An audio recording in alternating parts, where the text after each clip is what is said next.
All right, hello, hello, hello. I'm back. We're gonna go ahead and keep working on the helicopter we were working on last time. As I think that's when I get this module done, trying to get all my builds kind of consolidated and modularized so that it's easier for me to go ahead and just go from build to build and build a little bit more quickly so you don't have a ton of time. One thing we'll do right quick is let's go ahead and look at the update. So the new update's interesting. It's the microcontroller layers update. So dear Stormworks, in this update, we added microcontroller nodes. This allows nodes of different types to be placed in the same voxel, meaning microcontrollers can be more compact. This is really awesome. This is something where the problem is if you needed 10 nodes, the microcontroller needs to be 10 nodes. So we'll have to see how it works, but especially with smaller builds, it just took so much space. And so anything that can start to make things more compact. And then what I'm hoping is this will come to some parts. Because, for example, some parts are 2 by 1 because they need 2 nodes, or are 4 by 1 because they need 4 nodes. And so if you can start stacking nodes, hopefully you can get it where you can have many, many more nodes on a single part. You don't have to worry about it ballooning the part size out. When designing node layout of your microcontroller, the interface remains similar. The key difference now is that nodes on different layers can now be placed in the same voxel. For example, a composite node can be placed in the same voxel as an on-off node. So I'll show you how it was and how it looks like it's going to be. And then they fixed some stuff. Microcontroller nodes, that's the new one. Rework balancing, rolling resistance, small, wide tank wheels. Reworking jumping now resets the player character controller, fixing issues where sometimes you get stuck on the floor, fix collision issue on the barrier and fishing village, and fix turnkey. Initial state when spawned is default on. So some good additions there. Again, they've been doing a really good job with adding some stuff to the game. I'm really thrilled with that. All right, here is, do I want the autosave? Let's not do the autosave. All right, so I'm kind of making a module here. It's going to be engines. It's going to be the rotors, and this is going to kind of set us up for building our helicopter here. Trying to get the systems in. I'm going to go ahead and start doing that, and I think I am going to put a wall in here, so let's go ahead and do this. I want to get these systems up. So part of doing this is so that when I want to or need to, never need to, but when I want to build a helicopter, I can kind of use these modules, and it just makes it that much faster.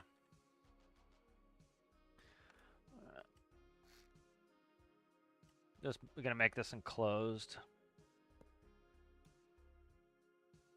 There's T-piece enclosed. There it is. All right.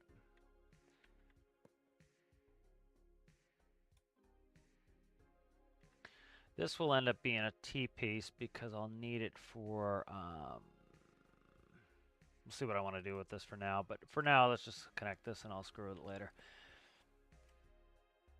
All right, so that's now done. And then I'm just going to put a wall back in here between the engine and this kind of central section for the parts. Okay, that's good.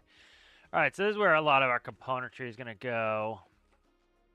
But we flew with this. We did some testing with this. It's working pretty well. Not crazy about exactly the way everything looks, but that's cosmetics we can deal with later.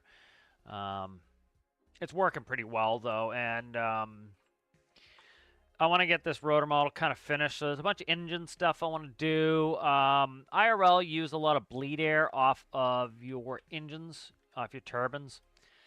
For everything, starting engines and everything else. We can easily read that node, or any of the nodes for that sake. We can read the air pressure and just run that. Hydraulics, I'm actually going to simulate.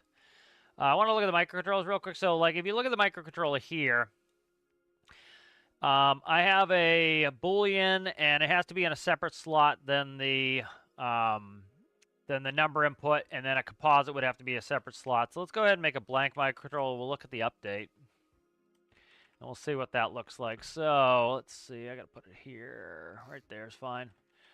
All right, so let's see if we can stack these. So let's go in here, and let's add 3 nodes. Let's add composite, Boolean, and number. So now me see. All right, so some nodes are overlapping. Okay, update. Well, let's see what this looks like here. So there's the composite. There is... Okay, so that's not showing yet. So we got data in that. I think let's try getting rid of the Boolean because Boolean falls under data. Okay, so see it shows they're not overlapping. So you can overlap a composite. So that it shows my my number. And because Boolean and number on the same layer, and then we have composite, so now you can see I can really cut it down. So that is really awesome, the ability to stack that up. That's really helpful. I assume if I add a video onto this, let's add a video on, and if I add an audio, perfect. So if you look here, if I do the different types, so on, off, and number on one layer, essentially composite, video, and audio. So now you notice there's no error message, and because of this, I can now stack composites with one data. Another data would have to be another slot. Then I can do a video in a same stack and an audio. So that's really cool. That really does help because let's say that I was going to have, let's look at this microcontroller right here. It's got, this one just has datas. It just has Booleans and numbers. If I was to add composites, I could stack up to 6 more composites and not increase the footprint of this. Or I could do a composite and some video or audio. So that's really helpful. I like that. That was a good update by the devs. All right, so let's see. Hydraulics are another system I want to put in here. All right, so what I think I'm going to do is I'm going to shut off symmetry.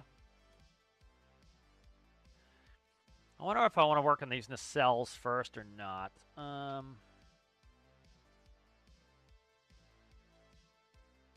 See what I want to do here.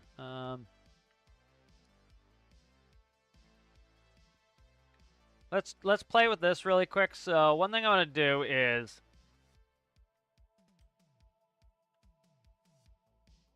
let's do this. What's this constant number reading at the moment? This constant number reads 1. So what this is the thrust spoiler. So it's spoiling the thrust. And then I want to control angle as well. So let's do this. All right, so this is going to be the spoiler.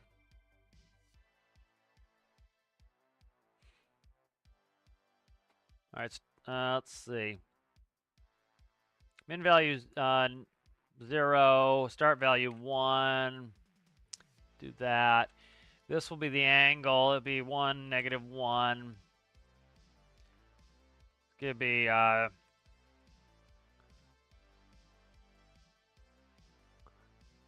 nozzle angle. All right, good.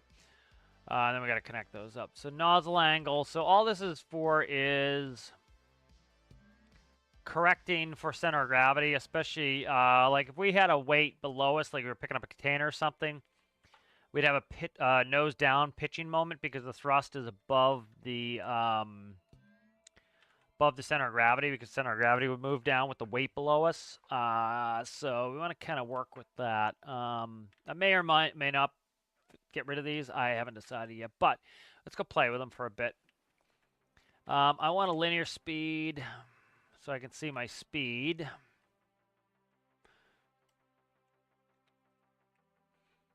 Raw speed doesn't really matter to me too much, but it would be nice to have a reasonable speed here. Okay, that's good.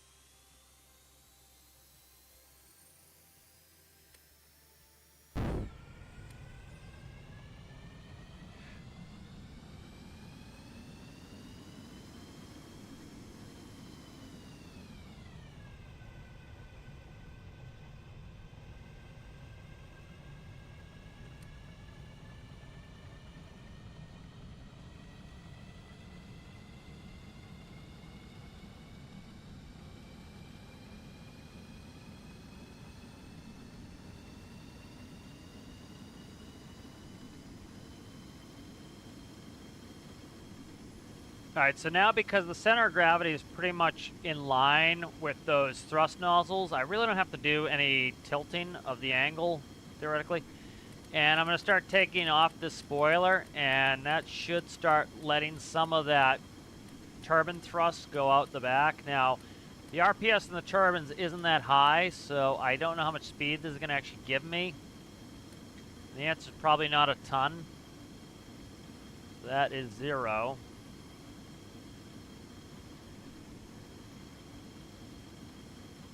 So that's not going to do too much for me. Yes, that's not going to do too much for me. I got to... I'm going to redo these nacelles. I'm not a huge fan of them at the moment. What I might do is ducted fans for this, because I don't think the nozzle is going to do all that much for me. But what I could do is, like, as the center of gravity changes, I can change the nozzle angle to go down, and so that would help with center of gravity issues. But we're not getting much thrust out of these nozzles anyway, so I might do something different with this. All right, let's bring this back. Well, I don't want to redo the nacelles. Let's go ahead and nudify up these nacelles and get in what I want in there, and then I'm going to redress these nacelles.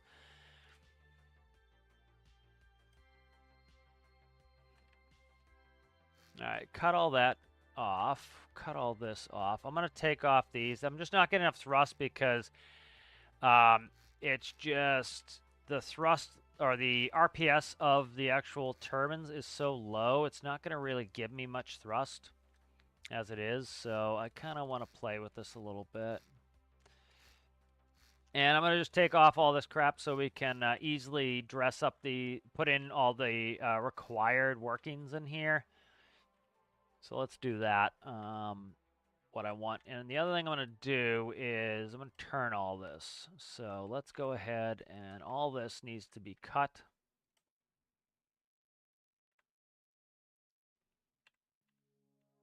All right, and those are going down now. And what I'll do is copy this.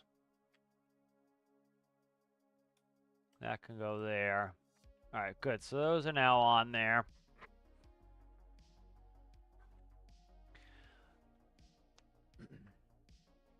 And let's go ahead and there's a bunch of systems I'm going to need. So I'm going to need a generator. I'm going to need hydraulics. I got a really simple way to do hydraulics that works well.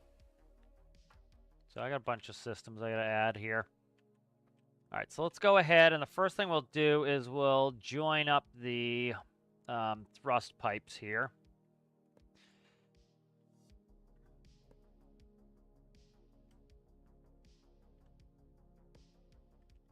All right, we'll put a T-junction here. All right, and then we'll T-junction this there. We'll go like this. All right, and then I need a clutch, which again, I wish they would do a 1x1 clutch. That would be really helpful. And then I don't want symmetry on because these engines are supposed to be identical, not inverted from one another. So they're supposed to be the same engine. I talked about it earlier, how that would be for, like, you know, having spares and everything. And then we'd have a gearbox facing there so I can set the generator. We need a gen. Okay, that's good like this. And then I need hydraulics. And so what I came up with hydraulics is pretty simple, is an impeller and then 2 tanks, and that will read my hydraulic system out.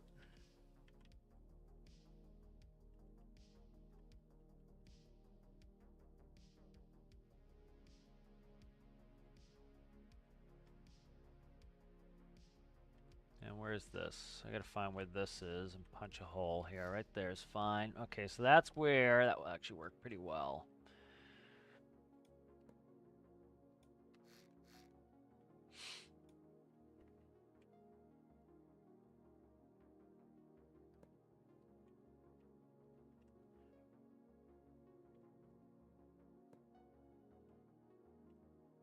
Okay, that will go there and then connect up.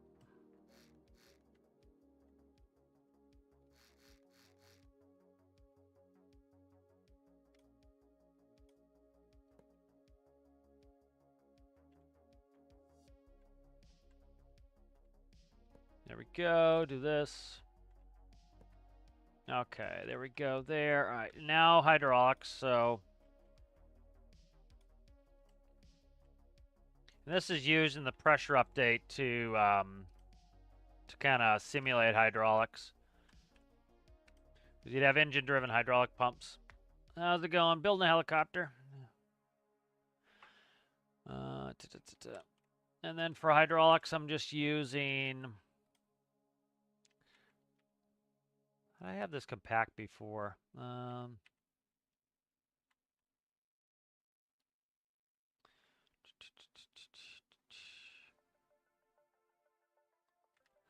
have this more compact before. Let's see. Thought I had this more compact. Did I not? I'm gonna need a. Yeah, I'm gonna need an engine. I'm gonna need a piece going to the back for the ducted fans. I'm gonna do pusher fans here. So let's do small here. Let's stick that. These are huge, which is annoying.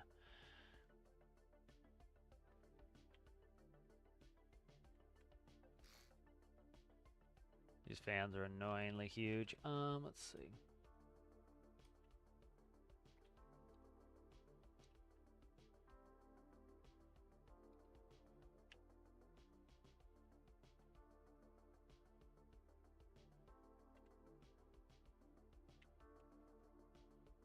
That will do there.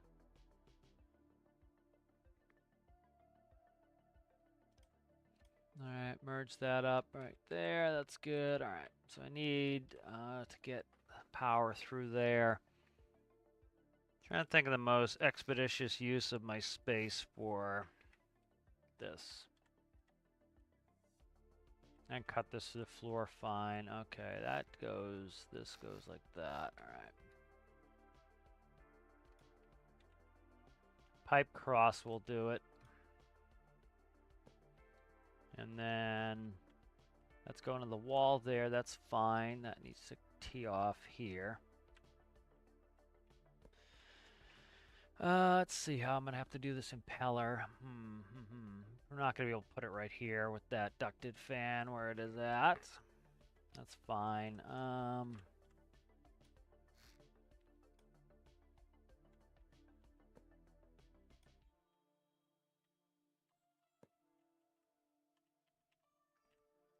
Hydraulics can come off of here. That's fine.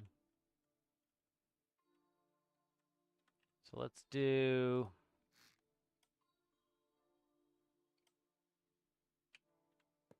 that. Impeller.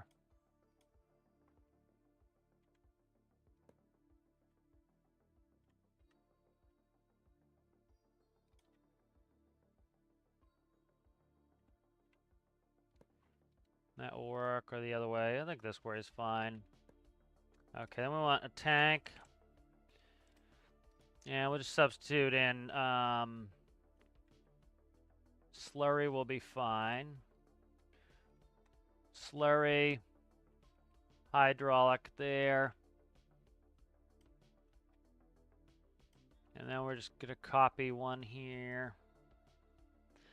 And this will simulate hydraulics, so as it's pumping, it will increase the pressure of the fluid, and then that will simulate a hydraulic pressure. That's good there. There's our simulate hydraulics. We have a generator, and then we can run our ducted fan here in the back. All right.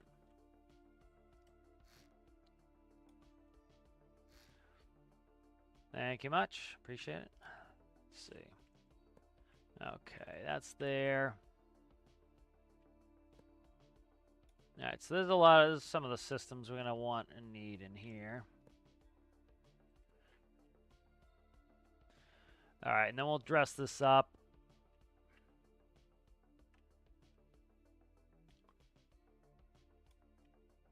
I think, let's see what I want here. Let's try 1x2s. I didn't like the 4s before. I think a shorter, stouter is going to look better.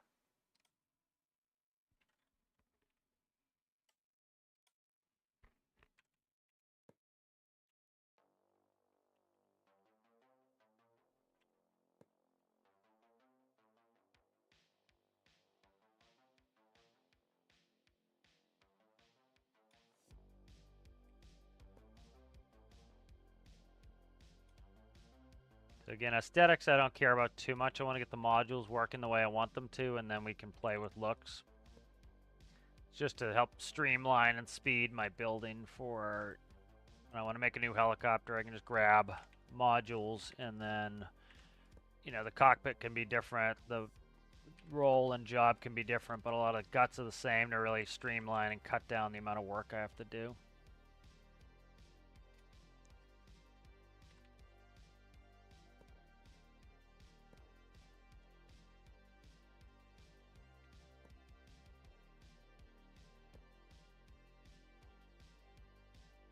Okay. I like the stubbier look there.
And I don't think I want to play with angles like this, but no, definitely not. All right.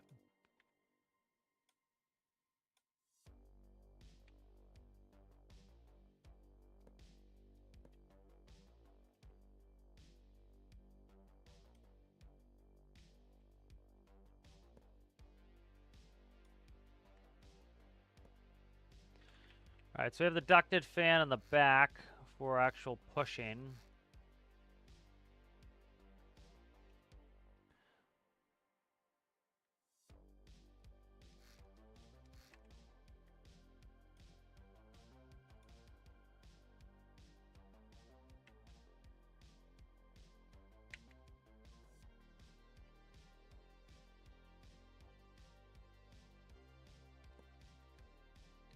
It's not going to work there because I need that duct in there.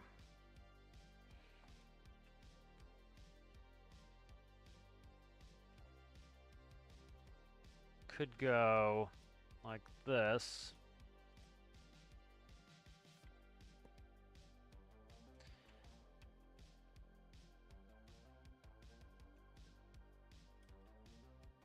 Around that.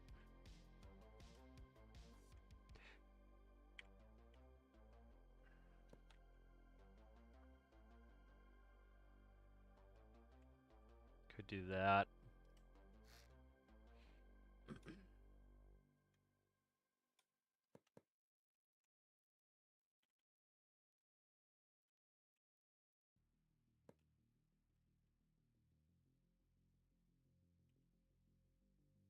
Let's see, what am I doing here? That's gonna be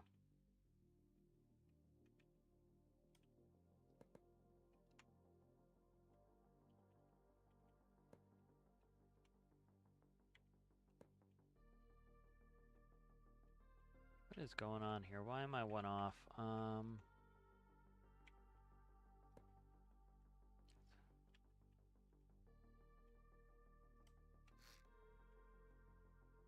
I'm one off for some reason.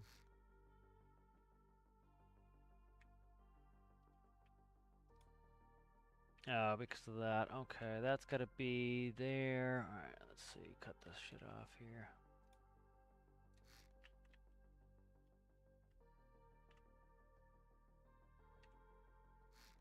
That's gotta be in. Okay, that's why. Alright.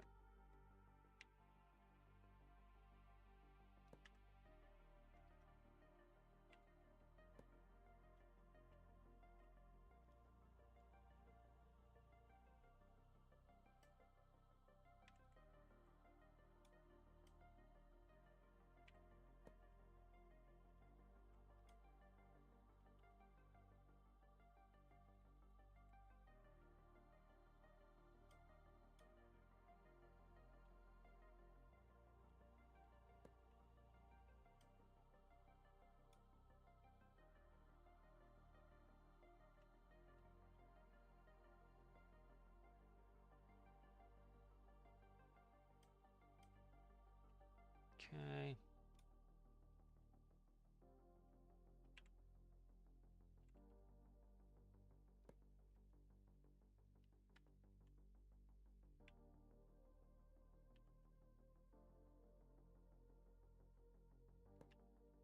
Why is that off center? How the fuck did that get off center? Okay.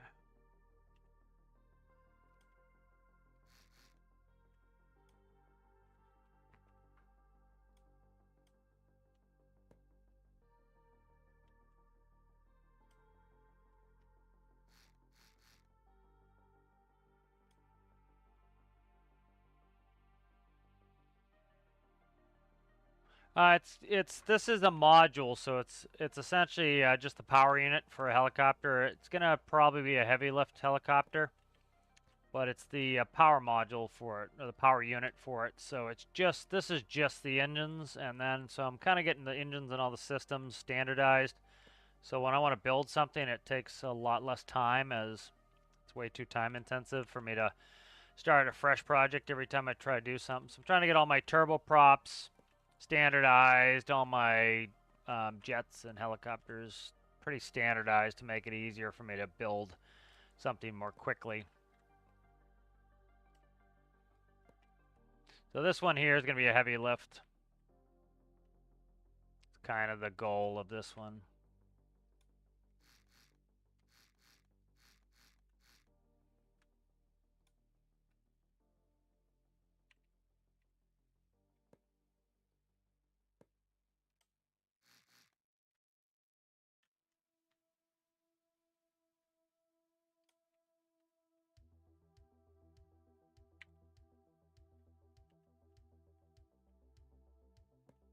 Why is this?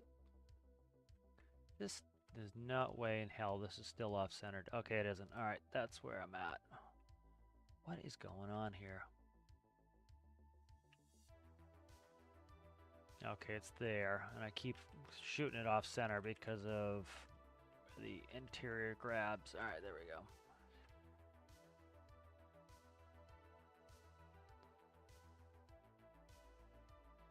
All right, there we go. So I already had it flying. I already did a weight test. Everything works well with that. I just need to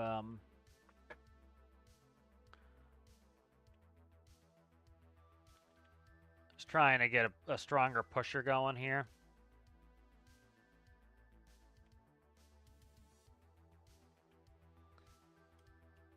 That has no actual functional use, the turbine or the exhaust.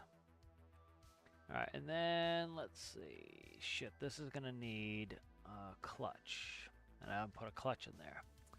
All right, I need to do that.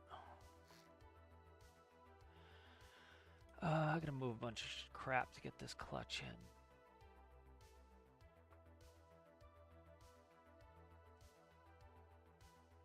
Hi, buddy. Okay, let's see. Let's just take a blowtorch to this. I gotta put the parts that I definitely need in here, and then I'll work on some of the other stuff. Okay, there we go. Okay.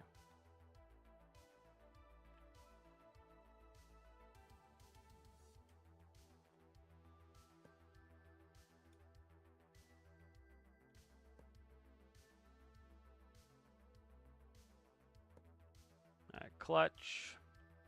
Again, it would be great if the clutches were not so huge. That would really help.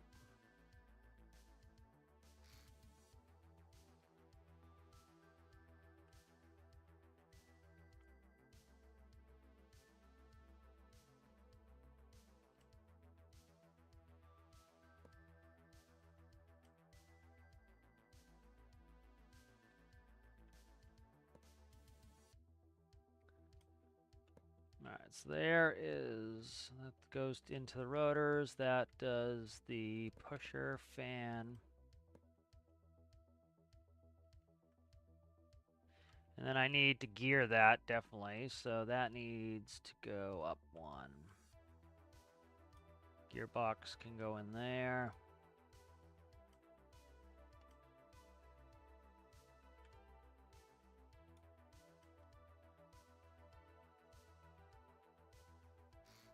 Alright, gearbox for that.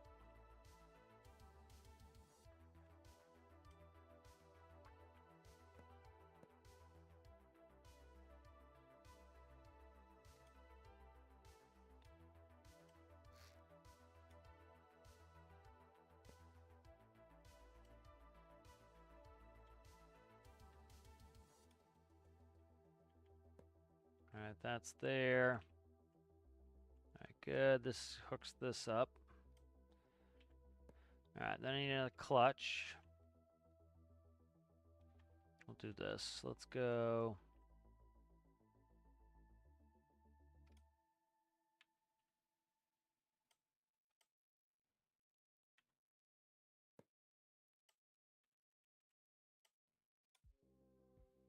Shouldn't need a gearbox on that generally. I don't know, we'll see what it's gonna need for electrical. Usually don't need a gearbox or a gearbox for it, but we'll see. Okay, that there comes in. Okay.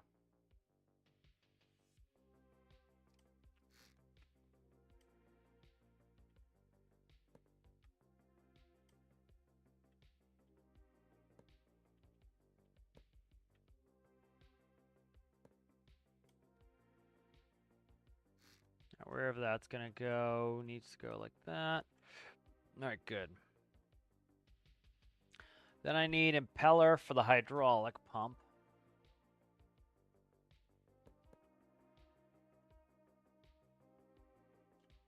For the hydraulic pump right there. Yeah, that should do it.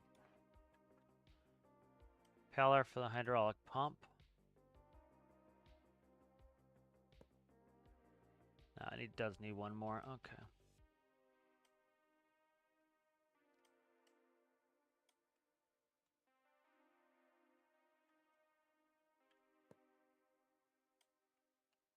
Okay.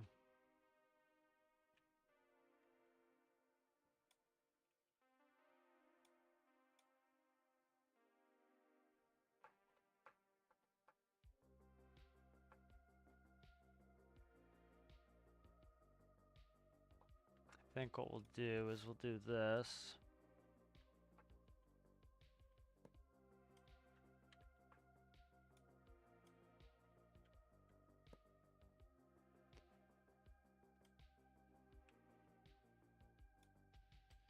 All right, so now we've got the tanks for a hydraulic pump here.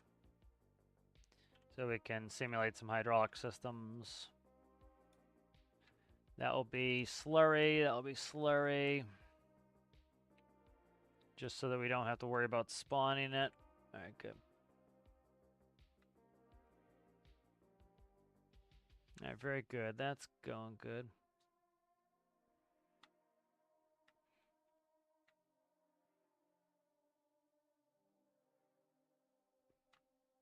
I'm not getting, Hey, Rasmus, how's it going? Sorry, Rasmus, I didn't see your post at first. I'm just seeing Twitch. It was weird. It's supposed to be showing both. It's not. Let me see why. No, it didn't load up. Is this on? I don't know why. I'll just make sure I look at both chats. Sorry about that, Rasmus. Didn't see you on there. All right. Let's see. All right, so we got hydraulics. We have power generation, fuels in there. We have the pusher in there. All right, that's all good. All right, let's seal up and button this up, and then we can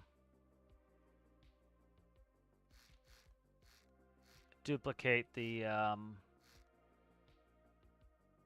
engines here as necessary.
Alright, so that's good. Let's go ahead and dupe these engines up.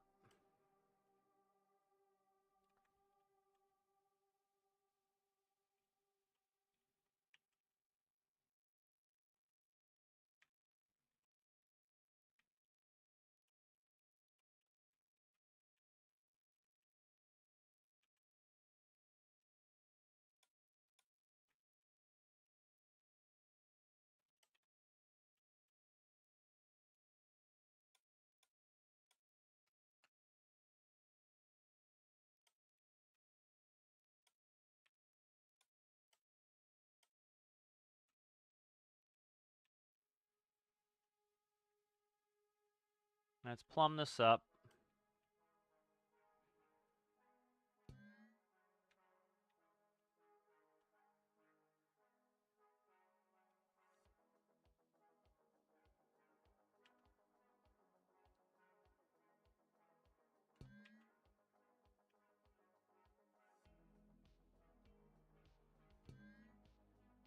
Alright, that controller's all set up. That should run fine. Get the fuel fixed. Alright, so the fuel should go up. Should have duplicated that, but whatever.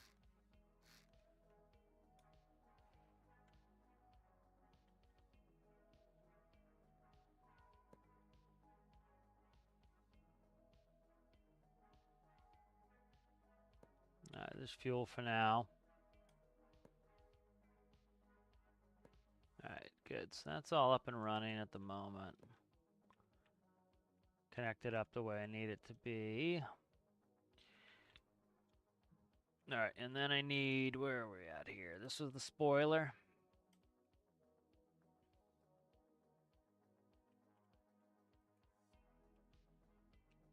Forward thrust. 0. And that's good. Alright, now go to the clutch for the thrusters.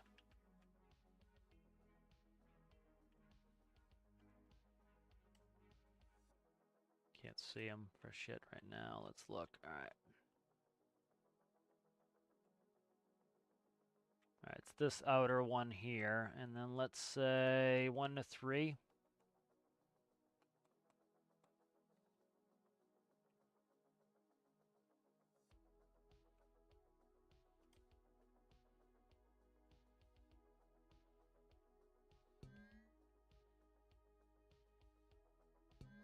Alright, that's good. Let's go ahead and that it. That's good.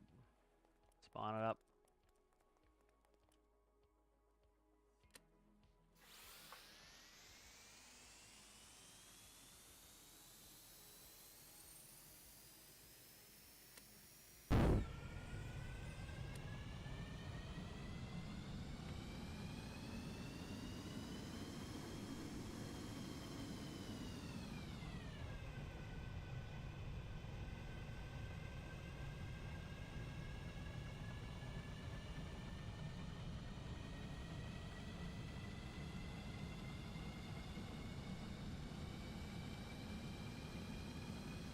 So there's going to be a stop rotor too. I've done these before where the rotor stops and acts like a wing.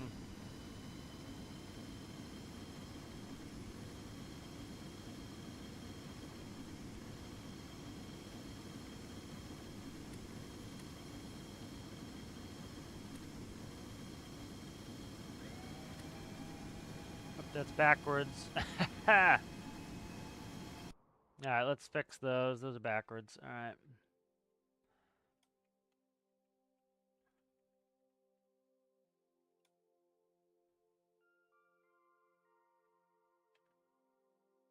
I think it's O.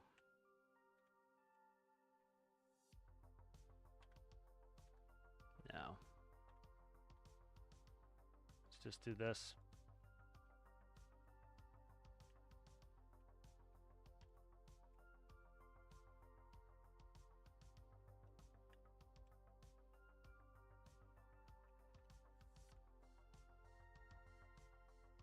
Fuck is going on here? Alright.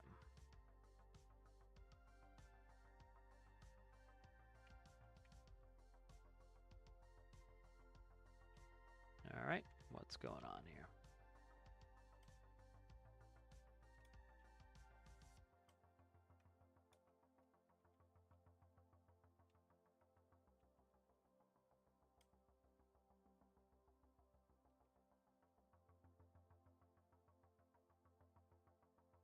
this doing this back? Oh, did I have this backwards? No.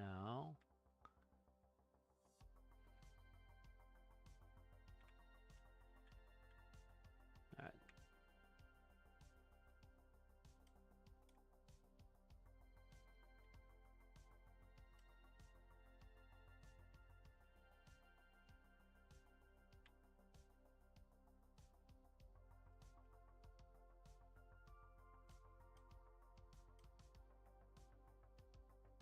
All right.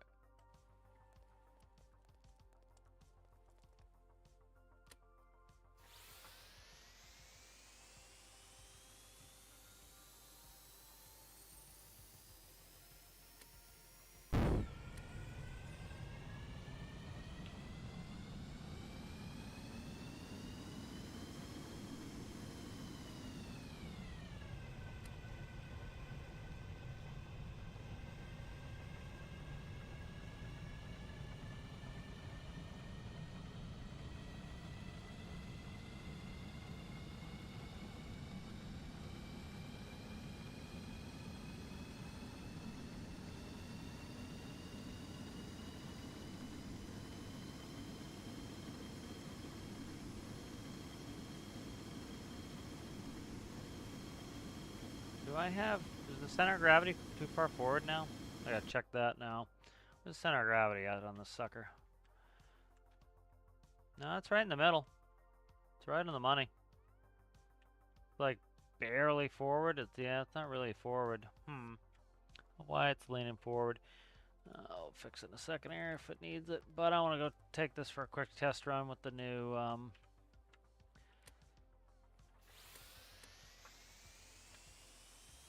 pushers.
Alright, we're gonna have problems with the center thrust here. Alright, we're gonna have center thrust problems here. I'm trying to decide what I want to do with this. I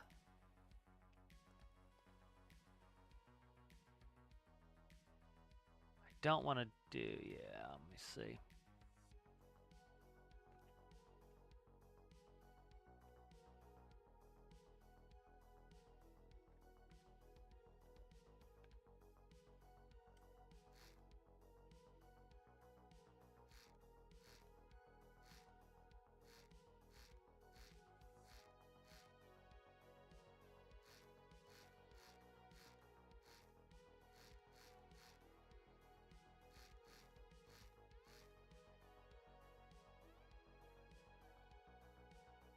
Still need the hole.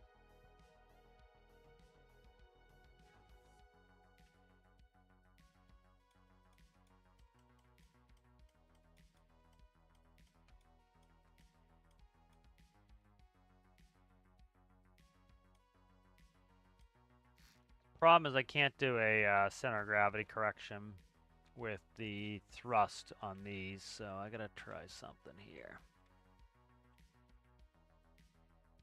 That's going up there. That's fine.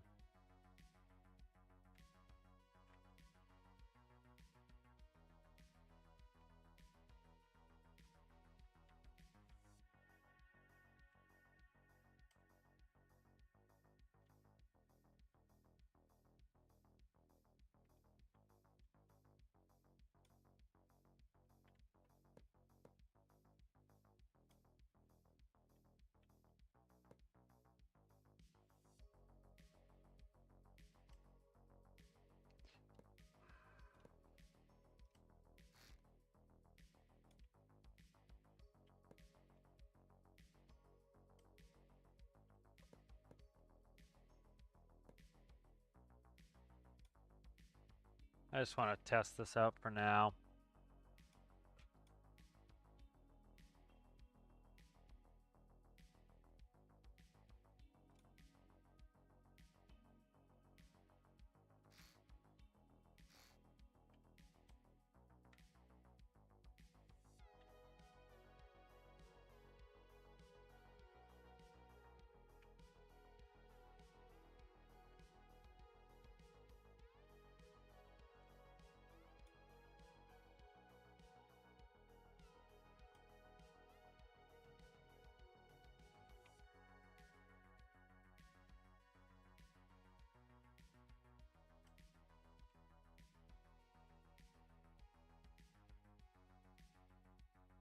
Don't need the clutches.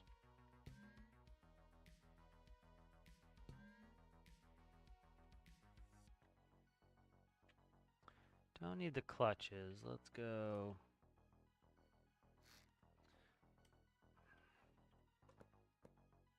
We're not going to have a center of gravity problem, but it appears we are.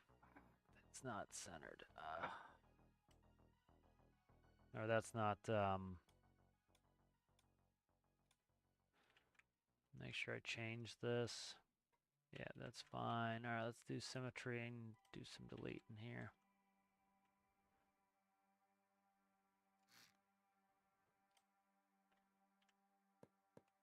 Alright. See, this particular helicopter, I don't even really want pushers on it, but I'm trying to set it up so that it will work in the event that I want them for something else, but I'm trying to make it modular. So let's just screw with it for now, and then I'll change it up.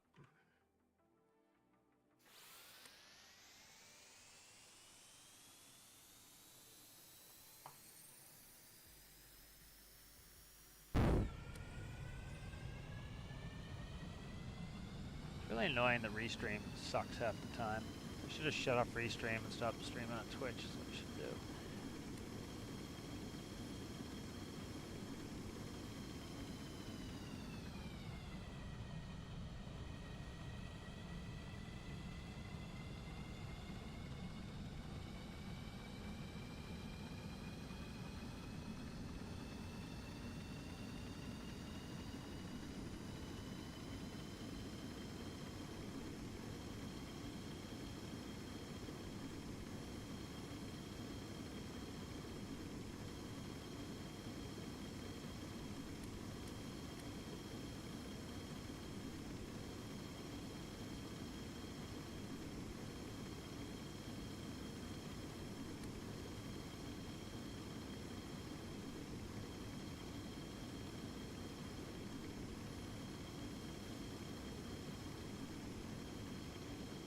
Alright, let's bring this back. I'm not going to worry about doing any pushers on this at the moment.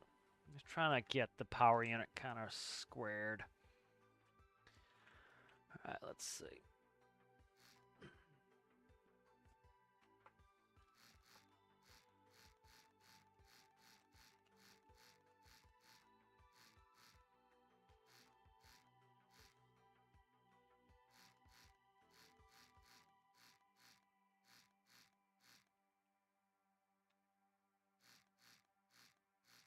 Let's do this. I bashed it out. Is this enough?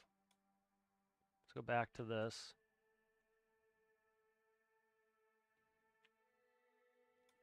And I'll work the back of this.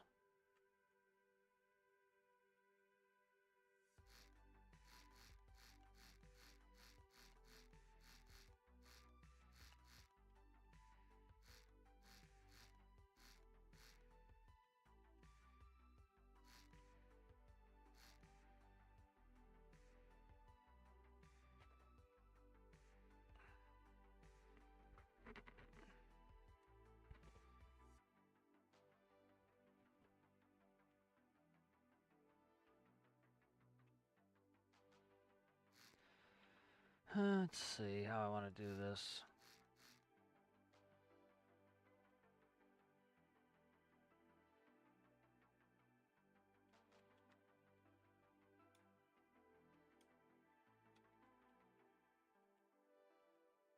Yeah, for those who don't understand what's going on here, this is going to be the power unit the cockpit goes in the front, and you put this in. It's just like engines and props and rotor you slot in.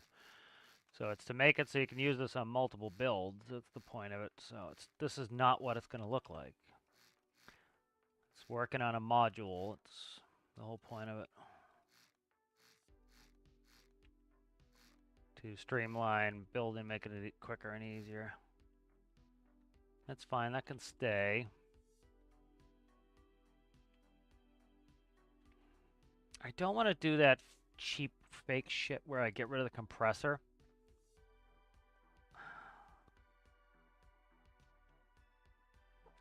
Yeah, I hate doing this cheaty shit that people do, but I'm trying to see if I can squeeze more power out doing that. I don't really need more power. This is already lifting all right. You know, stop trying to reinvent the wheel here.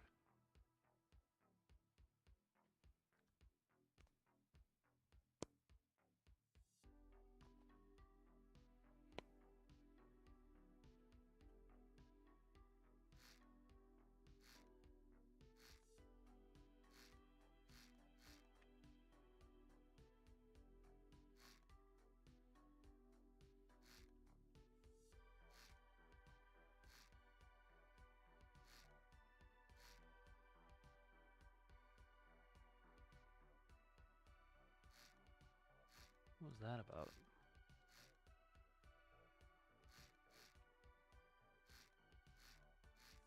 What is this off-topic thing?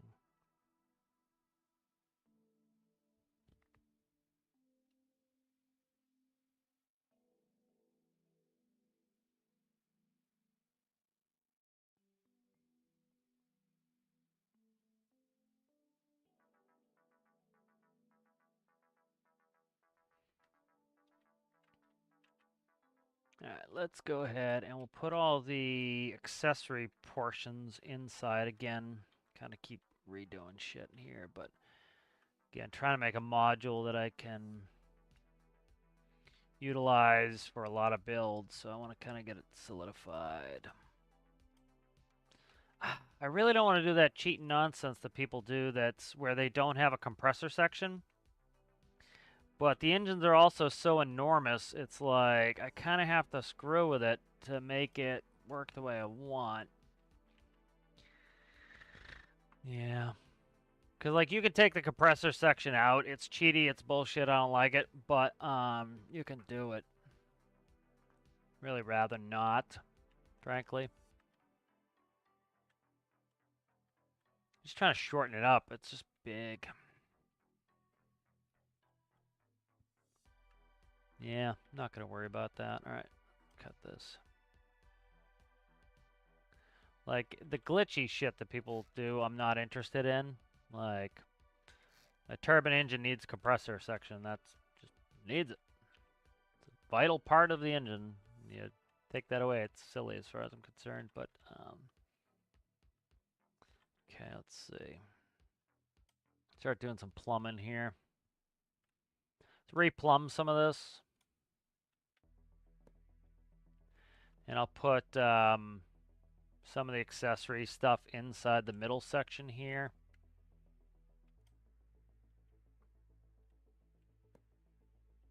Okay.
want to do to finish this off here.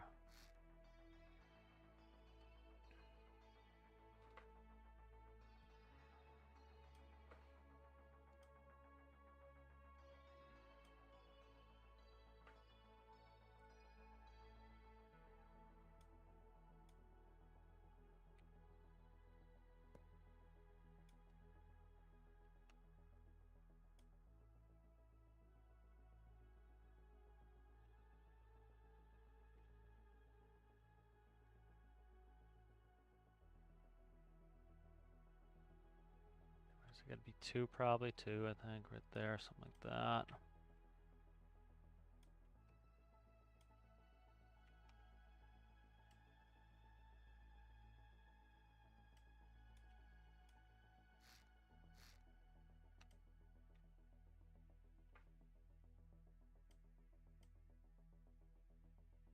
Alright, so right there.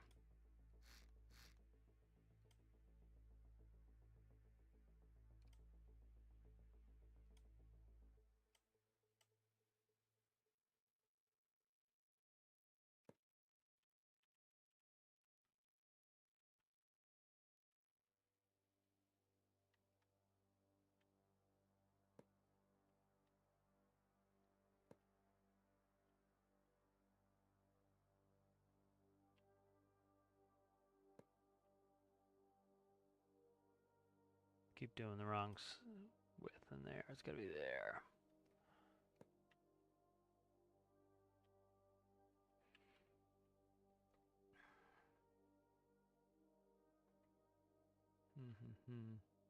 Hello, Sergeant. How are you? Yeah, I'm trying to figure this out again. I'm trying to get this dressed the way I want it, so it can get working on the systems.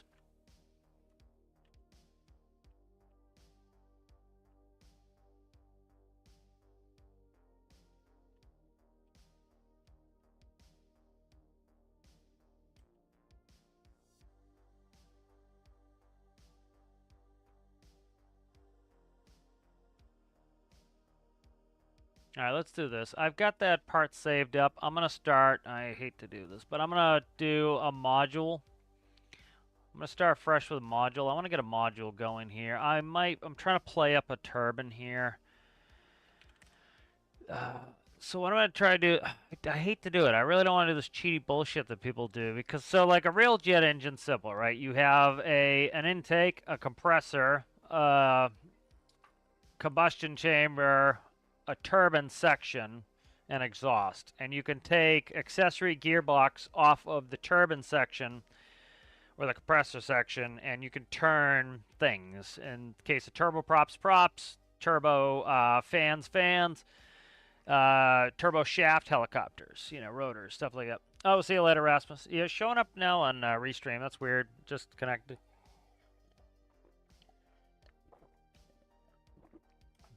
So the way a jet engine is supposed to be built IRL and in game is this. You have an intake, which takes in air. It goes in the compressor sections compressed. It then gets combusted. The hot combustion gases go backwards. They go through a turbine section or multiple turbine stages. And in the case of this, we have the medium turbine, which has a power takeoff, which is that torque, and then it would go out through an exhaust. So that's how a jet engine should be. Now, the problem is they're enormous. They're 3x3, and then if you add on cowls, they're 5x5s. So it's just excessively large. So what some people do is they cut off the compressor section. And all you need is a way to turn it, which you can turn through the turbine section. And they'll do this, and this is the cheaty shit I don't like. I know why they do it, to get more power, and it's glitchy to a certain extent. I don't really need more power. What I really do want and need is less space taken up. So what they'll often do to get greater air pressure in here, which will make more power, is they will essentially do some stupid bullshit like this, and they'll go like that. And they'll essentially put on a ton of intakes, and the engine, suck up more air, essentially, is what it's doing. And it's cheating. It's silly, but I'm going to play with it.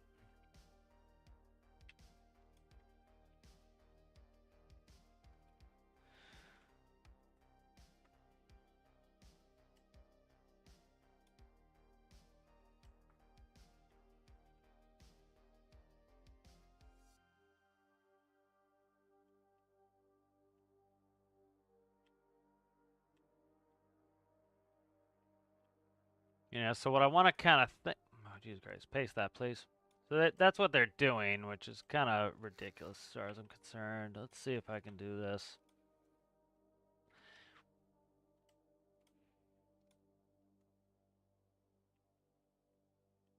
So I'm trying to see if I can make the engines a little bit smaller.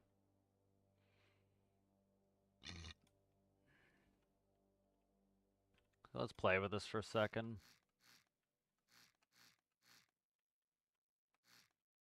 Okay.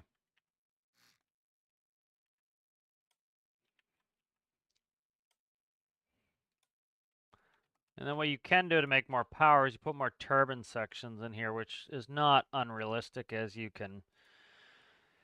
But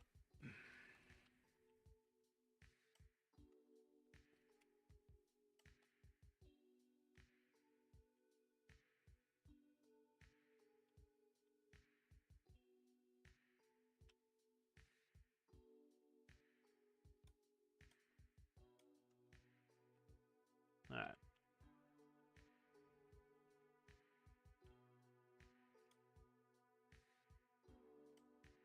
Do that.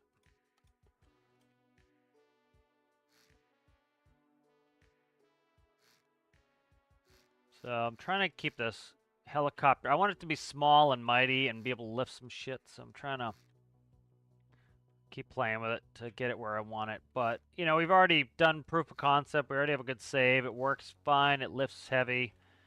I'm happy with all that. I just need to rework a lot of this. So I'm going to get rid of some of the facades, and I'm going to start trying to dick around with this. And I want to make the engine smaller.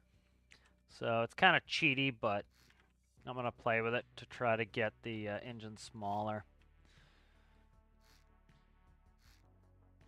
You know, and the other thing is, you know, from a realism standpoint, you know, you would be able to get smaller engines, and we can't in games, so why care about that? I don't really know. It's the purist in me trying to be realistic.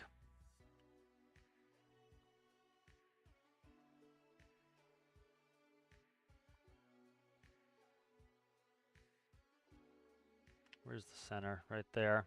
Okay. All right.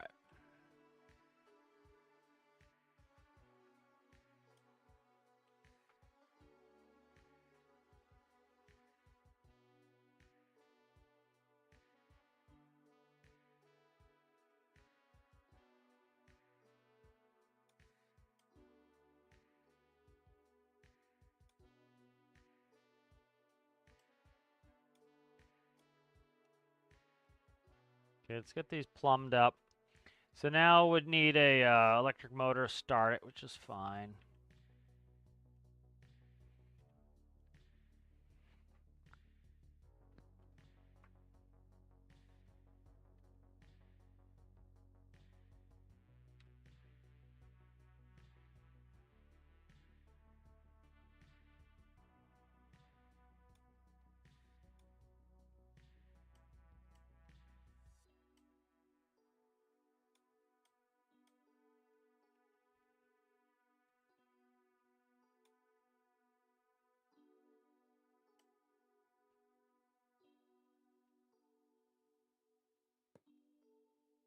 Okay, that's good.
Okay.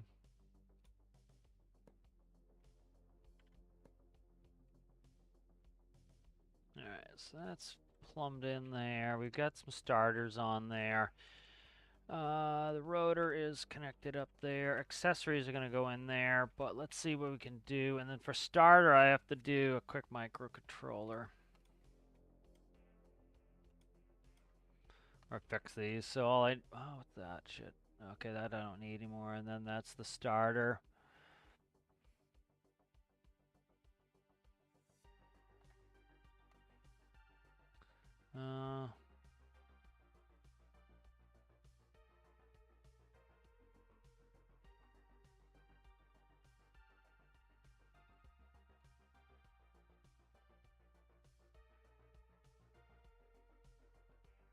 Take the starter and we'll make that a number. The fuck? Nah, it's a Boolean still. This is the one here. Okay. And then if this is not, have a not anywhere.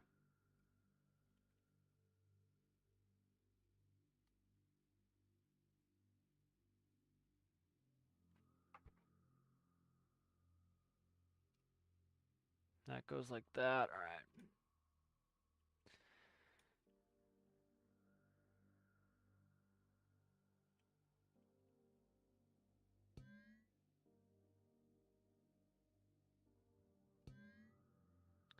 And starter, we'll go to this electric motor.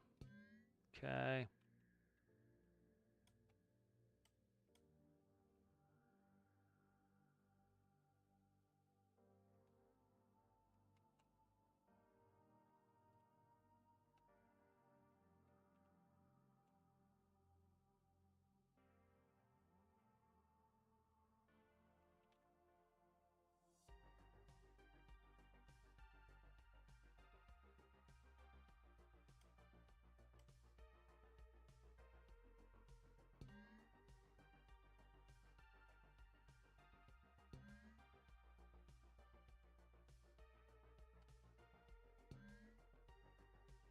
Alright, let's go give this a run. Okay, this is the first time I've done this. Usually I set them up correctly just because I don't want my brain to break.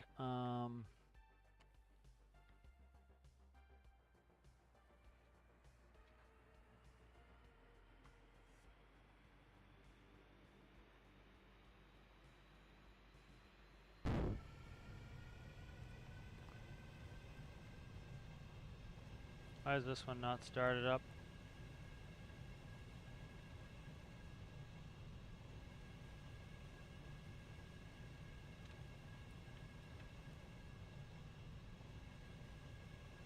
Let's see what's up with this. One of them's not working. I know the left one's working. I'm just going to mimic the...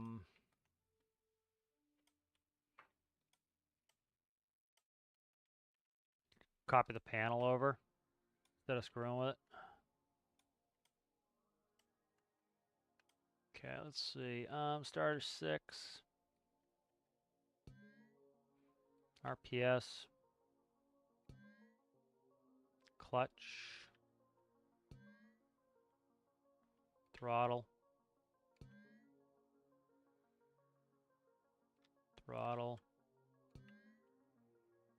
Starter. Okay.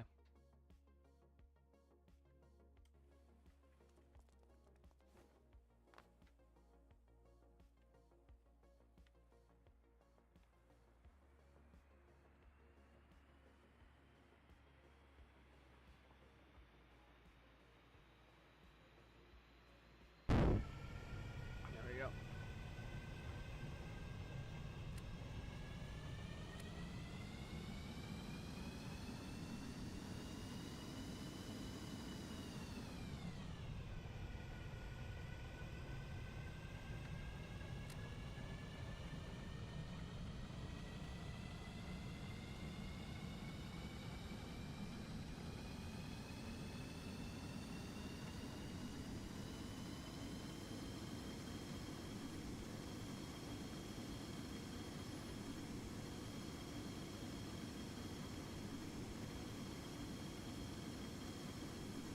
See what a regular flight will get. I deleted out the linear speed. We're moving pretty fast here.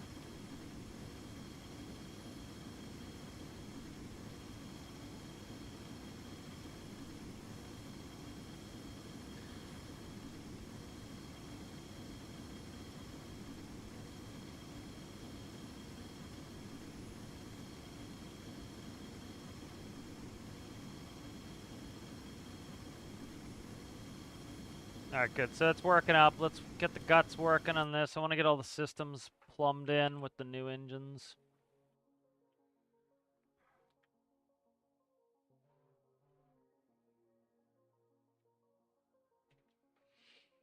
Alright, good. Let's start deleting off all of the facade here, and then I want to get the systems plumbed in right.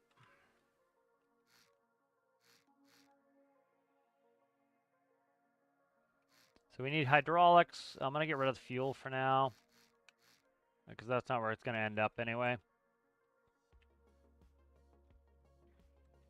Okay, so we have our rotor brake, which at this point it's pretty fucking big. But I don't want to put a wheel in there. I hate doing the wheel. Wheel's pretty big too. Like the wheel's gonna be a 3x.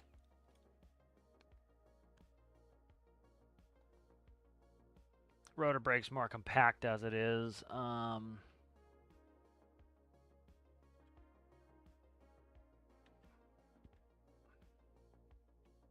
systems I need on this. I'm gonna need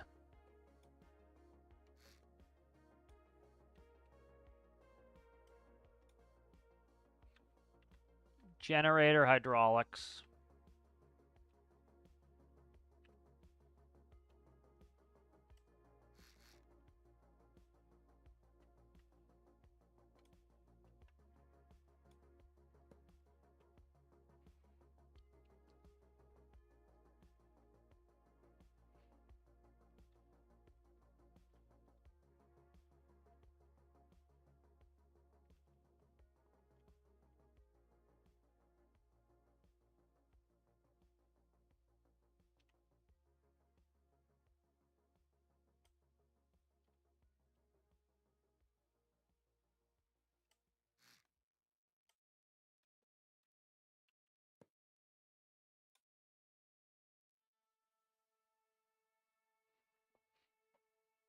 Generator can go here, I think.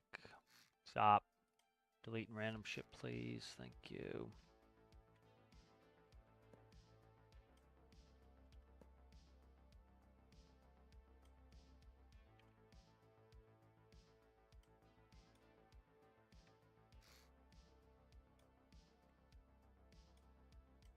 Alright, there's the generator. Hydraulics takes up a ton of space. It really does. I can make electric hydraulic pumps, and then I'll do more robust generators. That's what I'll do.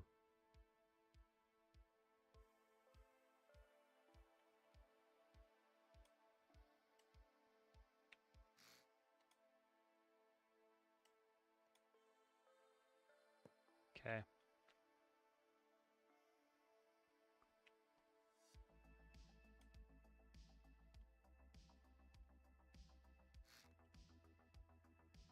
Let's work on the cells.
Alright, so I got the smaller engines here now. The smaller facade engines of this engines now.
I think I want that inverted. That's alright.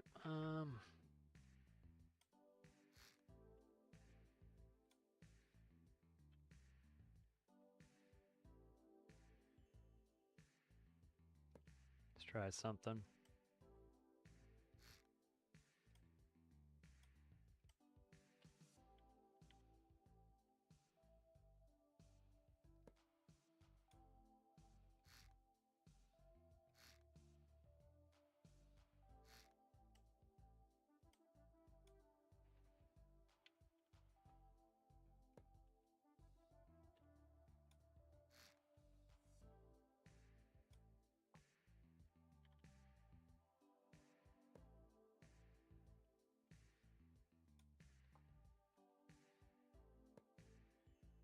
I like that. That looks pretty good.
That should slide forward and grab there. Alright, let's do this.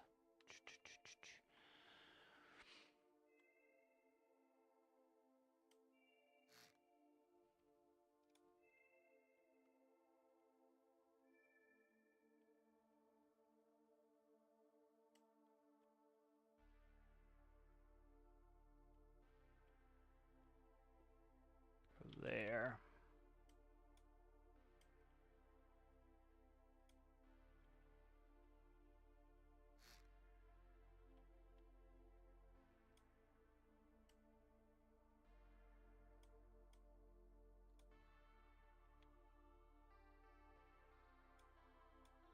we go.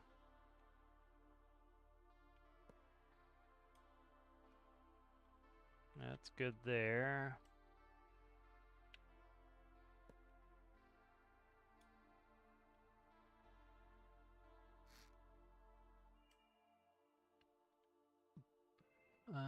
How do I want to cover this is the question now.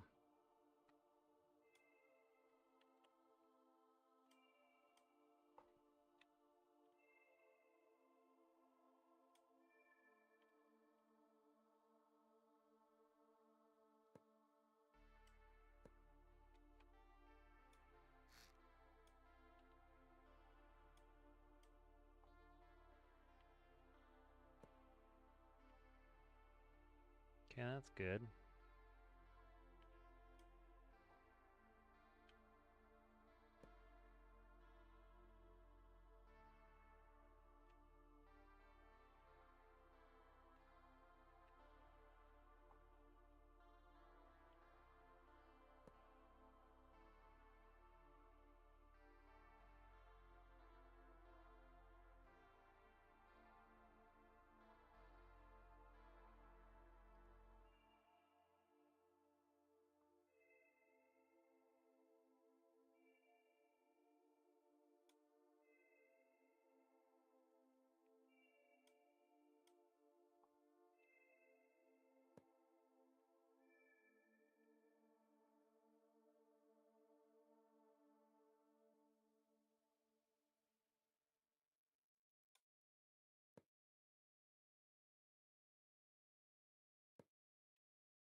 Alright, so that goes like that. That'll be the shaft there. That's good.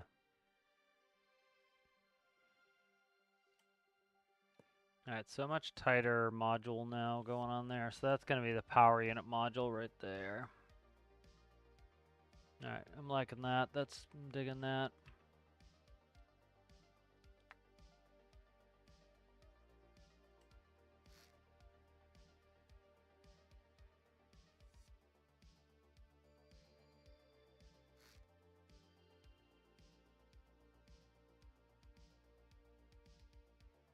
There's that going to there, and then the brake. It's in there. Okay.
Can you pull like fucking straight down? Jesus Christ.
I don't think how to set that rotor up so it's not goofy as shit.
I'm liking that.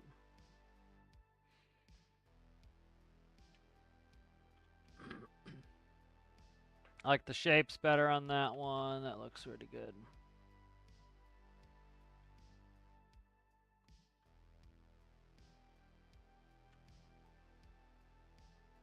Alright, let's get the micros back in place. So this can go... I'm just going to leave them outside for now.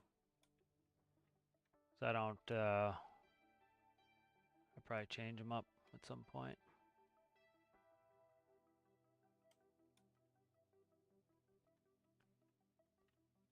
What's this doing here again? Nothing? That can go. That's the coax panel.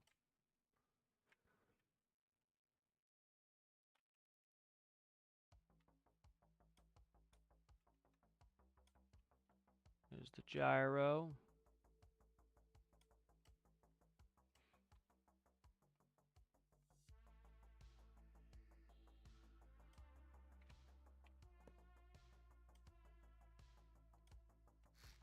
there we go. All right, so that should all run up nicely, and then I want a linear speed. It's just a little bit more smaller and more dressed up, which I like. All right, let's go ahead. I gotta check fuel. I cut fuel completely out of here.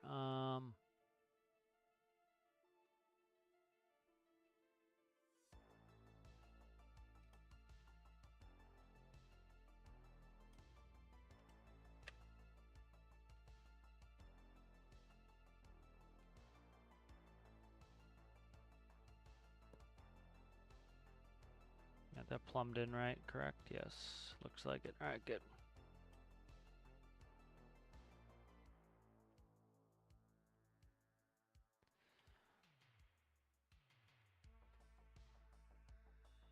I think this is not airtight, so we could just probably stick this in here, I think.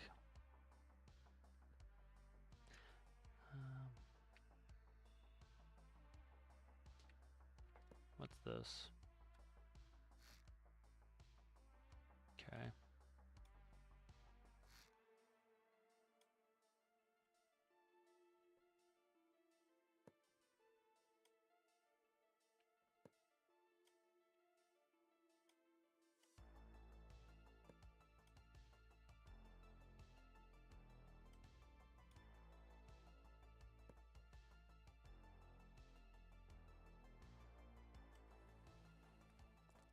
All right, good. Let's check the center of gravity. That's important. Center of gravity is a little far forward, so let's see if we can't slide a little bit further aft.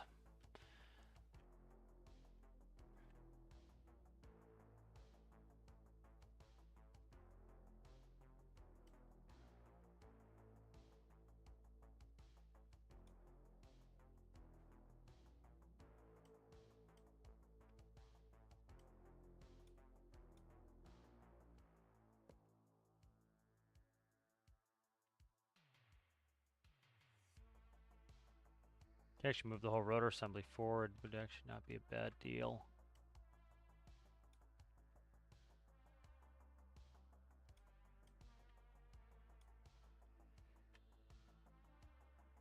Let's do that.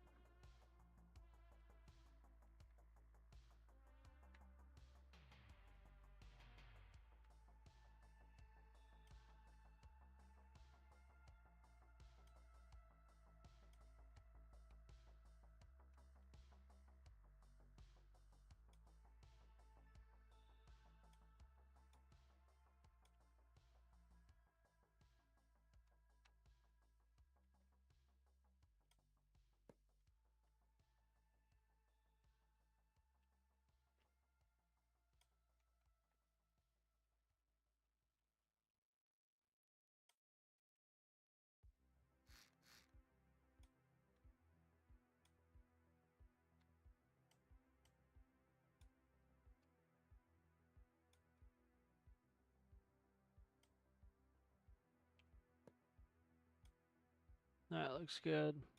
Give it a quick test run here. Much more compact, I like it. Trying to make it so that this module is pretty compact.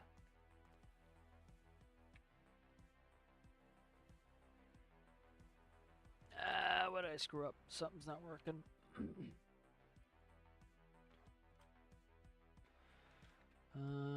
6. Did I press 6? We have the motors in there. Motor's still in there. Motor's still connected. Yep. Okay, what happened? Not getting any fire up here. There they go. They're being slow. All right.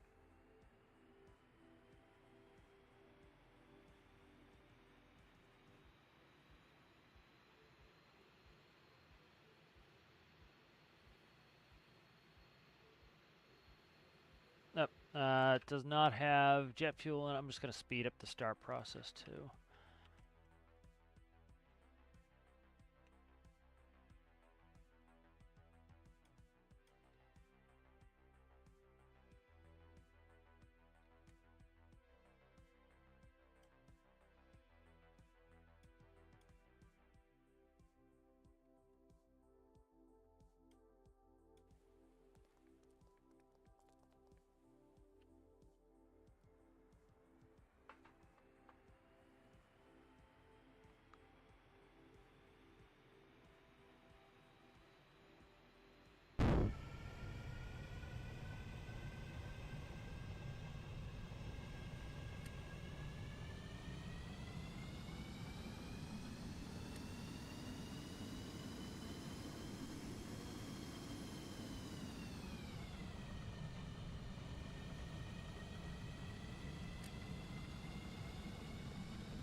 Alright, so let's see, we're doing about 18 meters per second, so in knots, about 2.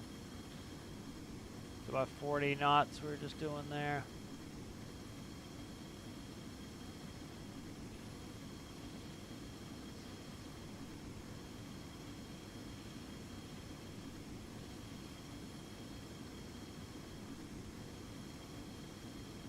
Alright, that's about 60 knots.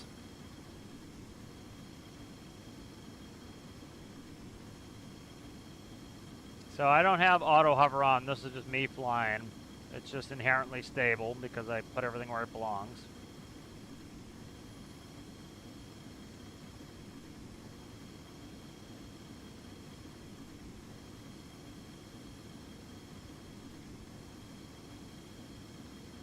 There's auto hover on now, I just clicked it on just to show.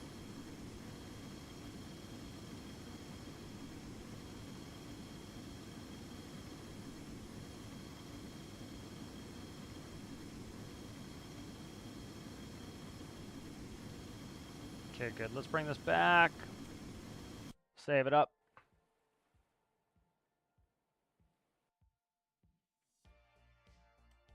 I don't want to merge, I want to save.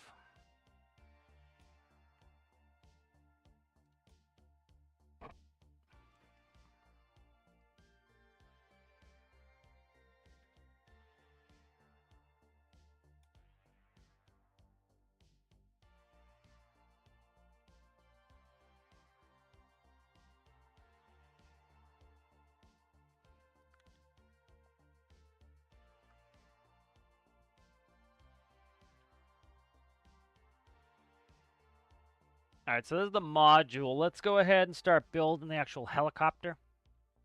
So the module is pretty much, I wouldn't say done, nothing's done, but that's in there so I can use this and then we can kind of go back and forth, work the module. But I wanted this module built so that I can work with it. Now let's build a cockpit, and so this one's going to be heavy lift, and it's just going to be, I want it to be small and compact, and mostly, most of it is just going to be cockpit and gear and everything so that it can just kind of do its job here.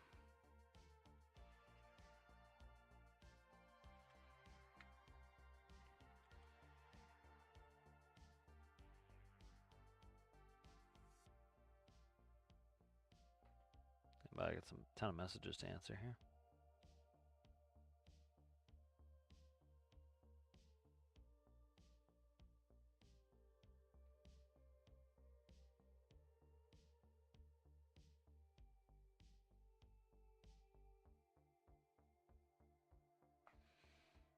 Let's do this.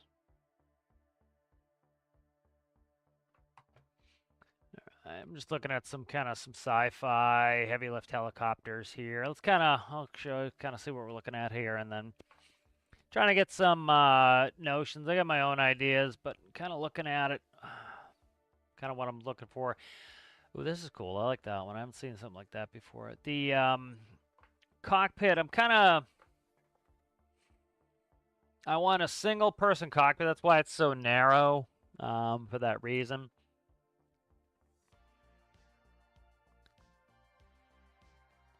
So I kind of want a single person cockpit, kind of like very framey, like the Sky Crane.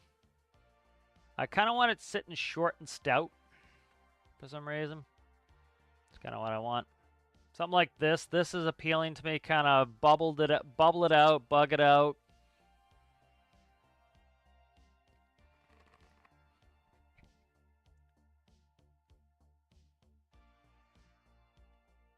I want it to be nice and compact.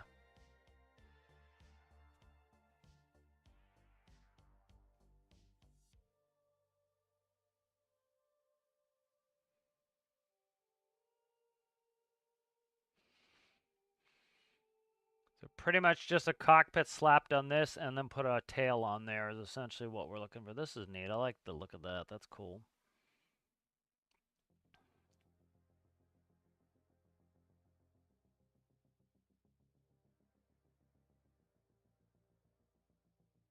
Interesting stuff. I haven't seen anything that really like pops out, but I've got some good ideas. All right, so let's start blowing up a cockpit. I'm just gonna go like this so I can kind of stick it on there and then do the important parts. So first thing is gonna be the seat.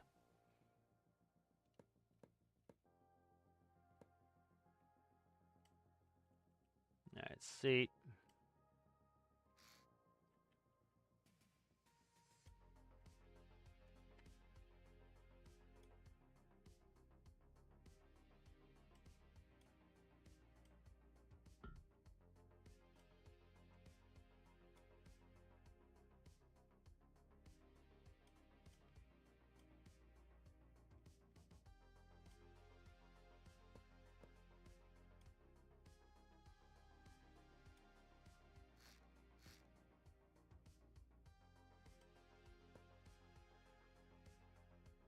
All right, so I want to be able to have a panel on either side of the seat. Then I need one space to be able to put panels in front, like so.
Too close, huh, there?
Okay, and then we'll do it outward instead.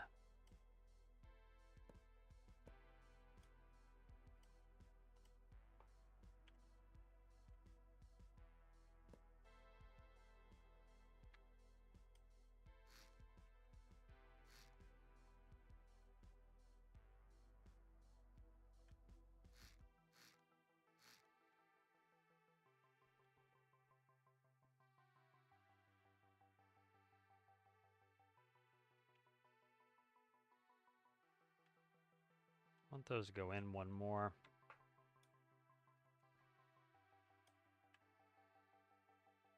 Could be on top of the seat. Yeah, it screws the seat.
Alright, so there's overhead panels. We got some good space for that. I was gonna do glass above, but that makes it really hard to be able to get any sort of paneling in that I need.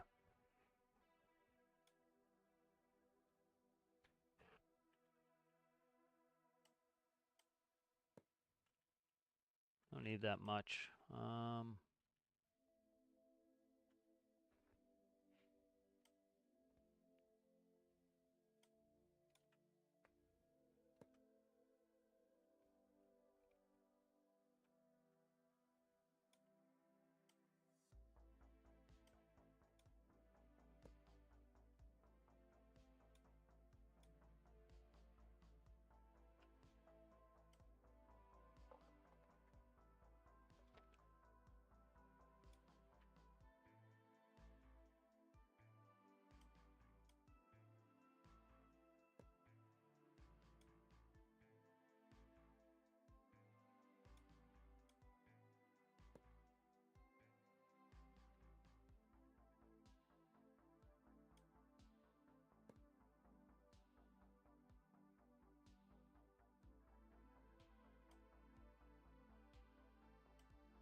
Symmetry would be nice right there.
Alright, so that's got pretty good views.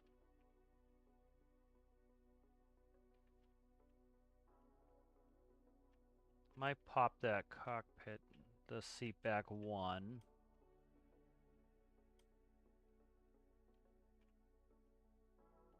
I don't want those panels that far away from me either, so...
Oh my god, I hate these windows sometimes. Trying to get the angles right.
So that's good for controls there. We can put some more panels over here on the doors.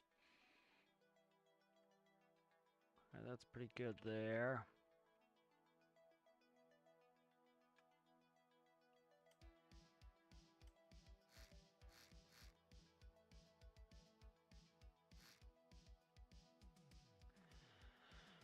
If I could reliably turn symmetry back on and off, we'd be in great shape here. All right.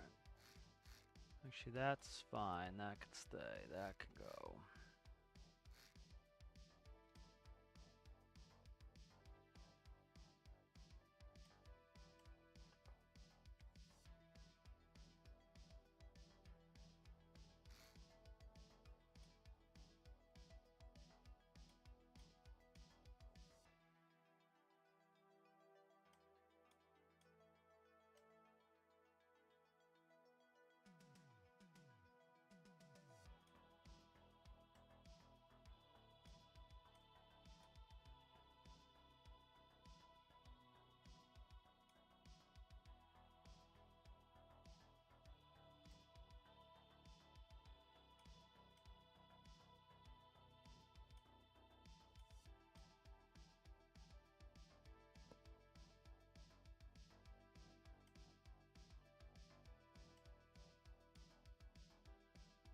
How's it going, Reiki? How are ya?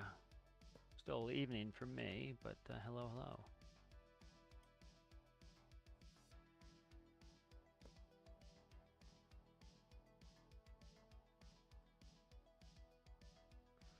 Alright, so I'm taking that cockpit. That's coming out nicely here.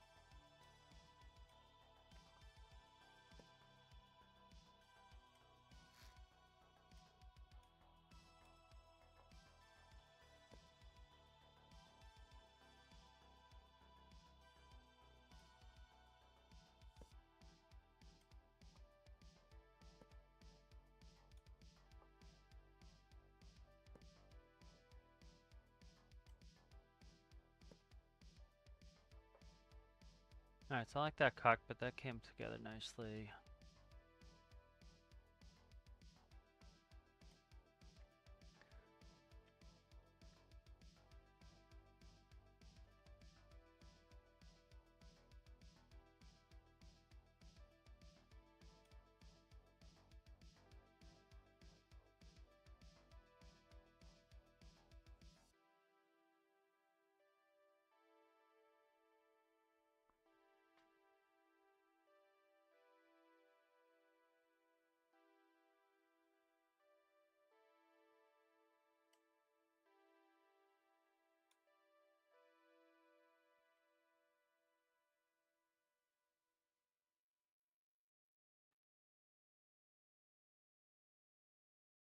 Kind of sketchy getting out right in front of the turbines, so I'm trying to see if I'm going to drop it down a little bit like this.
Pop, go down.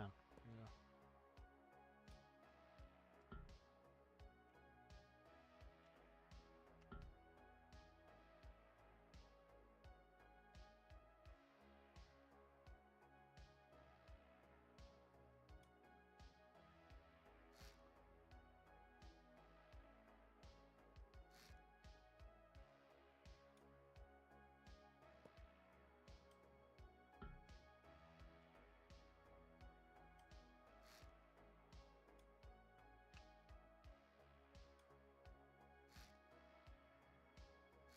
Ah, it's not the one I want to do. This one.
I'm digging it.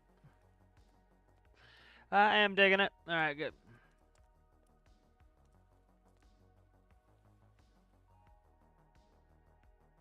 All right, so I gotta fix some of this shiza.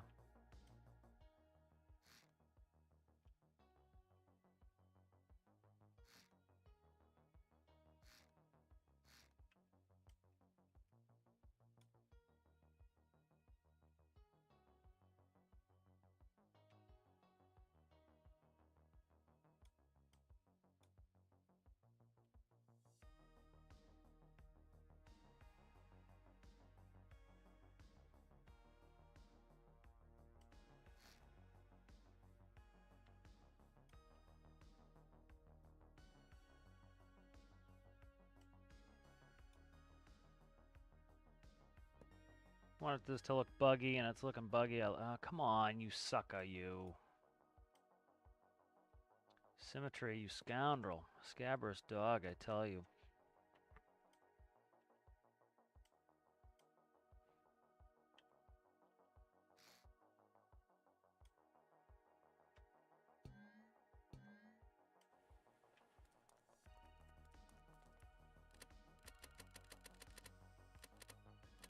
Beautiful. Fits pretty well for an eyeball. That was an eyeballing job. That fit.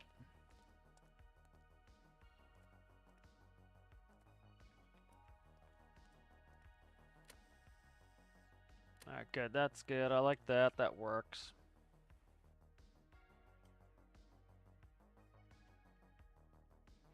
Let's go for a fly. Let's first check the weight and balance. Weight and balance is going to be one of the most important issues. We got to recalibrate that. Oh my god, it's almost perfect. It's pretty much right on the money. Let's see. What do we need? Maybe a little bit of mass in the back, but not bad. We're looking pretty damn good. Let's see if I can do this.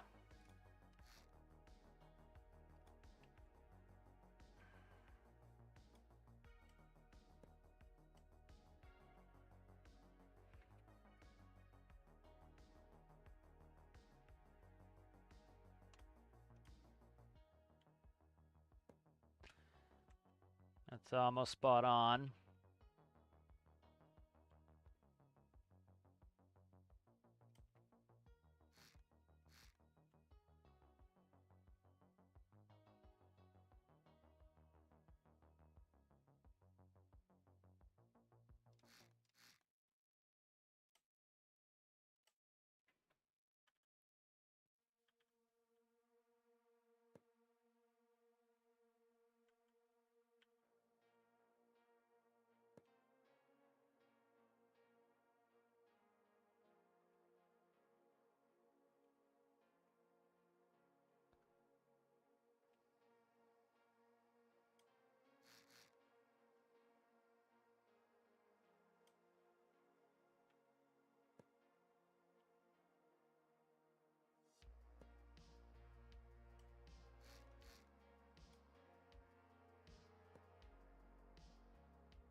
Let's go pick some stuff up. I need 3 and 4, I think, are open on the seat. 3 is what's 3? 3 going to nothing. 3 is there. 3. Okay, good.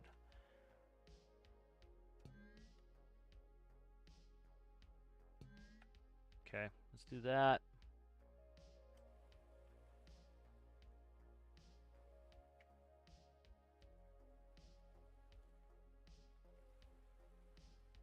Okay, let's go give this a fly. Good viz on that.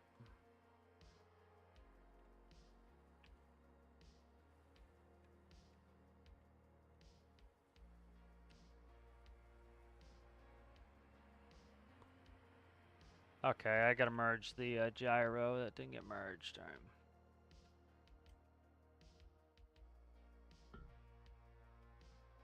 It's gotta be touching somewhere. Let's see.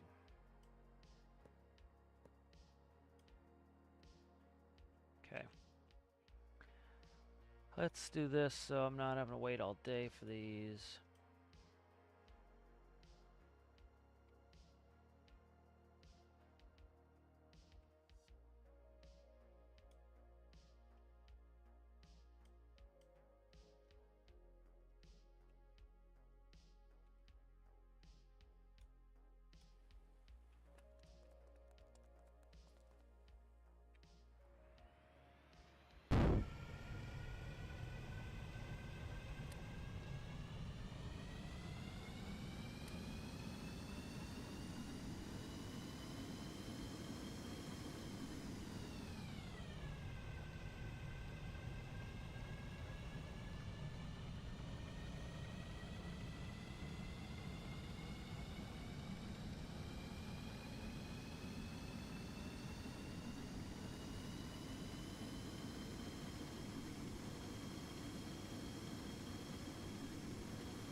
A little bit closer.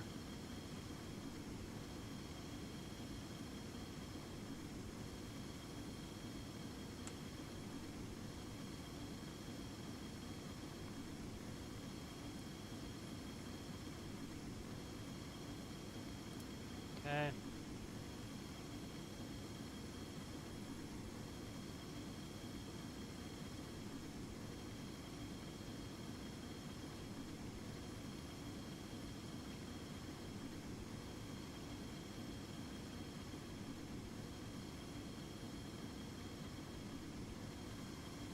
Need a picture for the thumbnail for the video.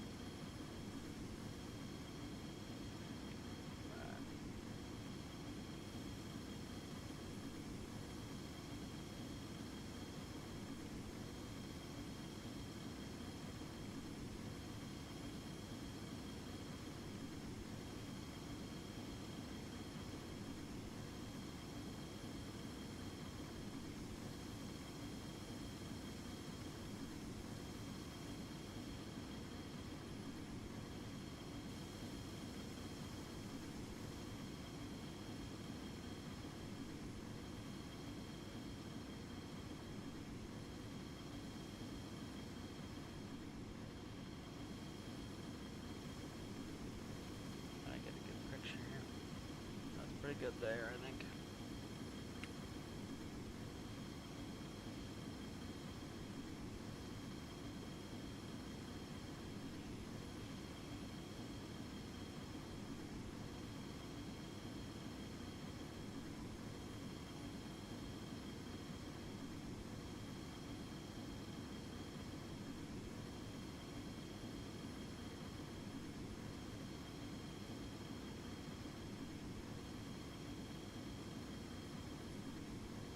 no problem there.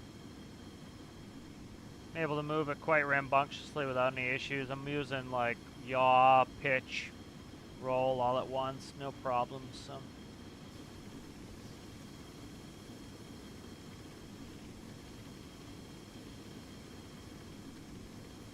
So I got both engines running. I'm gonna set it up so one can run too. If we're like, say we're going back and we don't need the heavy lift capability, we can run on one engine to save fuel.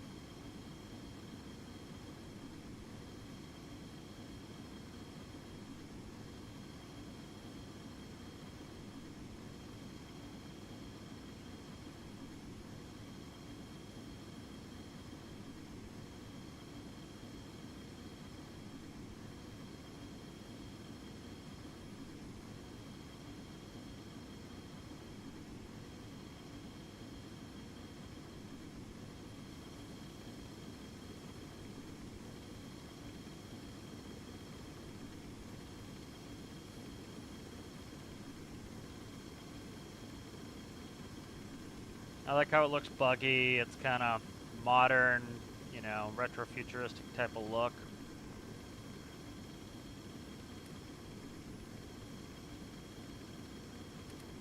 Let's try to hook these.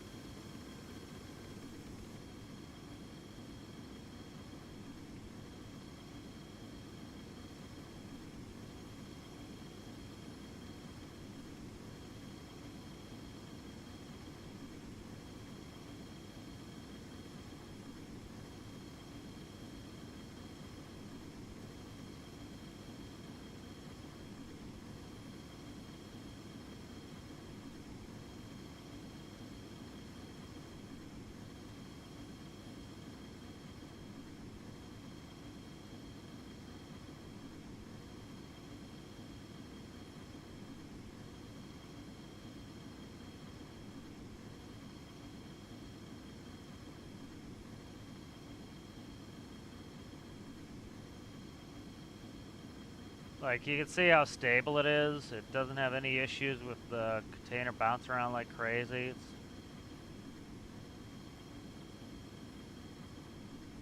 There's the... Why is that not connecting? Surprised that hasn't connected yet.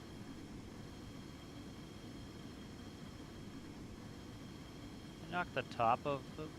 Maybe I knocked the top of the one I've got on the helicopter. I don't know. Yeah, I did the top, so I haven't really got the top close. I gotta pick up two.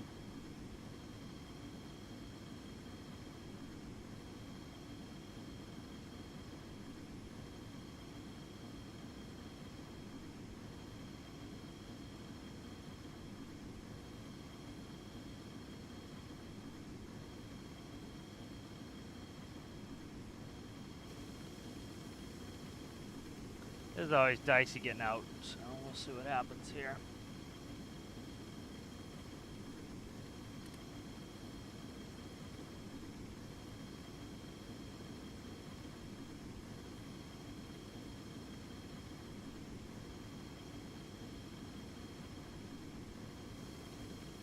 Okay.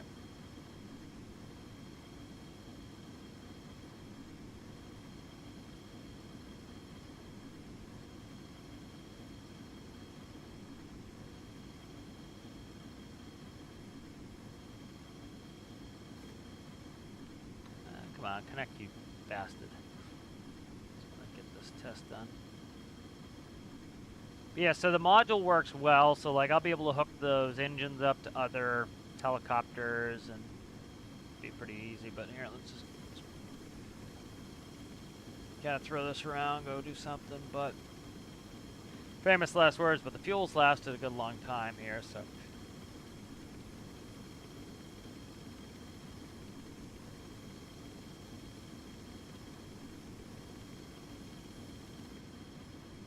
You see how rambunctious this is, and it's not having any problems. Like, that container's banging around, no issues. Like, stretchy ass rope, no issues. You know, I've got auto hover off on, now it's off, and I'm flying myself, and I have to make those corrections myself, but like, it's doable. Like, I'm making the corrections myself. You know, just trying to stabilize the helicopter. And of course, auto hover will do it more quickly because it can read what's going on. But you see, like, I just did it myself. So it's super stable. And auto hover, I'll click on just to make this maneuver easier. But yeah, I'm liking it. It's working well.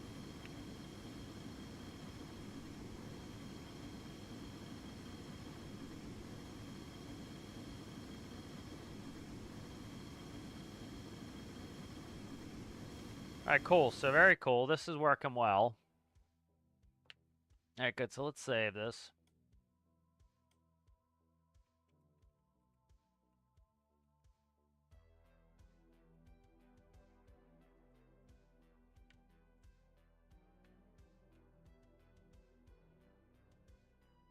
Alright. Alright, good. So one thing I want to be able to do is add, the winch is going to be a pain in the ass with that. So what I think I might do is set up to put a pod in the middle here. And then the winch could be a pod. I think that's the way to do it. Yeah, I think that's what I'm going to end up doing. So put a pod on there.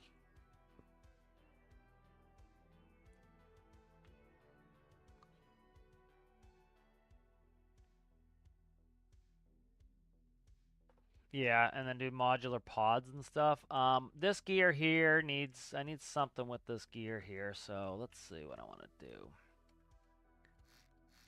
No, stop, you scoundrel. Scabrous dog. Let's see.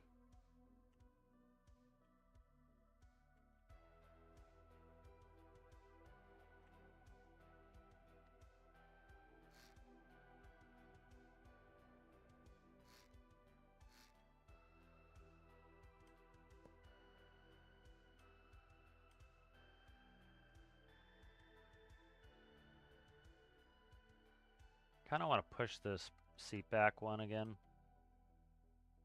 Yeah, I kind of push that back. Let's see what that looks like there. Okay.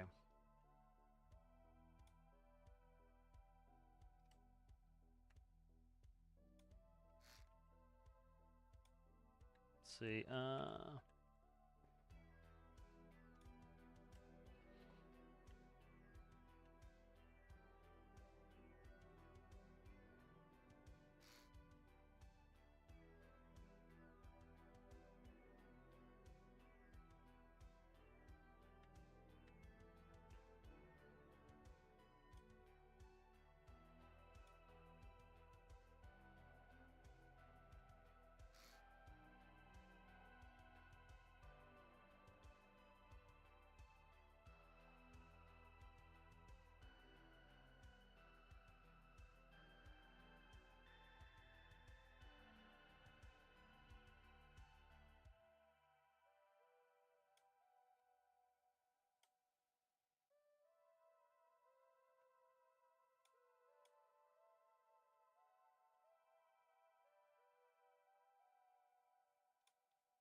Can't get anything in there with that there. Because I don't think there's any need to rotate it because the helicopter can lift and rotate itself. So I don't really need a rotating wheel, but I want it retracting. So we could do this.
good.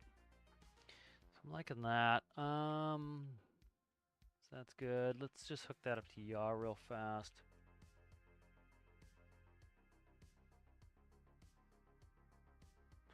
Where's yaw? Right there? Right there. All right. That's good.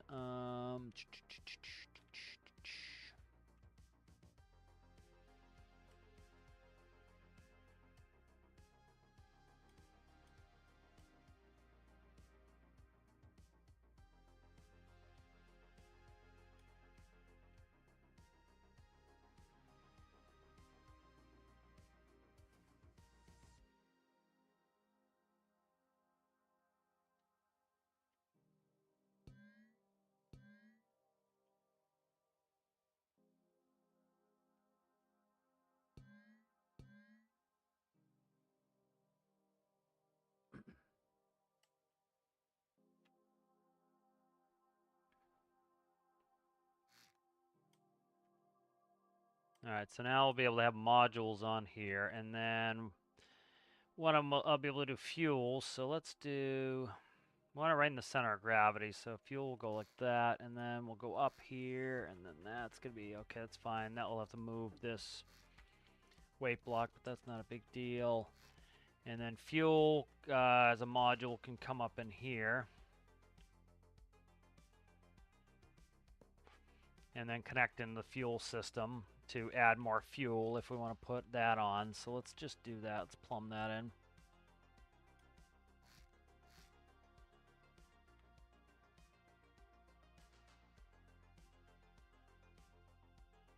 Where's the CG? CG's right there.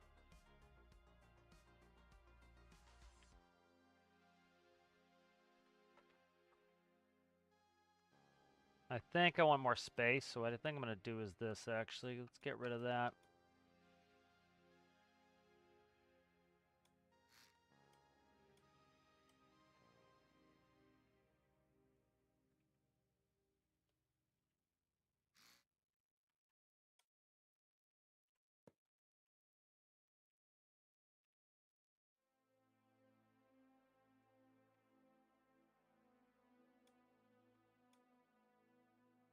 That actually helps in a bunch of ways, so do that.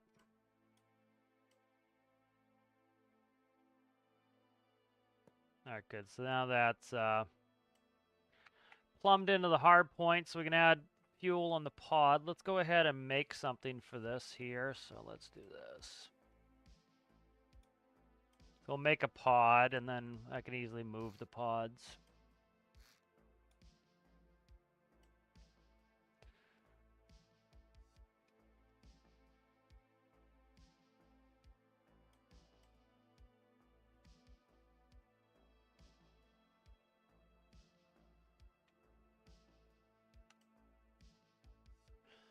This will be fun. I like having things like this where we can have, like we could have firefighting pod, we could have rescue pod, we have a bunch of stuff. I like that modular design.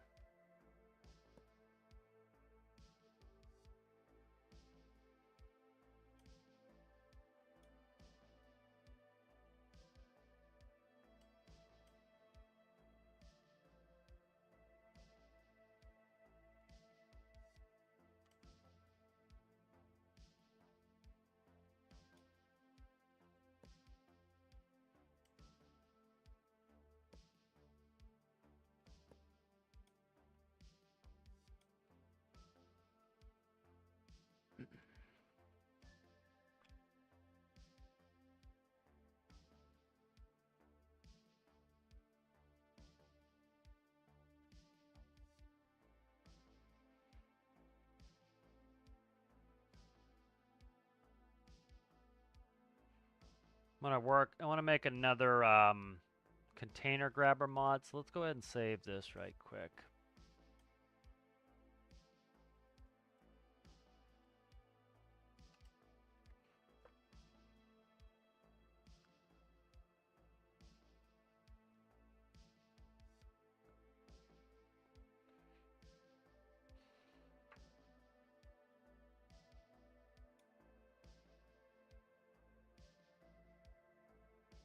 I haven't looked at some of the new presets.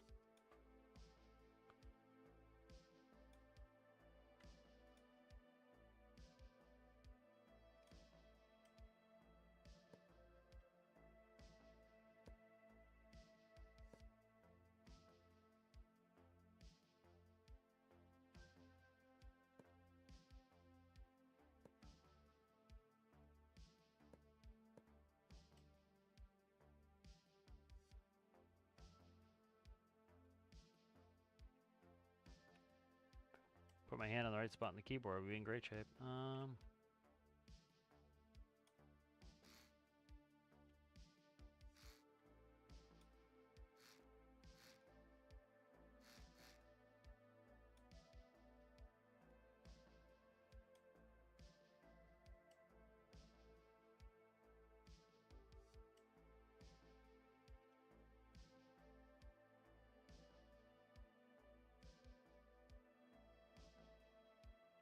I should have put a center point. Let's see.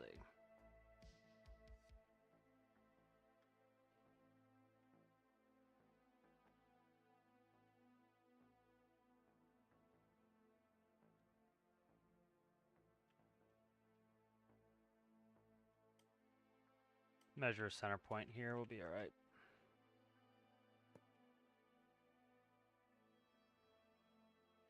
Right, that is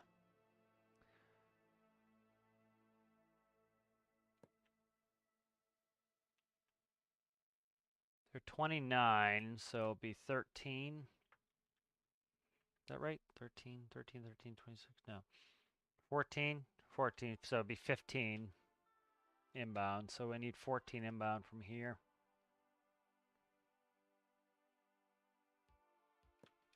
Ooh, that's almost right on the money. One, I was off by one, so that needs to go one back. All right.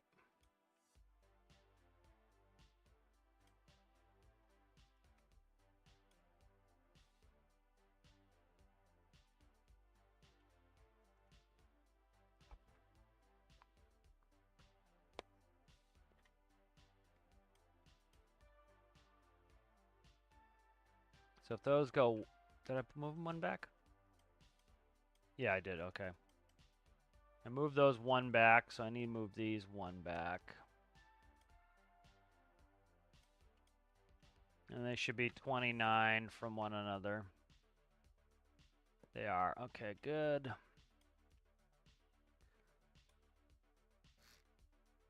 All right, now I definitely want this gear to rotate.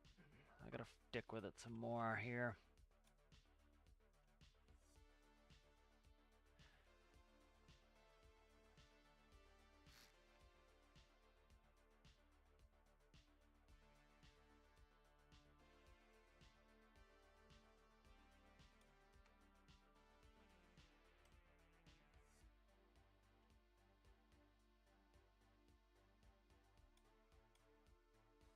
This gear's become more and more annoying.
Alright, good. And then we need to join these up, so let's go.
Oh my god, we just like pull in the direction I want you to?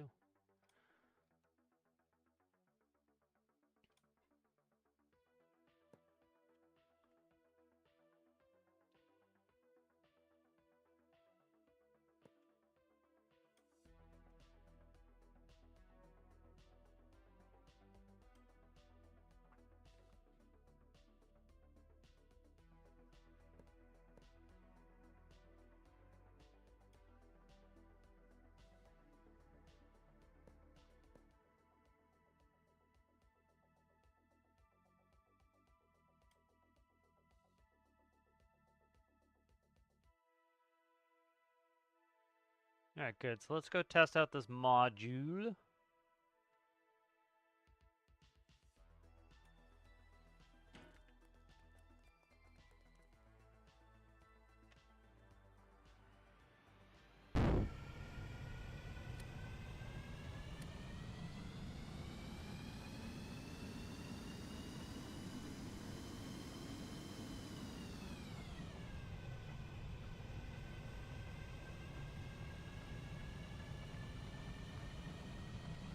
So it'd be cool to have a bunch of different modules. You could do like a firefighting module. This one has just extra fuel in it as well.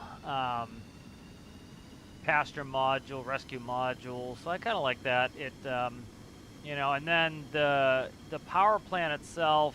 You know, I made the module, but once I get this kind of more refined and the systems refined, and the panels in the cockpit, what I'll do is I'll put that as a package. So if I want to make another different helicopter, I can pretty much put these engines on, rotors, and it's off to the races, and I don't have to reinvent the wheel, you know. Makes it much quicker and easier and more friendly.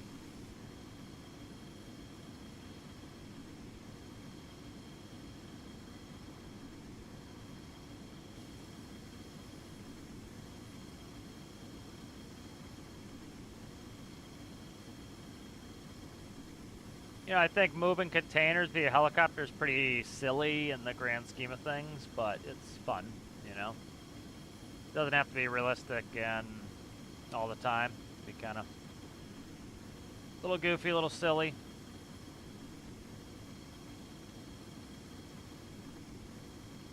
You know, it's something to do. That one's good. Oops is good, so we'll grab oops. I gotta get rid of that trim down or we're never gonna get anywhere. Good visibility on this helicopter too.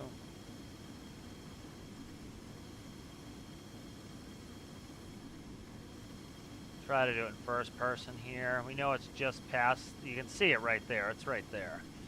So I'm trying to eyeball that corner and I can see my corner here and then I just need to rotate. I would assume I have auto hover on, I can't tell. Let me look real quick. Yeah, it's on. So.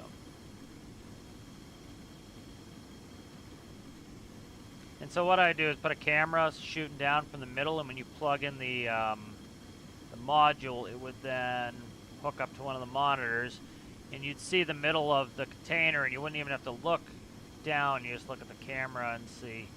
Done that with a bunch of my container moving vehicles before. I just want to grab it here real quick. Trying to not cross grab it.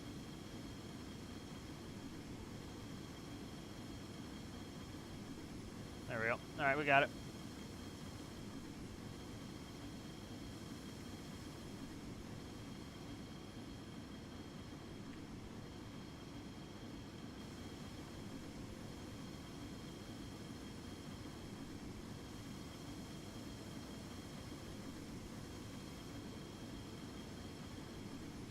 No, I didn't even raise the landing gear. Let's do that. All right, landing gear's up now.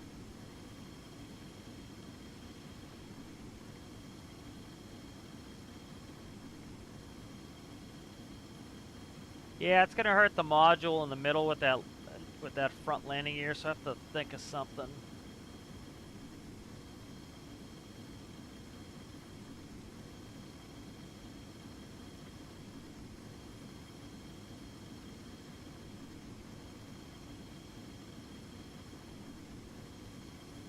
A very stable helicopter, no problems.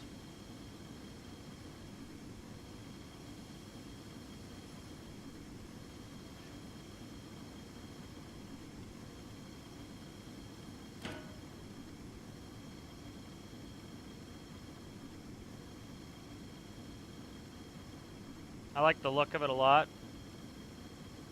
That's me just getting into it. Glitching into the wall, and then it doesn't like me glitching into the wall.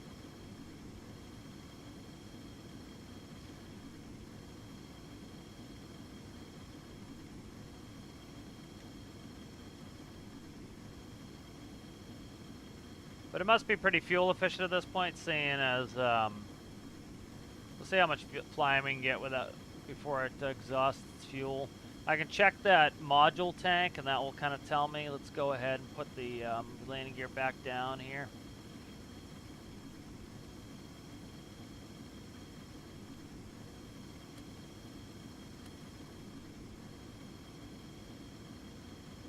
And we gotta see. I'm gonna see if another one's selected now.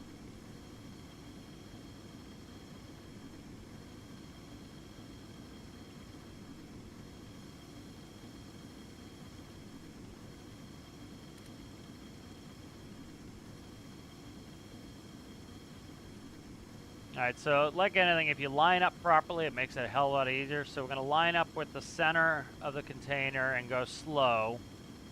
And we know it's right there, so we're going to just line up and keep sight of it. And there it is below us. We're a little bit to the right. We'll move left, so. We're getting close. We just passed the halfway point of the container. We're getting towards the end. Alright, there we go, and here we go, we're on it. Alright, bingo, we're gone. So, like, those are kind of some of the techniques you'd use as a real operator to, like, reference where you are in relation to the whatever you're trying to pick up.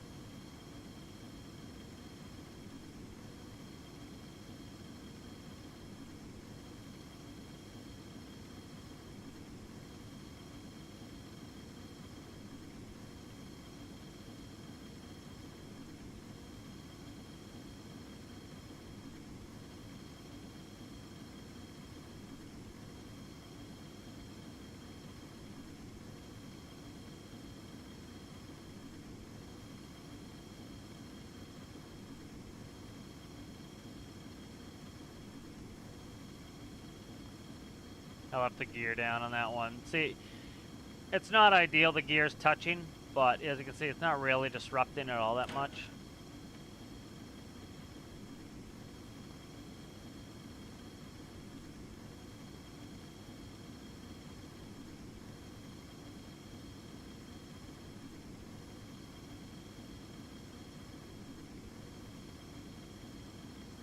See, this would be a good firefighting helicopter, as you could easily have a firefighting module, so that's good.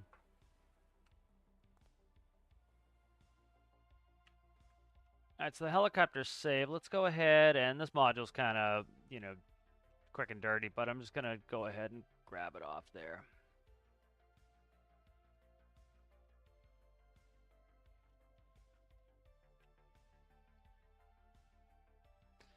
But that adds a lot of fuel to us, too, there.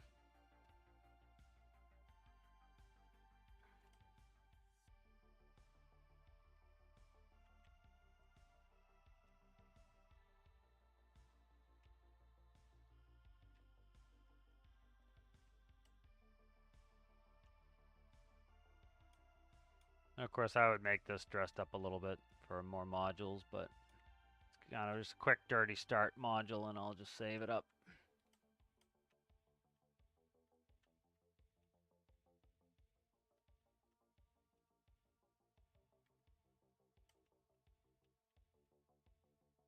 You can see if you just like work your center of gravity and you make it stable innately, it just operates well. You know, you don't have to do too much with it. You know, it's like everybody jumping to try to go get some sort of magic microcontroller off of the workshop to fix all the problems they have with their build. It's like you get a vehicle that just works correctly innately. You know, you solve a lot of those problems. You don't need magical systems to fix all the problems.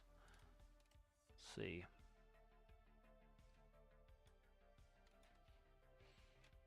Coax, Hilo. That module. I meant to put a date on that, but let's go ahead and load up this. I'm gonna get a drink real fast. I'll be right back.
All right, nice.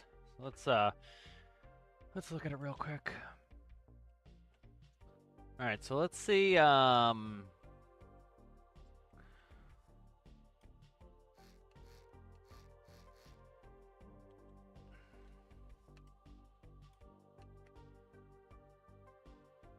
Gear. I'd like to fix the gear a little bit. I don't like that where that gear is there in the nose.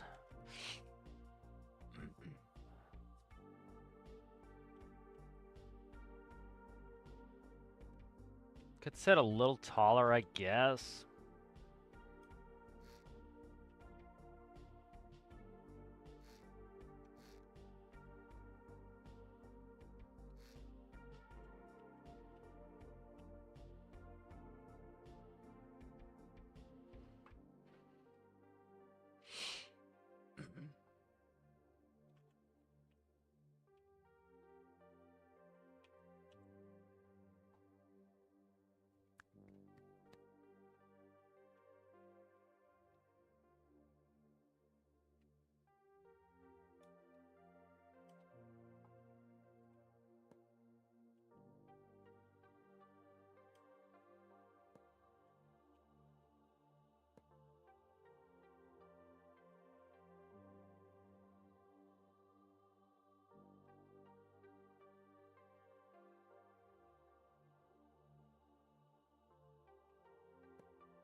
It's actually the opposite of what I want to do there.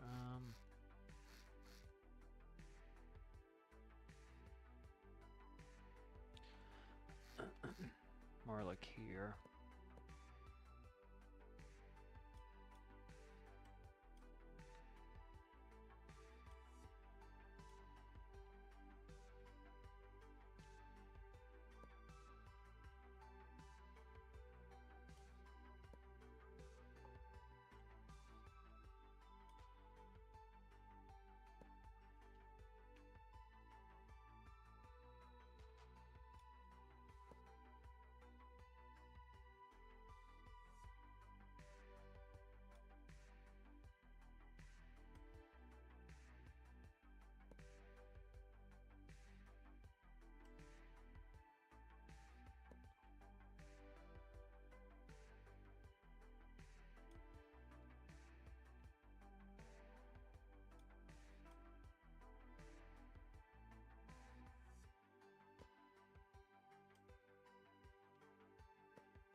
I think that adds to the roundness of it. I like that better anyway.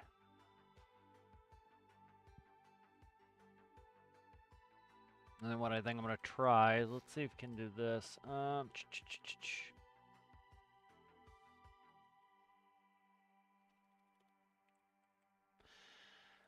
These are probably too big, but I can do, yeah, those are huge. They look goofy. They look cool on what do you call it, on Katie did, but that was like really the only build I've ever liked those big Johns on.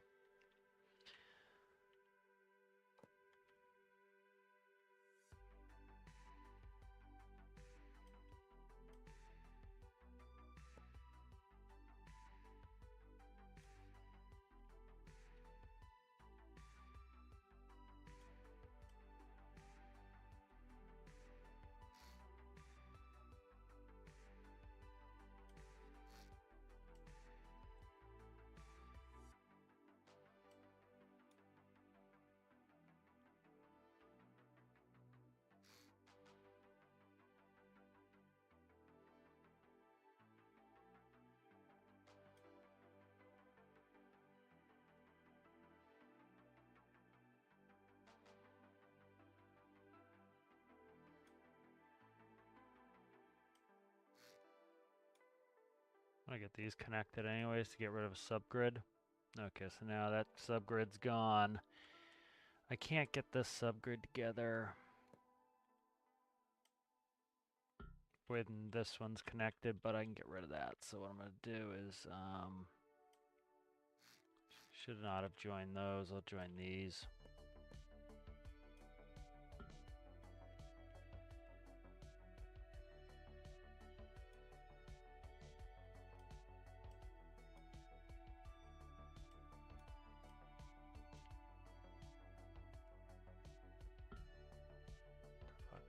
Okay.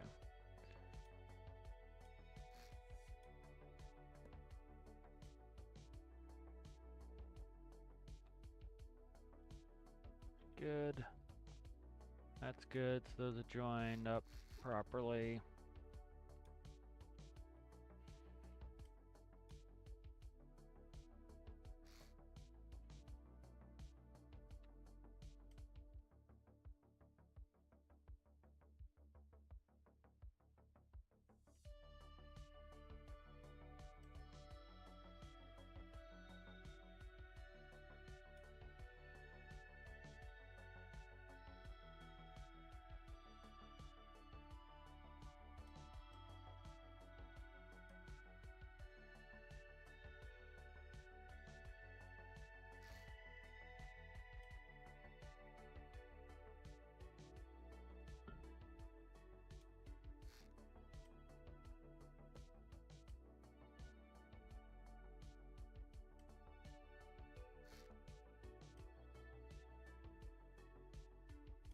See what these look like once I get them put in there.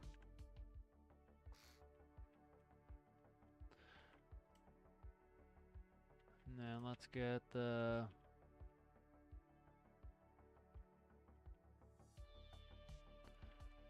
did that get deleted? It did. Okay.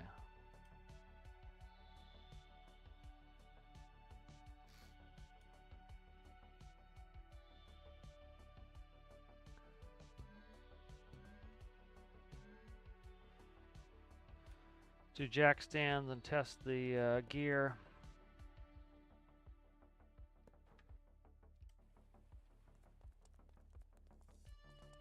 Size looks right. Let's see if they fold properly with the new big wheels on them and if they look alright.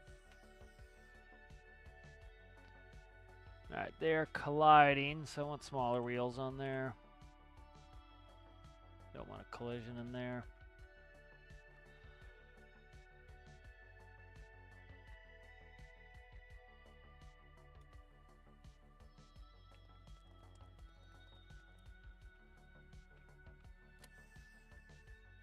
That's better. Alright, so that's not touching.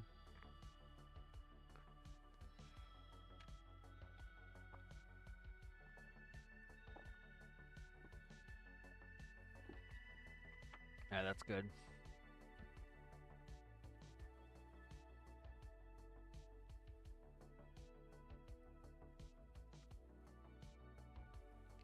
That looks good in the front too.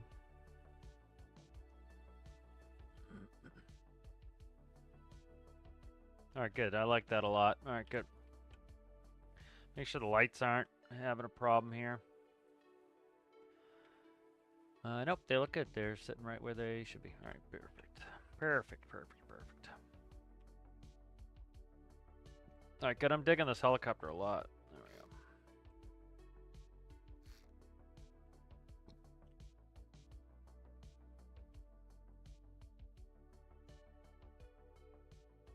I'm going to shut the smoke off these, so these shouldn't have particles. That's good.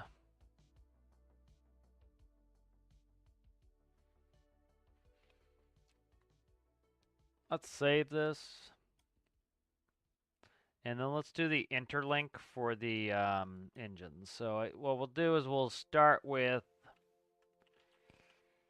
where's 6? 6 is there. 5, what is 5 doing? 5 is doing what? Okay, 5 is the rotor brake, which at the moment I don't give a shit about. So let's take 5 off, and let's do the starter here. And this way I can independently turn the engines on and off. CG problem now? What the hell is up with my CG? Is it because they're bouncy? Let me see how it spawns in. It's just, yeah, they're right on the edge of this the CG. Nah, it's just the bouncing. Just bouncing a little bit, that's the problem. I don't really want to move my CG, so... just the way it's bouncing coming in. Let's start it up. So what I'm going to do is start one engine. And it should be able to run on one engine.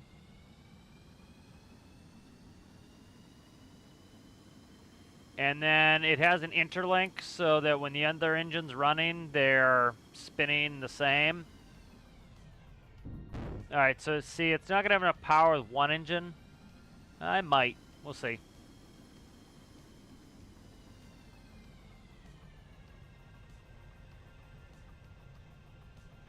Alright, so one engine's not going to be powerful enough. I might. Let's see if it comes back up.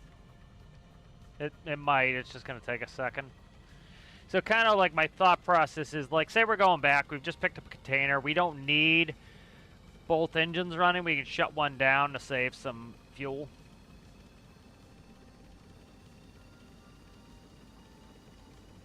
So it should fly with one engine. It's got the power for it. So that's one engine running. And then the other engine will instantly come on when we start it. So it's going to be less powerful, of course. It only has one engine running. But all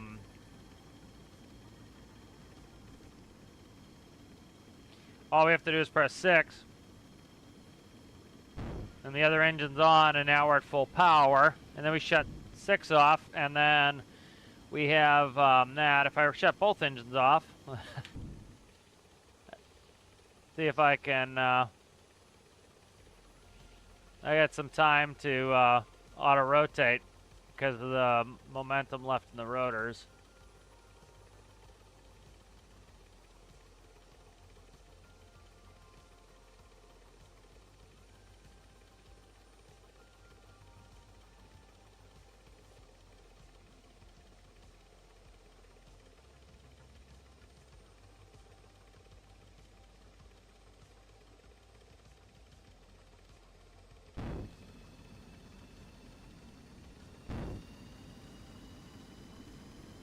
That's nice because I can shut one down and go off and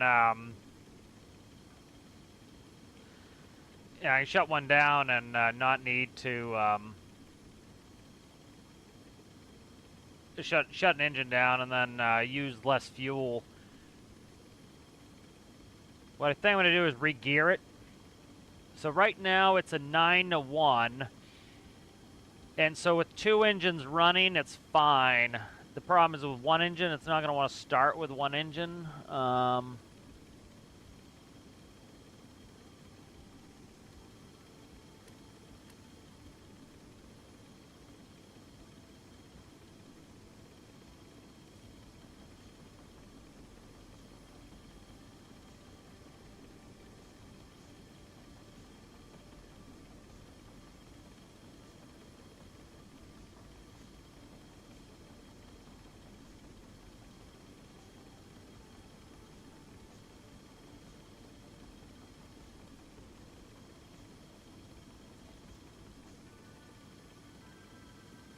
All right, so let's start. Okay, so what I'm gonna do is I'm gonna say, let's re-gear it real fast. All right, so right now it's a 9-to-1. Let's see. 5 times 3 is 15 divided by 2 is a 7.5-to-1. So 7.5, so 60 divided by 7.5 is 8. So we're going to up this to, let's up these to 9. I just have to up this to 9. So let's up that to 9 RPS.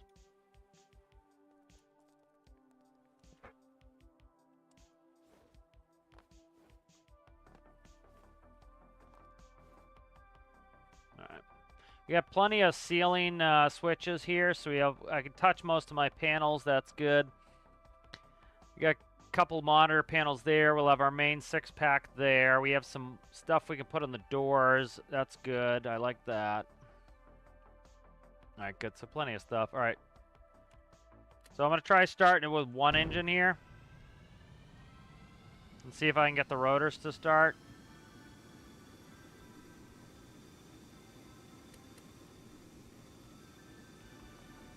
And so we want to make sure it doesn't stall out. Okay, good. So it's not stalling out.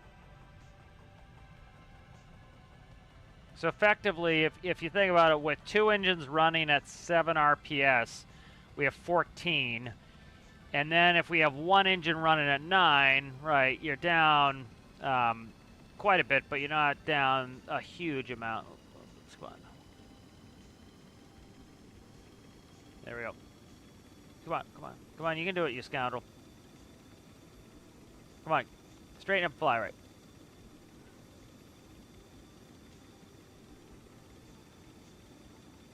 See, I don't want to change the CG for spawning it in. It's just bouncing off of the wheels, which is obnoxious.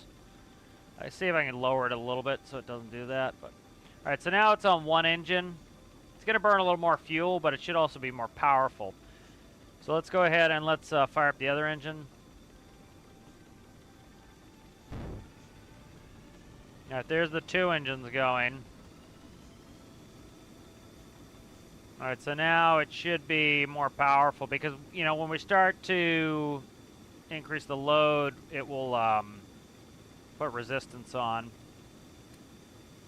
All right, gears up.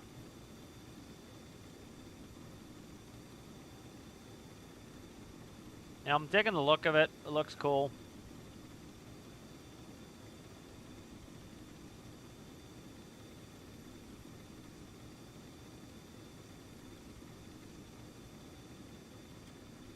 All right, that very good. I like that new setup better. Let's go ahead and lower this down. It's all right. So it's lowered. I don't like how it's bouncing though.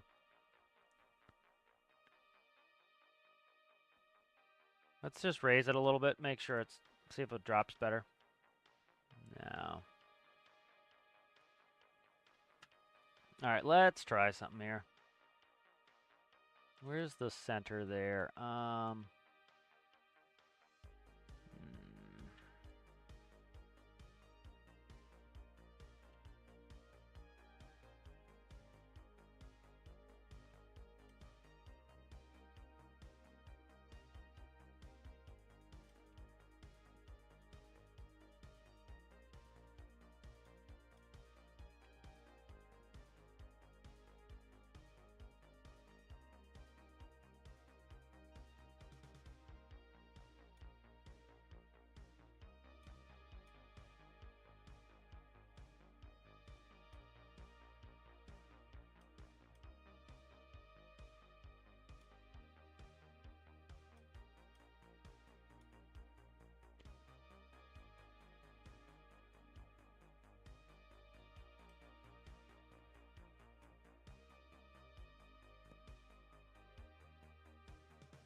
I'm gonna cut this.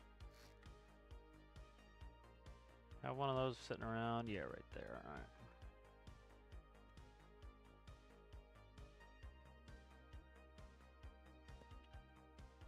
Where's the wheel going? Wheel's going on the outboard side. Shit, I can't do anything with the outboard side. Do a swing, see what it looks like to us. I just don't, I hate clipping. Clipping looks horrific to me.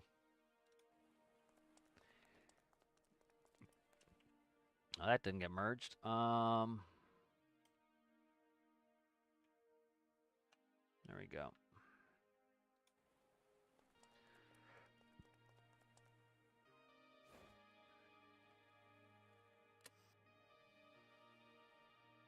That's not too bad, and I can probably, yeah, I'm not really worried about that too much.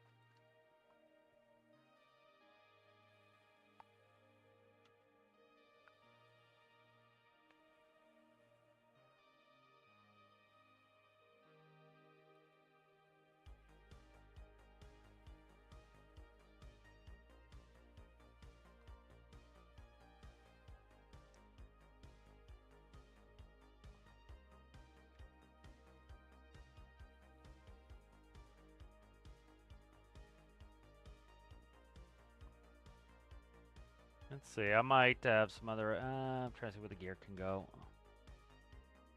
Don't want to go inboard with them too much, I lose some space.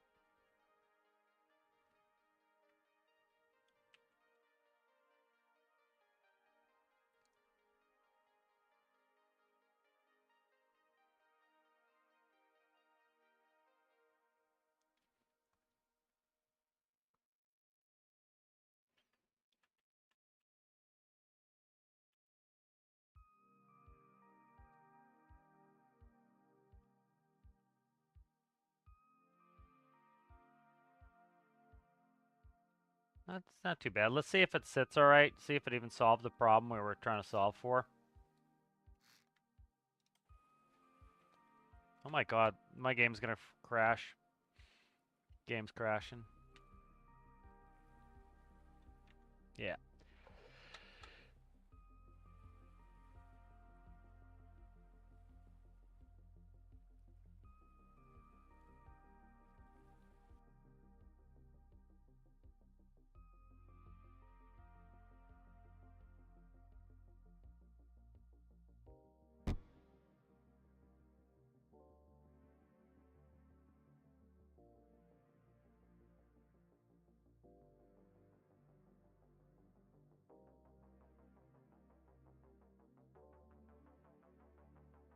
Alright, we're rebooting. Just having a sneezing fit too at the same time.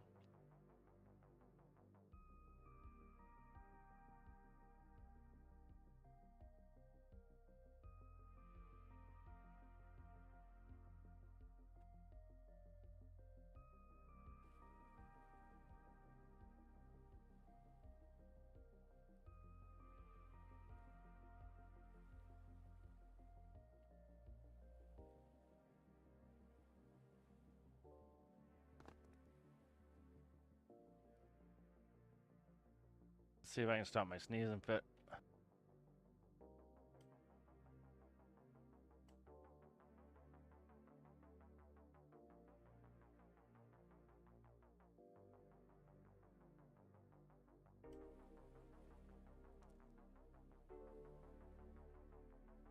Alright, good. Moving that back, fix that.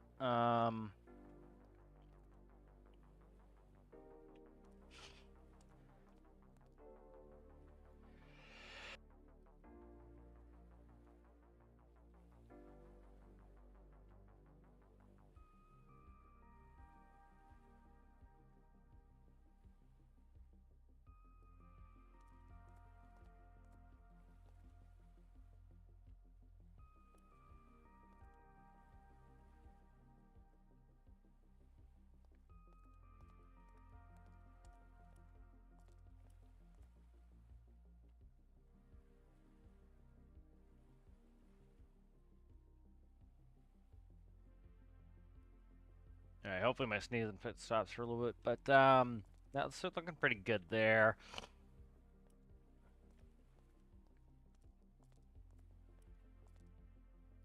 Let's start working on internals. I gotta go take an allergy pill.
All right, let's see if this allergy pill will keep us from dying. Let's work on cockpit stuff. So this is when it becomes really obnoxious. And the problem is, so right now it's reasonably easy to get started. Once I start going into panels and everything else, it makes the startup process take longer, and then the testing takes longer. So, but I also, I like having complex systems. So we're just gonna kill the music for now. All right, so let's go wrap some. I didn't need to delete those panels. All right, so systems wise, we're gonna start from the left with our electrical system. So we want to have ground power. Let's see.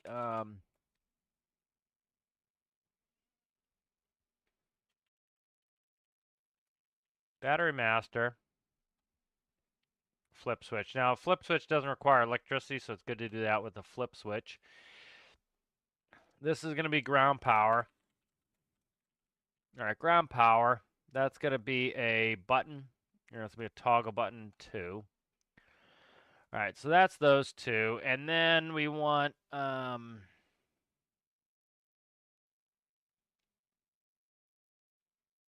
I'm not going to get into iCasts yet. I really want to make one, but not yet. So voltmeter, let's see.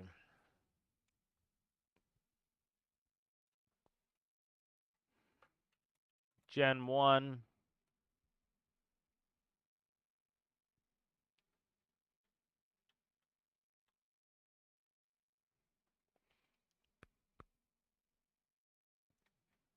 Try to decide because like I do turn on my generators in my plane. So we'll do Gen 1.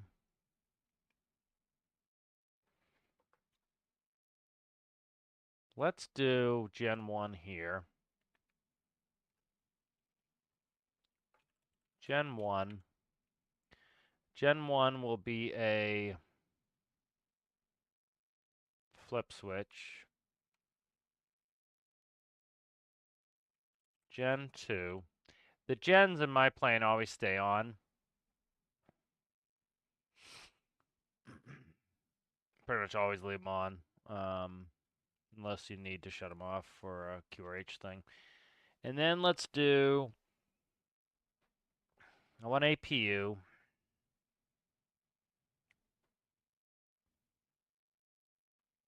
Let's do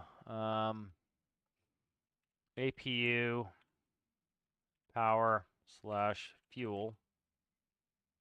And that will be a push button, or a toggle button rather. That'll be we'll do all the electrical as one panel, so that'll be 5. APU start/stop.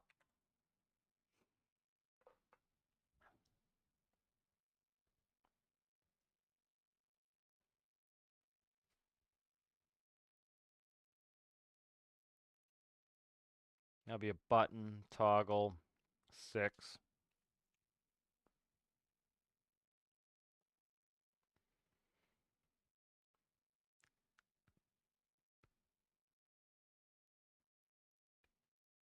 And then we'll do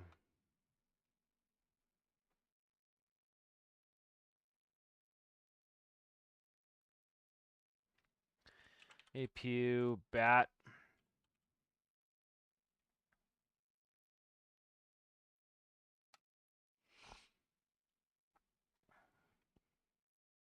I'm trying to decide if I want to. I think I want to gauge. Sideways gauge 0 to 100.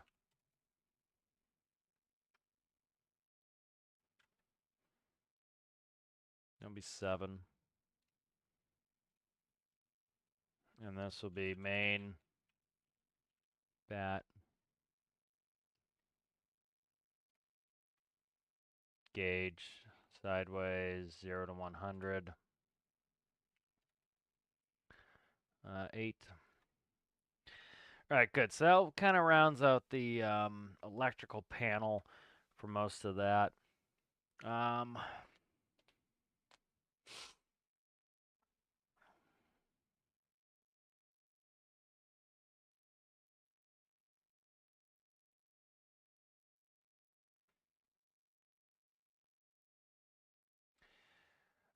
It's going to be interesting to reach some of these. Let's spawn it up, and I want to see the reach real quick.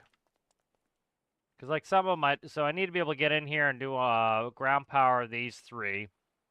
And this actually works out because like right here, I run into problems reaching the top row. And then I can reach again. So it's just that top 2. So those top 2 should be indicator lights probably. So those will be some sort of indicator light. So we'll come in, battery master comes on and ground power goes on if you're connected to the ground power. If not, you need to start your APU.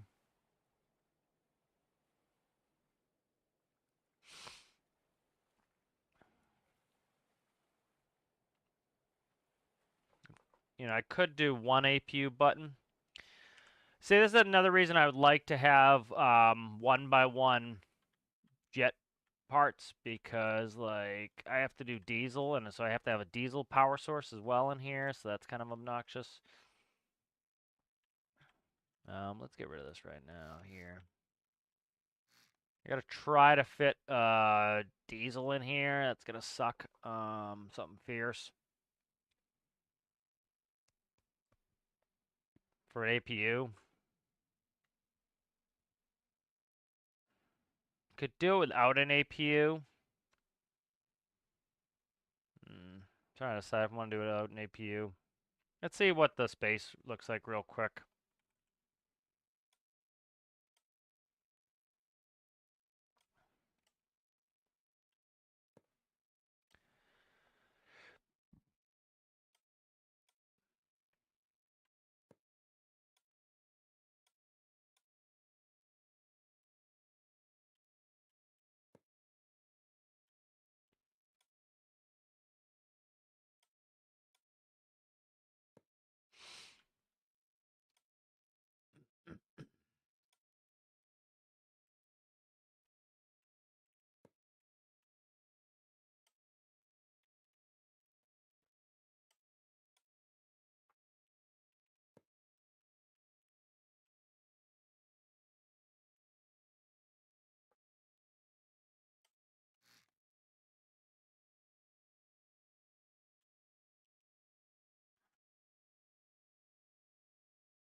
Yeah. Let's do no GP. Let's do no APU. That's like it's just gonna be electric start on this.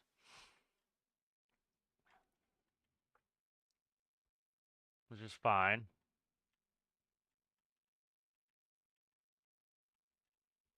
Okay, so let's go ahead and do this real quick. Additive.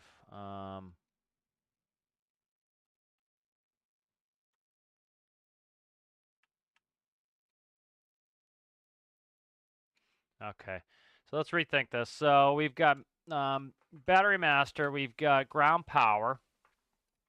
We've got Gen 1, Gen 2. Those are for the two engines. That's fine.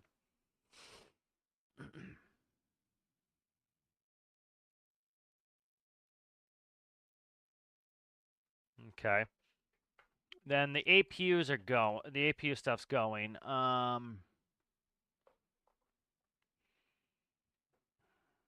Buddy, stop. Let's see.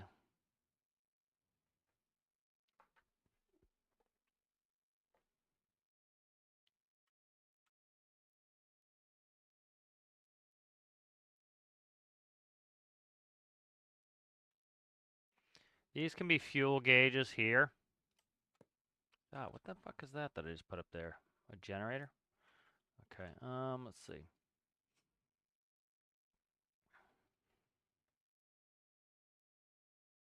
Let's see. Port fuel.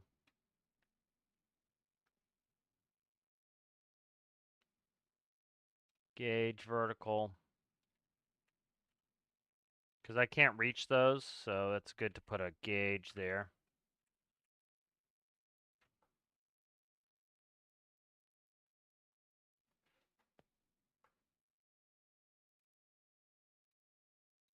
And then we'll figure out what they are. I think it's like 7 something, so let's say 730 for now. Okay. So not doing APU. I'm trying to think what I want to do.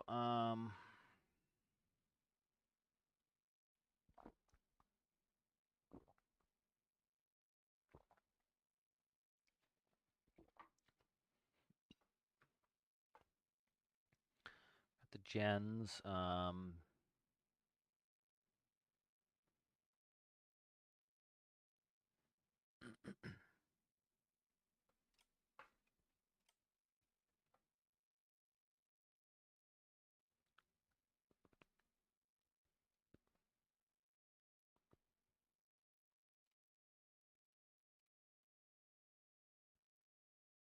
Would be cool to be able to do an APU. That's the only thing I'm thinking of.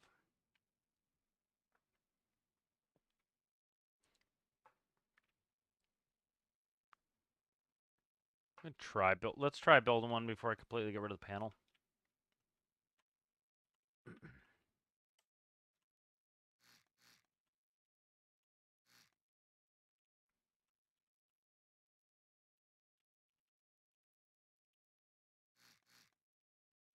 Okay.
I wish I could run this off friggin' jet fuel. Would be great.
This is where it becomes a pain in the ass to fit this shit in here.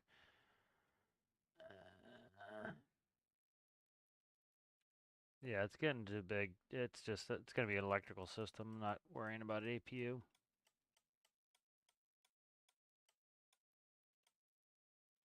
Okay, not worrying about an APU. It's just going to be too much of a pain in the ass to smash an APU in here. It's fine. Like, I've flown jets that just have electric start. We'll do this.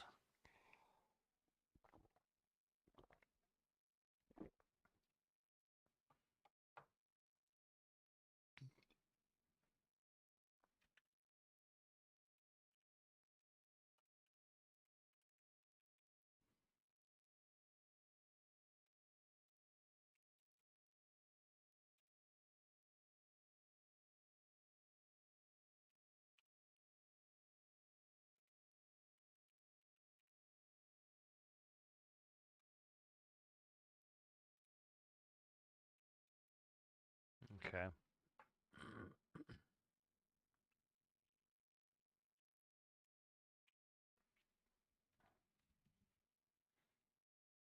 Kind of want to move these generators up there, though. Let's do...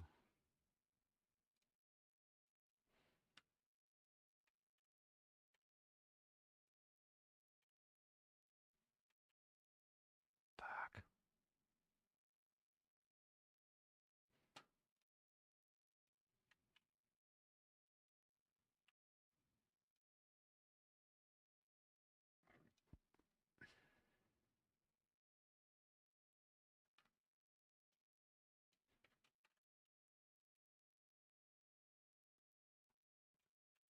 All right, number 2 gen there.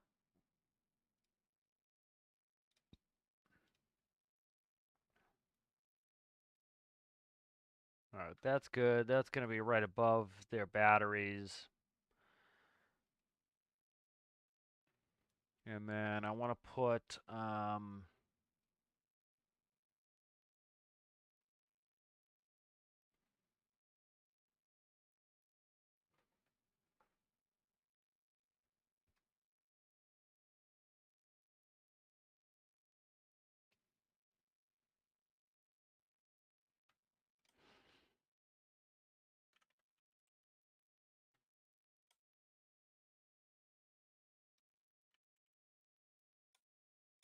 I don't know if there's going to be any way I can tell with a cable anchor.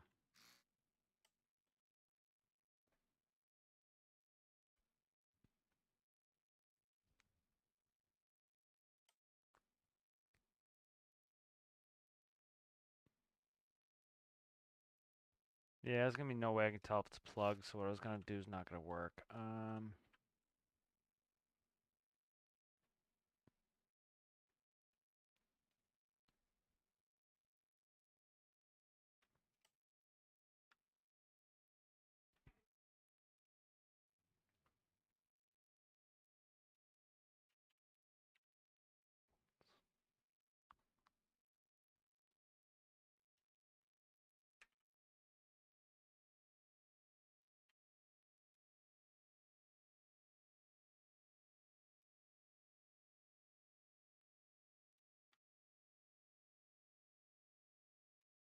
All right, dials there. All right, that's good.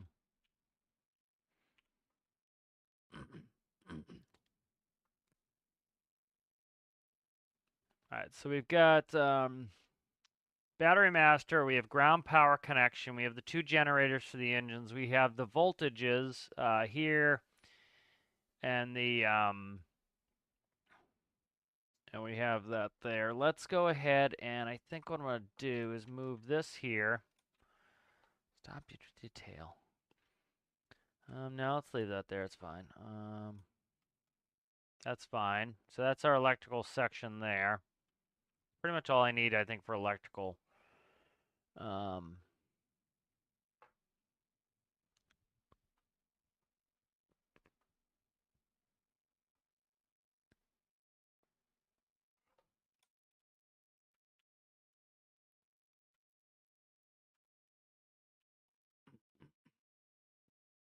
Trying to think of a way to do...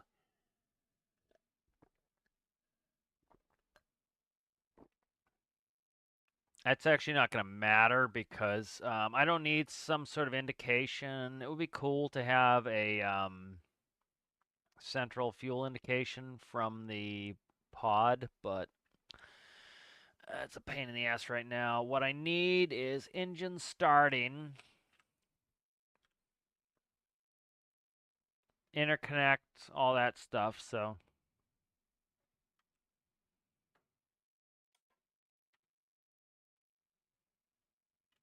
number one, start slash stop.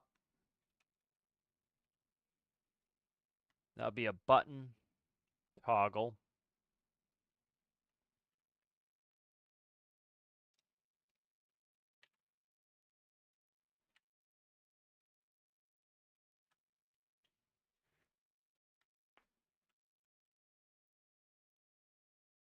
That'll be a button toggle. 9, 10, 11, 12.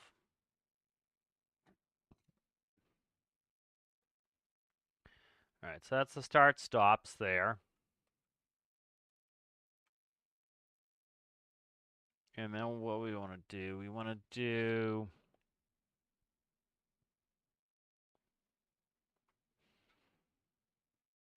we need a rotor brake, we need interconnects.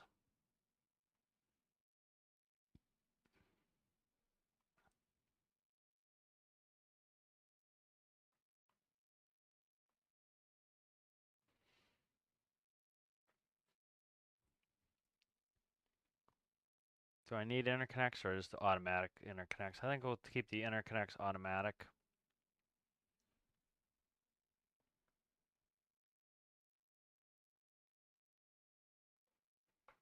No. Let's connect them.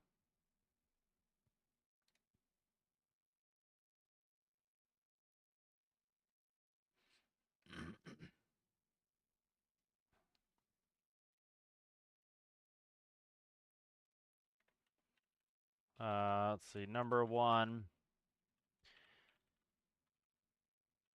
interconnect, toggle.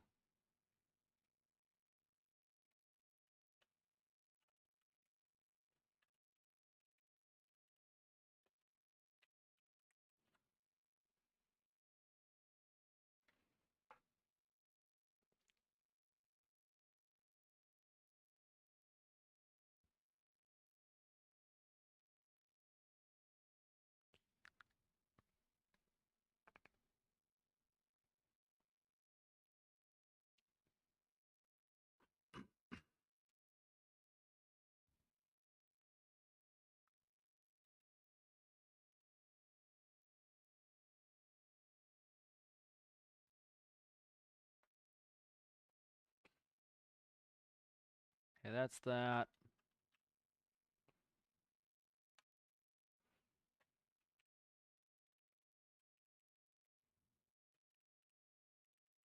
Rotor brake release.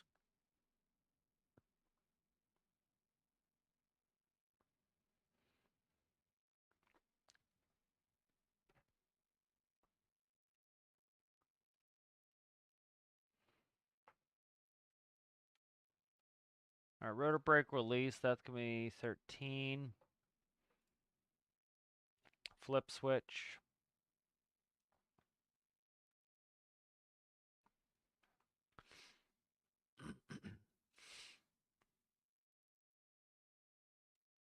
Hey, they want to release or not?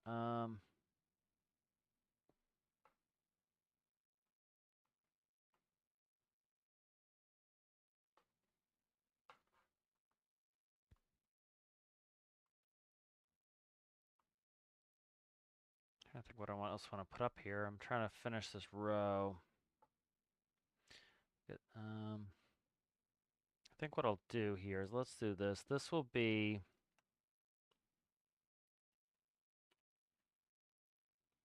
push. Want it more interactive too to be able to start them up.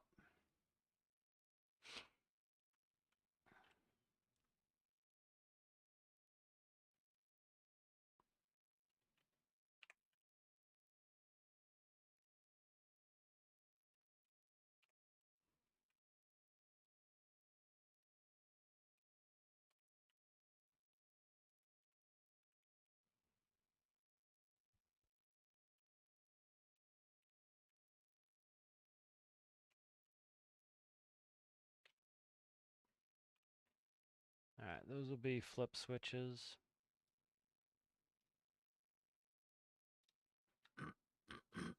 All right, so that's fuel. That's going to be the fuel section. So that's 8, 9, 10, 11, 12, 11, 12, 9, 10, 11, 12, 13, shit, all right, 13, 14,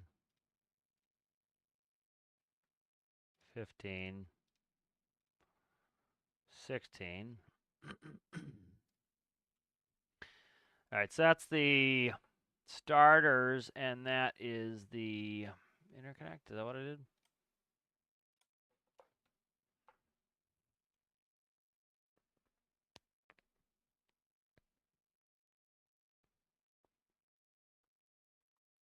Trying to think if the starters should be arrows. No. Do those interconnects, and then that's rotor brake. What else do I want to do here?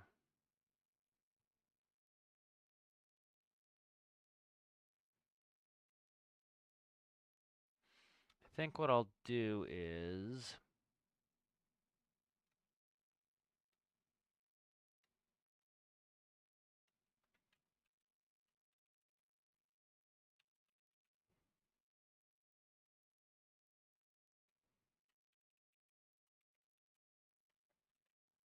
those are hydraulic pumps.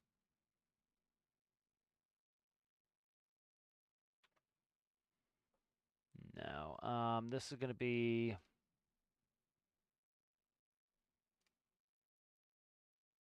flip switches. These will be arrows pointing to the engines that they work on.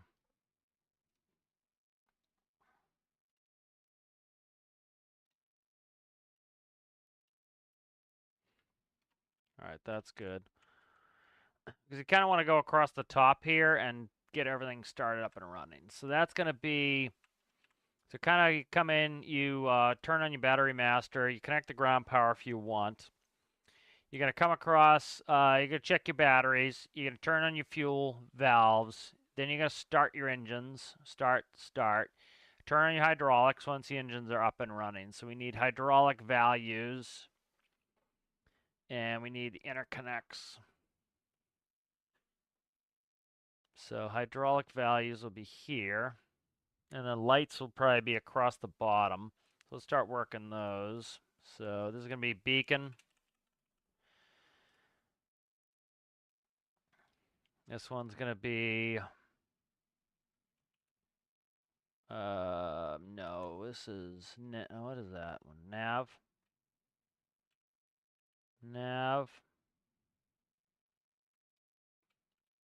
beacon.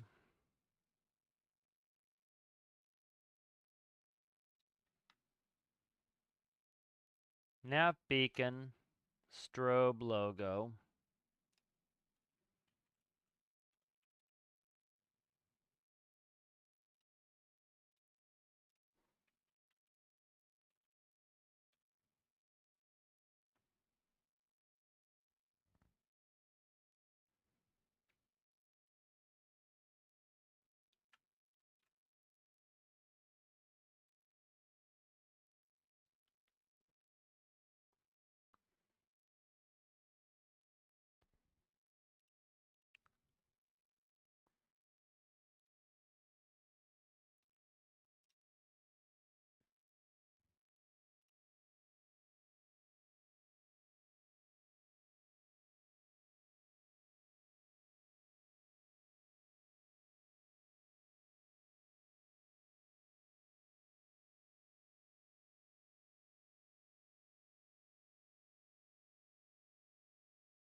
Alright, I got my headset charged up for a little bit. I don't know how long it's going to last, but it went down, so let's see. I think I'll do 2 panels. I can't do a panel there, shit, because the window is inset. Meh, sucky.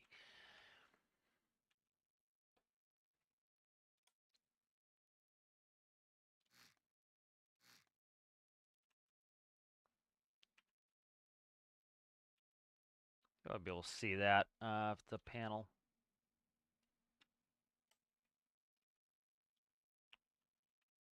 Go sit in here, see if I can see this.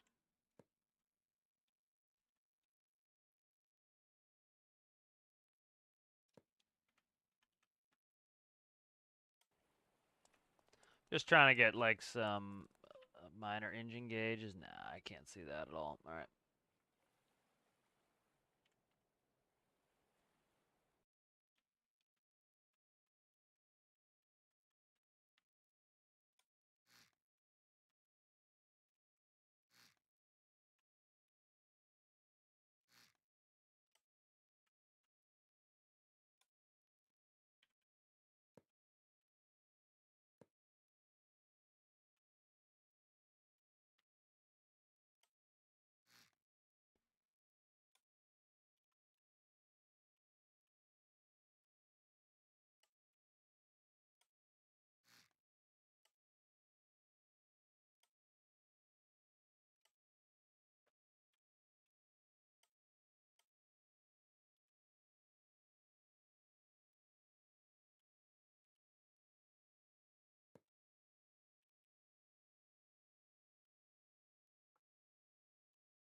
Yeah, it's gonna obscure too much of the glass, so I don't want to do that.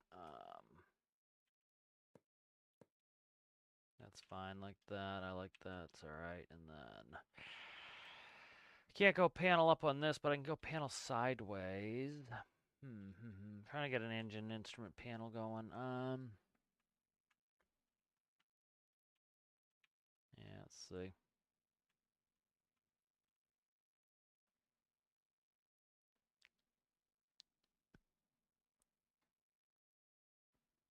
Figure something out.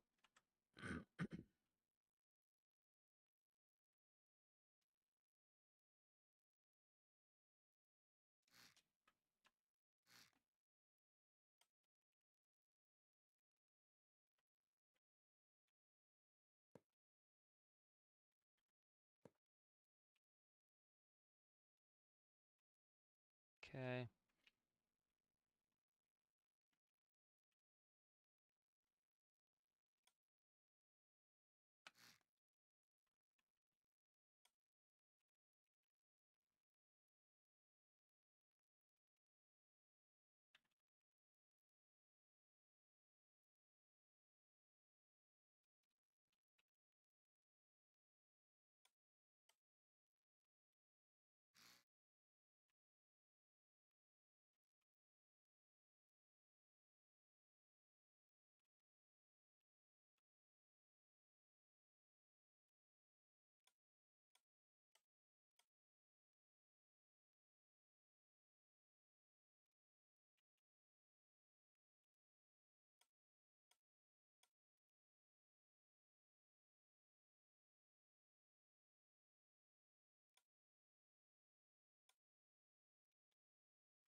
The fuck is it?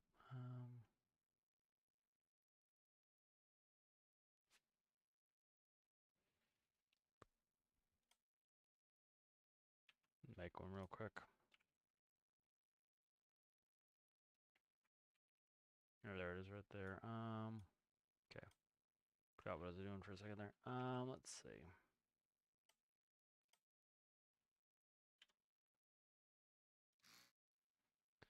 Okay.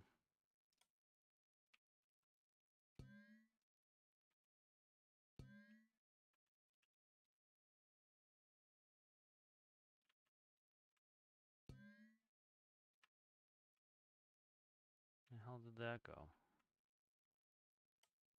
How the freaking hell did that get deleted? Alright.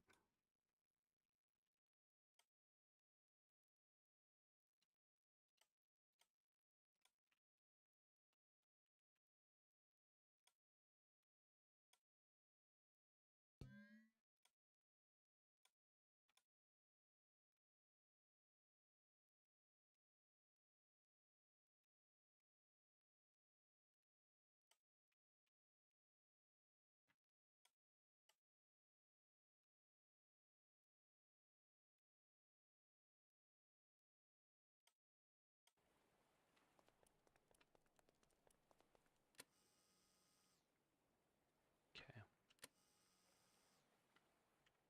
And I'll do that. Could do suicide doors on the. Not really. It'd be a pain in the ass to do it. Alright, let's see. We got a window here.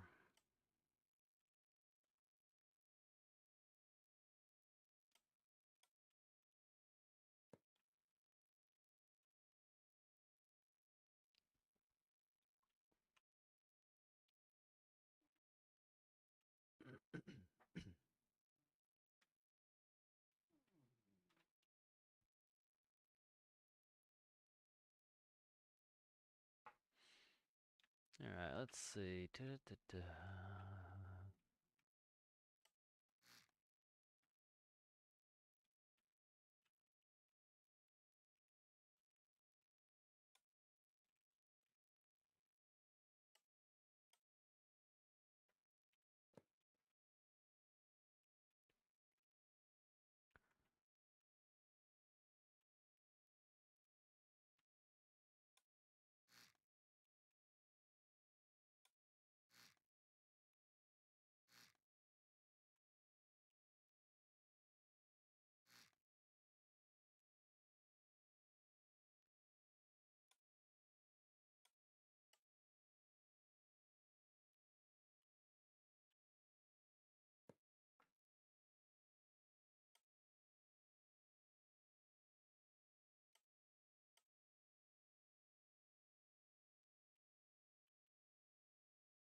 That's good. A little bit of dress up there.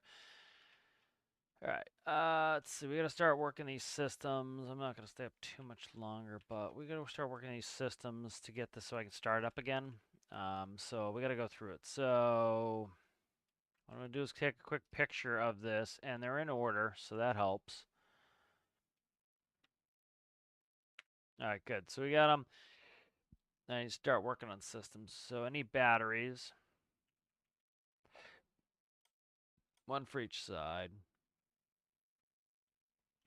And let's see where I want to put those. They'll go right. Can't go right here. Work. Alright, so there's our two bats. So let's go start hooking up. I need a relay. There's a relay. I gotta find a place for that. That can go. Can it fit in here? Yeah, it'll fit in here. Kind of want it back here though.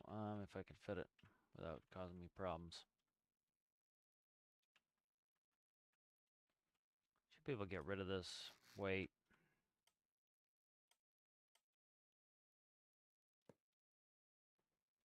Alright, so there's a relay. Alright, so the batteries are gonna connect to one side of the relay. They'll go to the port side of the relay. That'll be the hot side. The generators are going to connect to there as well, to the other side. That's there. All right, good. So those are connected up. All engine components are going to connect together. So those two hook up together.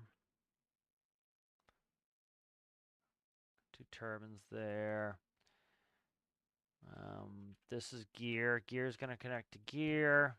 And that's going to connect to gear. So all the gears connected. We need all of our paneling and monitors will connect as part of an avionics package.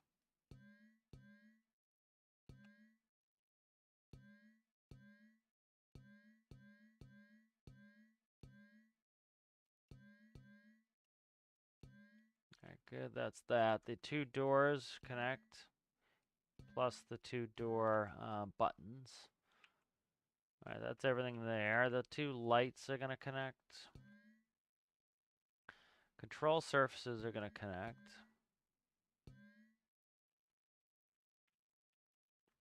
Those gearboxes aren't changing. These clutches will be independent on their engine side. So that will be clutch, clutch. What the fuck did I just connect that to? There we go. Alright, clutch goes to there. Clutch goes to here. That gearbox isn't getting changed. That's a starter motor. Starter motor will go to there. All right. So starter motor goes to there, to its clutch, to the gen clutch. All right. This is the rotor clutch. That's going to go to the connected side there. What is that? That's a hard point. We don't connect that to anything or else we're going to have battery when we don't want battery. That can go here. This can go here. These two, one of them needs to change. This one needs to change. And that one will be connected to the hot side. So we can lock up the rotor. Those don't change. This needs to be hooked to that side. This needs to be hooked to that side. These need to be hooked to this side. Doors go to the hot side. The hot side's the bat side. All right, good. The lights go to the hot side. All right, good. So that's all the electrical connected that needs to be connected. All right, excellent. All right, good. All right, now we need to work on we gotta clean up these turbine controllers a little bit here.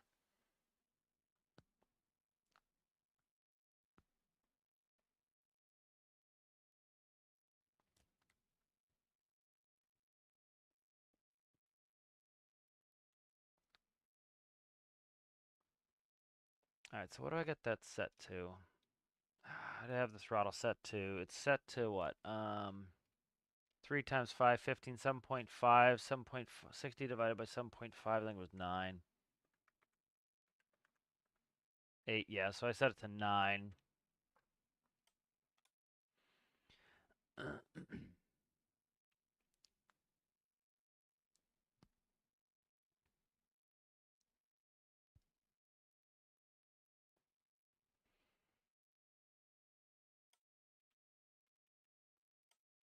Just do flight idle, ground idle button, but I gotta see if I have any, if I want to change anything out.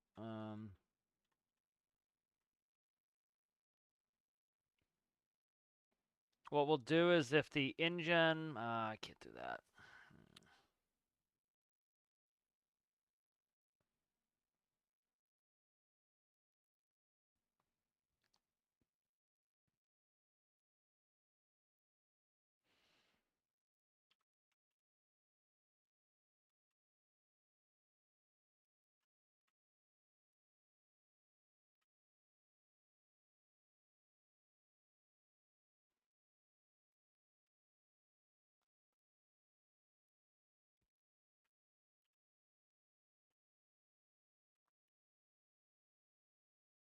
Hmm.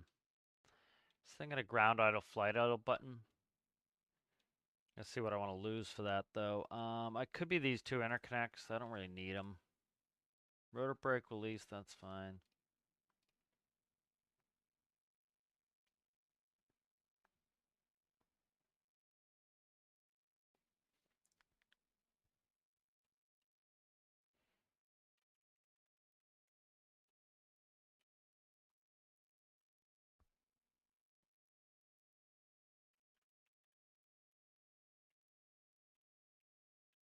Flight idle.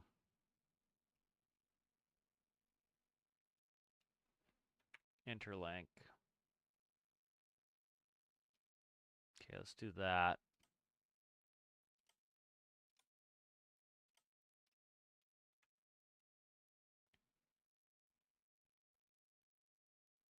Let's do that. All right, let's go in these micros.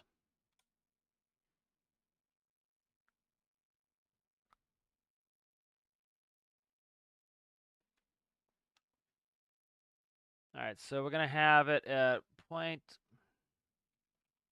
That's fine.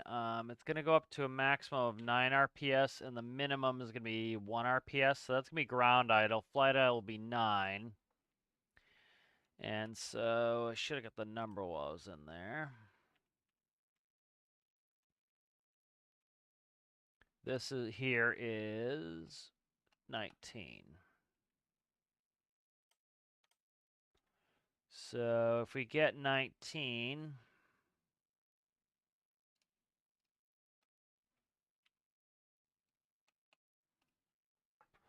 if 19 is selected, it's going to increase this. If 19 is not selected, it's going to decrease it down to ground idle. So flight idle when it's selected, and then that goes to the set point. All right, good. So that's done. And then now we can put in composites on top. So like this is new today, literally. The composite can sit on top. So that's awesome. So now the composite came in. Where the hell is it? I missed where it went. It's right here. So it's right here. You see where it came in there? So what we're gonna do is text spawn. Okay, that's good. And then I want to move this shit down.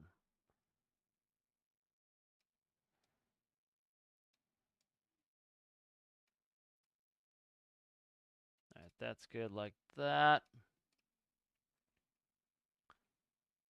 All right, good. And that's going to be our input.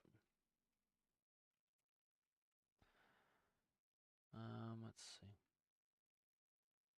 This is awesome that we can make these like this now because I can put this on top too. Composite, now it's not in the way, and this is going to be seat.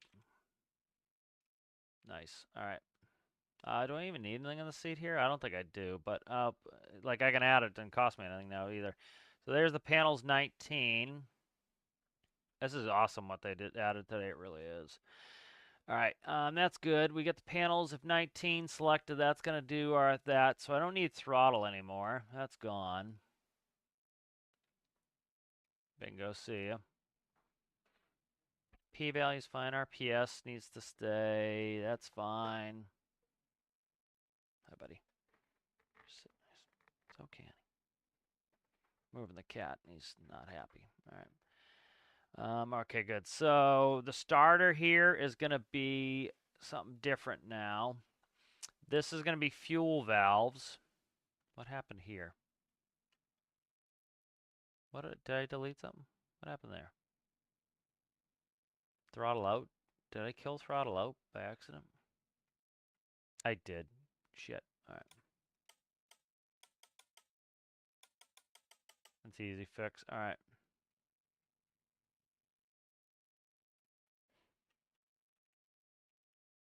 All right. Throttle there. There goes there. Done. All right. Let's see. I need this new starter here for this is going to be the left engine.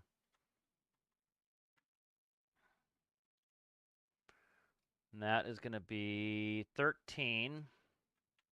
And then fuel valve is going to be 11. So 11 and 13. So let's do this.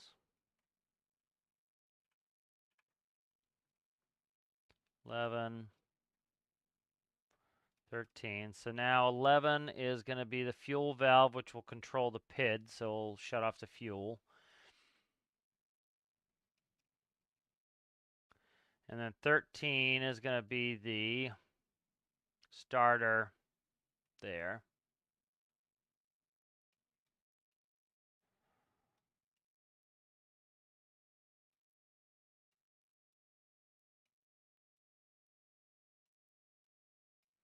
Okay, that's good.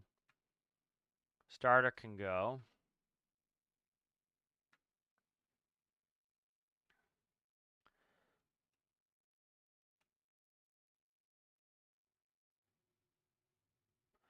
All right, so if that's not that, that's going to increase the clutch. That's this clutch, not the rotor clutch. So this is now going to be the interlink clutch, which I need to add something in for. I can stack it here.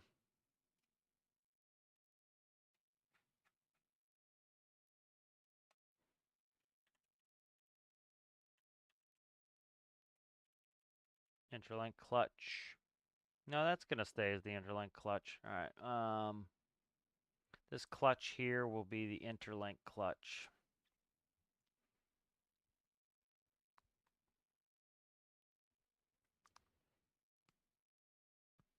Need something else for the rotor clutch.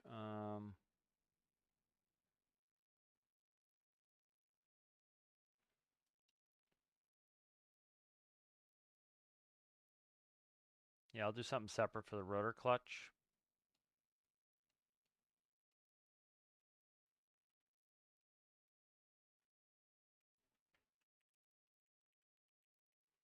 Interlink clutch there.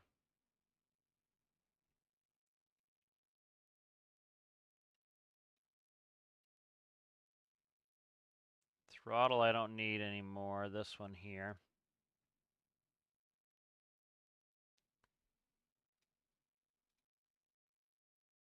Seat I don't need anything for, so I don't really need the seat.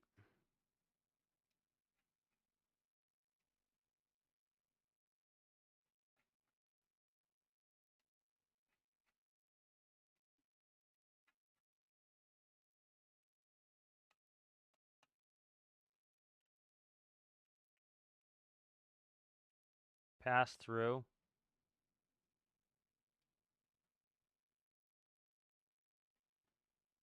So is there anything I even need to pick up on this? Not really. No, there's no pickups on this. All right, so we don't even need a pass through. And then I could cut 2 off of this, so I could go like, cut 1 off. Yeah, no, I can do this. All right, so that's the new thing. We can stack them now. That's awesome because that really lets me make this smaller by quite a bit. So really helping to shrink our space with microcontrollers. That update they did today, it's really awesome. So, okay, I got to add stuff for, I got to add a bunch of stuff to this anyway. So let's start working on that. I do need a pass through. We'll add that in a minute. So pass through is just going to be a composite. that passes information and key binds through. Pass through. All right, good. So I'll go from here, but I'll also write some stuff. So we need to do start doing our battery stuff. And so I need to increase this again.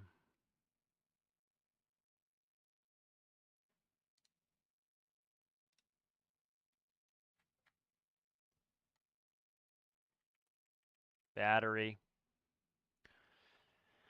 And then I need to put an output.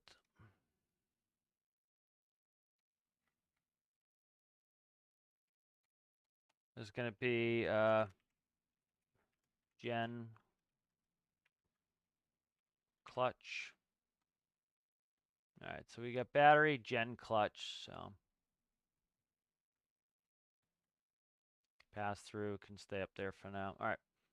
So the battery, we got a bunch of stuff I need to do here. So we need a PID.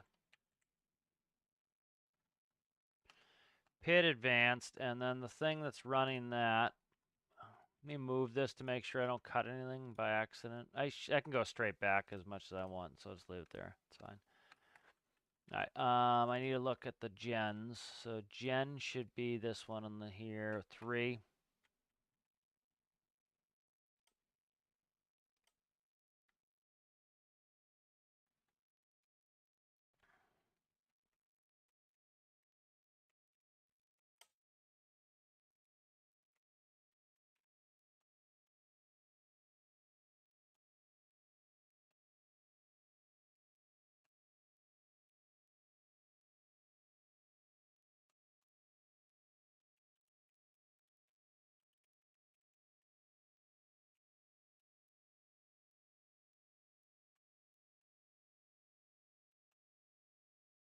Okay, we got the battery is going to be the process variable. Um,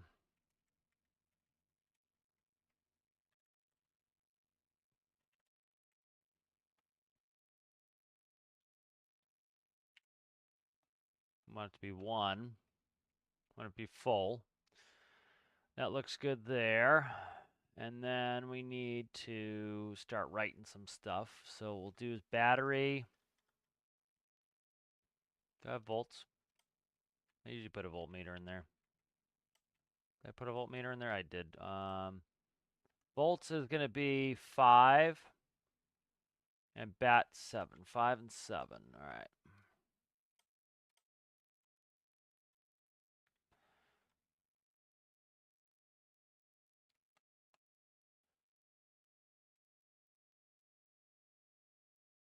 So we'll do 3 channels. Start at 5. So it'll be 5, 6, 7. 5 is going to be volts, I believe. And 7 is battery. Volts, yeah, volts battery. All right, 5 and 7. Volts bat. Should put that picture up so I can just look. That's what I'll do. Put that. I took a screenshot so I can look at the layout, and then I could just. I don't have to keep going back and forth, so I'll put that over here. All right, good. That's helpful. All right, so we give 5 is going to be, 7 is going to be the battery. So what I want to do is put a function. So that gives me percentage. And then it's going to be delta.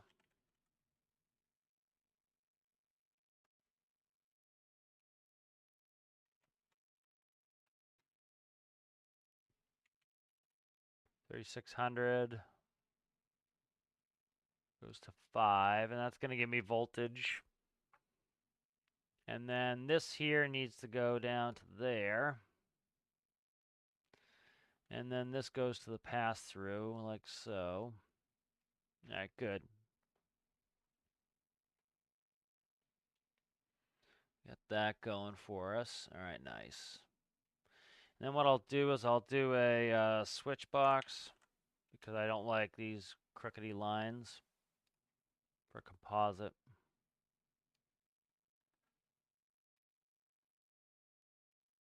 that just moves it so it's not diagonal. That's all that does.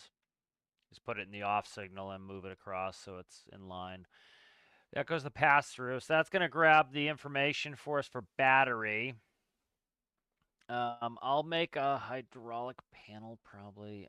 Let's see, or do we want to add it in here? We've got a node for it. I could put it in there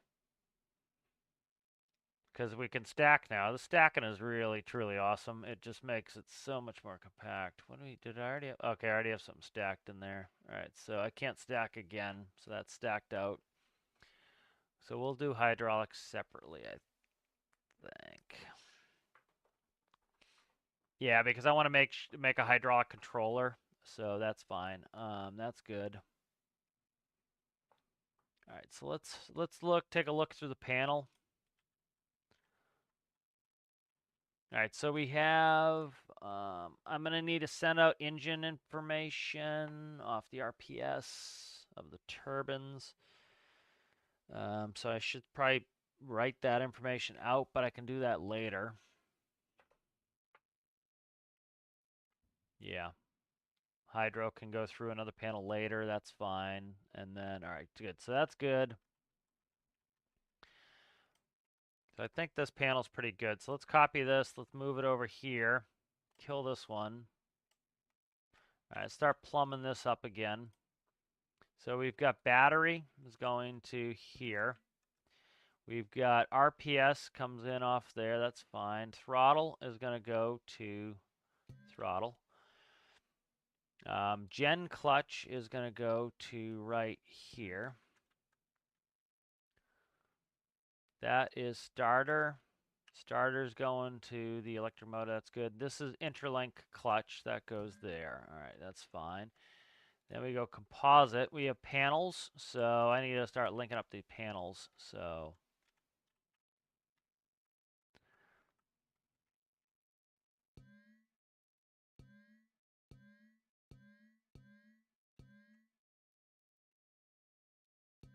all right, that's going up to here, and then the pass-through goes to where the panels are, so it's going to send all the panel information directly through to the other one.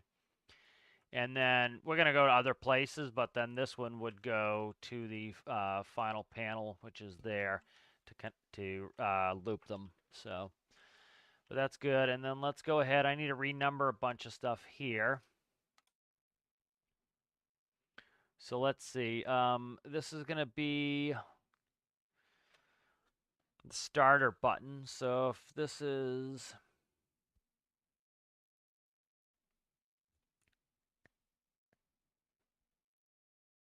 How is that? How is that 19 though? It would have been left starter. Left starter. What the fuck?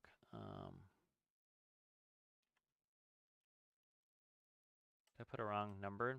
What's this? Oh, that's okay. That's ground idle. Ground idle's 19. The ground idle is going to be this. Flight idle is going to be the same on both panels, so that's fine. That stays. Okay, that stays. What changed? This is now the fuel valve, so it should be 12 on the right side. This here is what? This is going to be the start switch, so we have 12, 13, that's 14. All right, 14 on that one. This is going to be gen. This is going to be 4. All right, good. That's 4.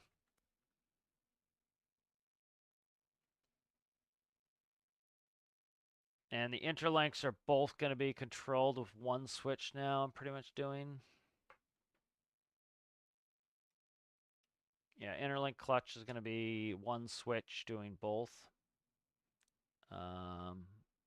No, so if 14 is selected, it's going to go ahead and do interlink clutch. So that's fine. So if I shut this engine off, the interlink's automatically going to disconnect. So that's fine. So I have to have the starter pressed to get the interlink. The starter pressed and the engine booted up. So if I shut the fuel valve off and kill the engine, the interlink will disconnect. because the RPS will go too low. So that works. Okay, that looks good. Let's connect that up. Trying to simplify some of my stuff too. It's fun to do a ton of extra nonsense, but it makes it so hard to quickly make stuff. Gen clutch right there. Got interlink clutch right there. Starter. It's going to be the small electric motor. Throttle. That looks all connected. What's that? Gen clutch. That's good. That's good. That's good. That's good. Go to composite. I love this new composite thing. It's fan-frickin-tastic. All right, then we need to change the rights. So the rights here are going to be, should move up one pretty much. So should be 6, 7, 8. So 6 and 8. Yep, that changes those over. That's good. And then anything else that needs to change out? I don't think so. 4 for the gen. That looks good there. Yeah, that looks good. All right, I think that's good. All right. The Stormers Basics car. What is in here? This is coaxial helo controller.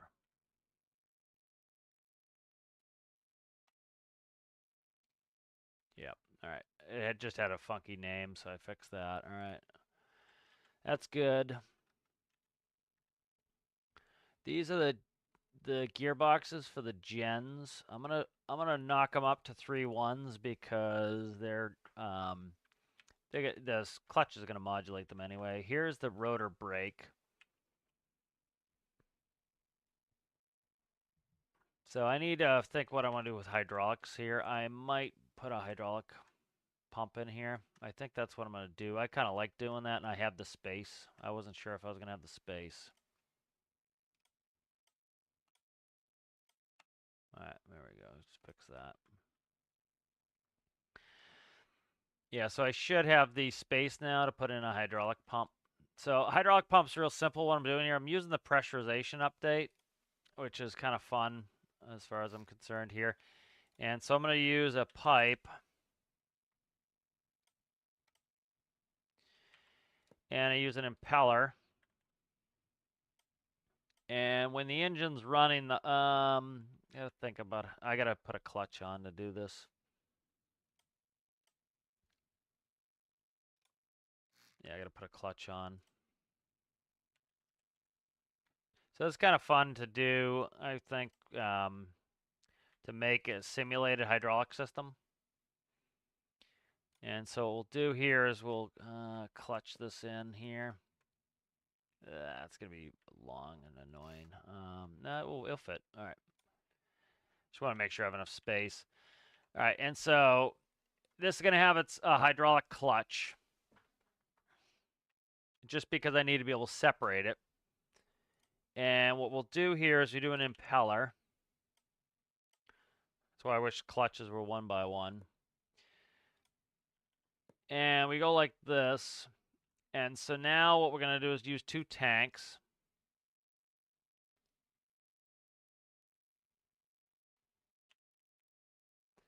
And they have pressure nodes on them. And so this tank's going to go like this. And this tank is going to go like this. And this tank, we're going to put in slurry so we don't have to carry, like actually put fuel in. And we're going to do number hydraulic. All right. And this one's going to be number 1 hydraulic. Make sure I'm facing the right friggin' direction. Nope. I got them backwards. I'm facing the wrong direction here. So, okay.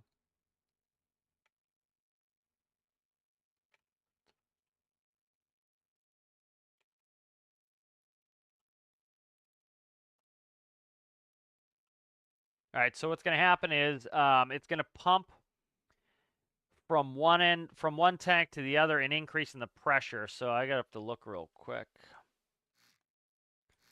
Oh, stop it with the extra delete and shit. That's fluid out, so this is going to be the tank that it pumps into. So this is the one it pumps into there. So let's grab a blank panel and make a hydraulic panel here. Let's get this away so I don't accidentally cut something off. That's fine there.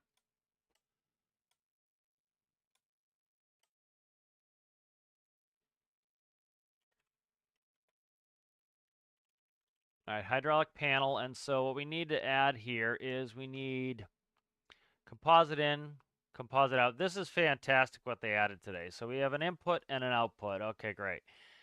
And now I can stack them. Before, this panel would have to be larger, and it would be a big pain in the ass to do this. Now, I also need to bring in my hydraulic information from both sides.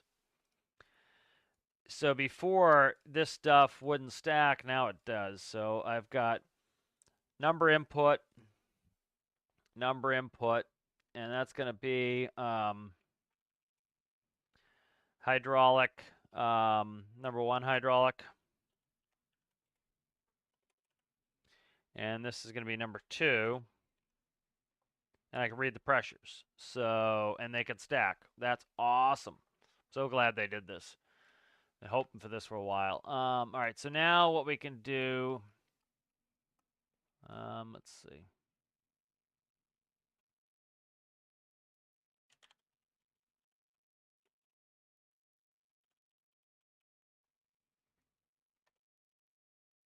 All right, so now what we can do is we take in the information here. And I gotta do outputs too, but that's fine. It still saves me space. So what's that? That's hide 2.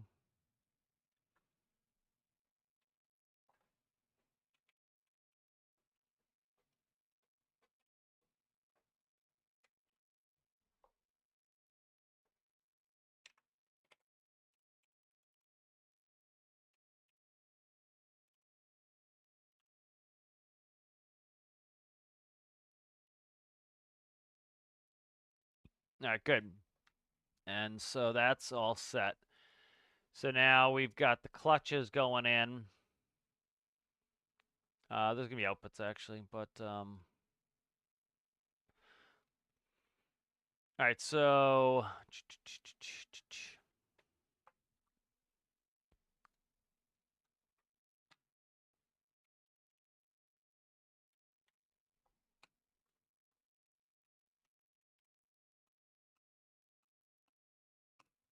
all right. So what's gonna happen is when we turn on the hydraulic 1 switch, it's going to increase and turn the clutch on. So there's hydraulic 1, there's hydraulic 2. The hide switches are gonna be fuel valves. Those are hydraulic switches. It's going to be 1, 2, 3, 4. 4 panels, 15 and 16. But yeah, that was a fantastic update. They've been putting out fantastic quality of life updates. Like, I get the people who like to play multiplayer and want like a better multiplayer experience, but frankly, I play multiplayer with some people every once in a while, and I do it like I host it on my PC, and we do a small number of people, and we have very limited problems. And I would much rather them do the stuff they're doing than that because it's the type of gameplay I get, and I understand other people's desires, but for me, this is what I like. All right, so that's good. We've got the pass-through is going to send that information through, and then we need to write the hydraulic pressures, which are going to go in panel, what's that, 5, 6, 7, 8, 8. So it'll be, so what are we talking here? 4 times 4 is 16. That's 20, 24, 28.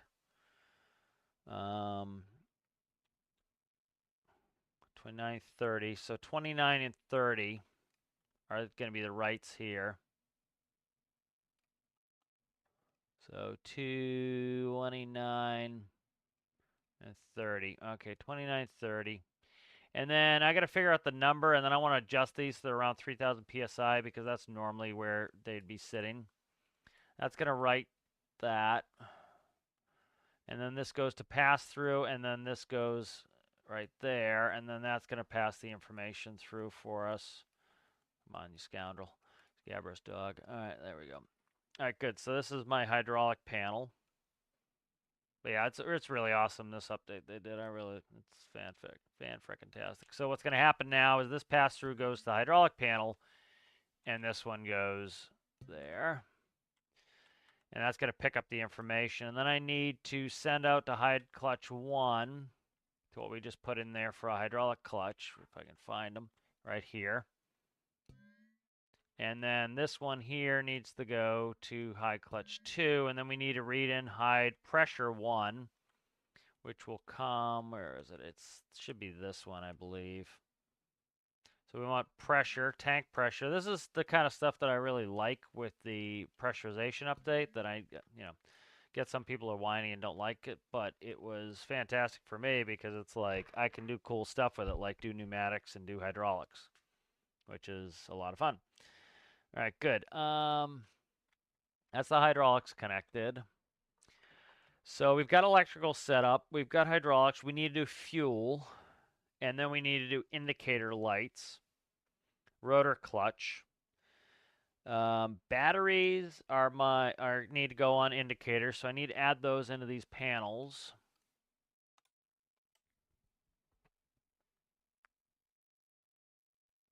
So what we'll say is if the I'll set this up. So let's go.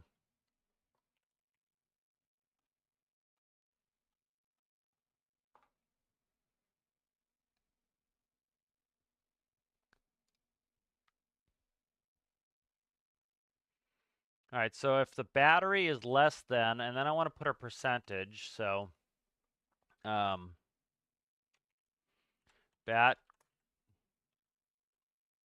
okay, the batteries only go cautions. I don't have any warnings on batteries. If we had RGB indicator lights on our panels, that'd be fantastic. All right, let's see. Bat caution is going to be less than 20%. So bat caution will come on at 20%.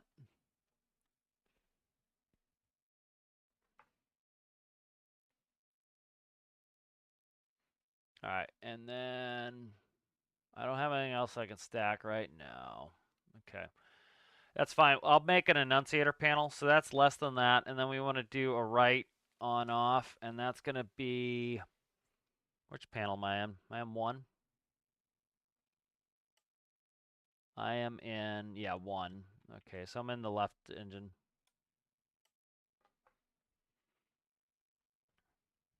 So this will go there.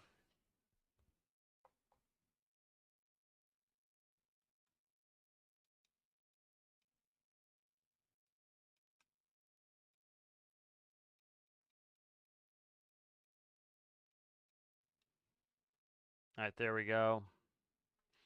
So if the battery goes below 20%, it's going to give me the caution light. And then I'll just go like this. So that's added.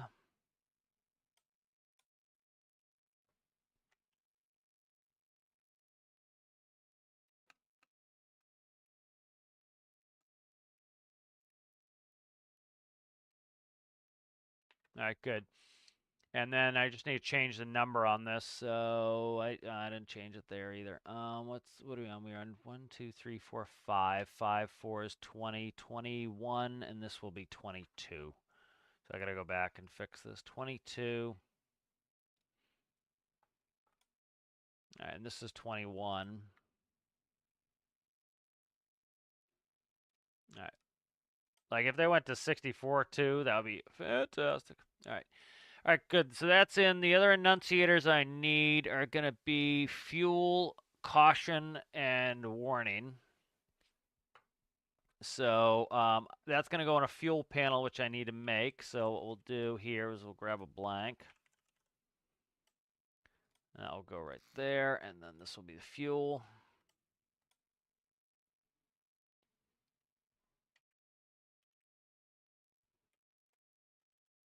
Fuel panel.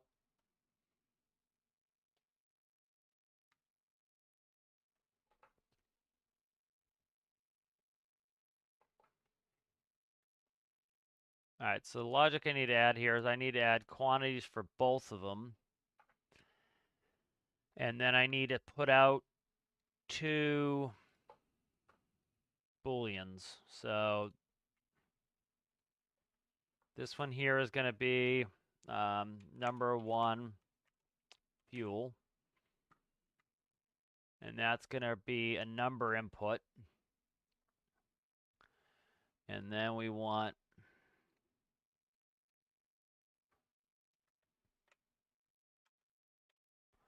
number 1 fuel. No, I need composite through there. What am I doing? Yeah, I don't need all that. Let's do this real quick. All right, so I got number 1 fuel. This should be, again, this is, I'm trying to get used to the stacking now, which is awesome. All right, 2.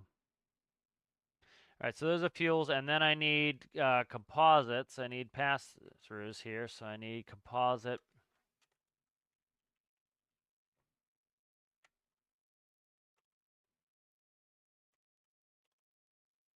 Composite output there, and then these stack. Awesome. That's a fantastic update. This is one of my favorite updates they've done in a long time. I'll tell you that. Just really, it helps make it so you can miniaturize everything. All right, so this is going to go to pounds, and let's see. I got to look up what a liter of jet fuel costs. Liter of jet fuel in LBS. 1.76 pounds. All right, so 1.76 pounds. So it's going to be liters times pounds. So I need function. All right, so it's going to be x times 1.76, which is pounds. All right. And then we got to write those up. I got to look at what the picture shows. Picture is going to be 3rd panel. So it's going to be 9, 10. 9 and 10. All right. 2 channels starting at 9. All right, 9 and 10. That goes there. And this goes here. Done. All right, so that's my fuel panel.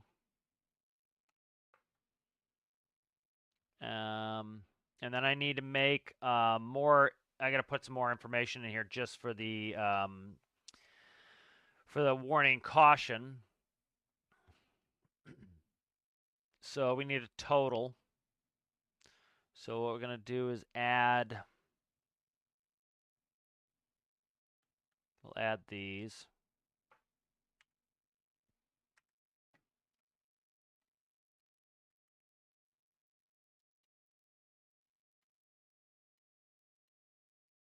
I can't do a less than on there, can I? No. There's no less than on here.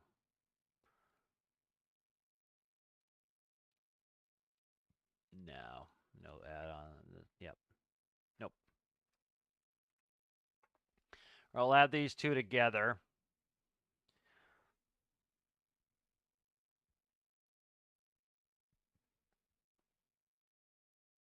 So I got to get the total, but if so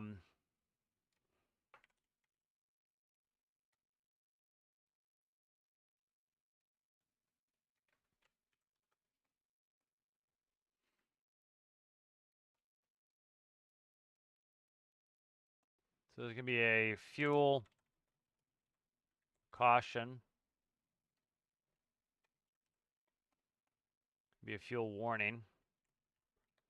All right, so if fuel is down to 20%, I'd have to bring in. You don't understand microcontrollers? What, like, I don't get what you mean. You don't understand microcontrollers. Like, what part of microcontrollers do you not understand? Like, you need to be more specific. 10%. Doing percentage, I'm gonna have to bring in the totals, but I should be able. I can do the math real fast on that once I get the totals. The problem is the no, it'll be main tank first. That's fine.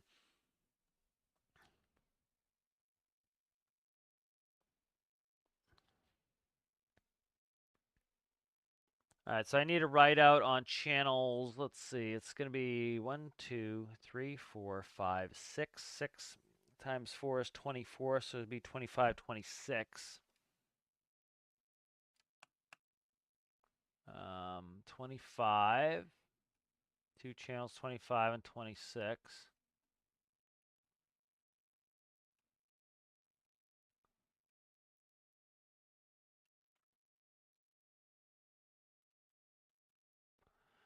I don't like doing that diagonal line, but I'm gonna have to. All right, that's fine there, and then this is gonna go there, and then that's there. All right, good. So that's all plugged in. Trying to decide if I want to put enunciators on here. I think I do. So we're gonna go up like that. I'm gonna do enunciations on here. So I really only need one fuel slash enunciator panel. All right, so we just need one really.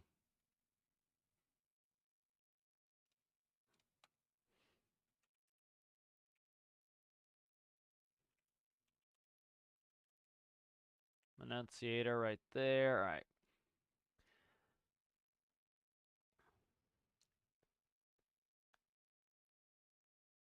So what was the other one? I gotta figure out. Let's see. So that would be 1, 2, 3, 4, 5, 6. 6 is gonna be so 21, 22, 21, 22. So we need to read.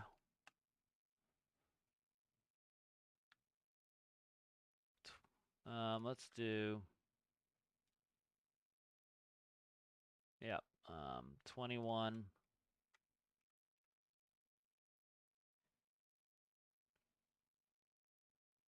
22. And then it's going to be 21, 22, 26. What? 1, 2, 3, 4, 5, 20. 1, 2, 3, 4, 5. 5.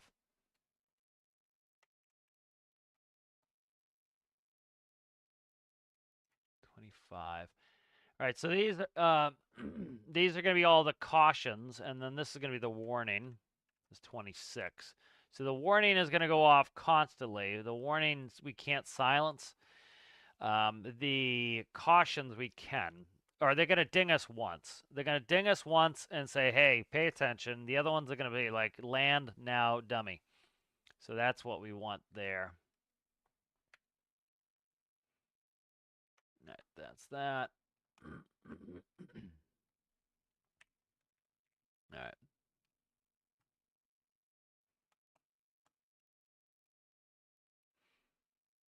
All right, that's going to be X, Y, Z. X or Y or Z. We're going to just double check, make sure that's an or.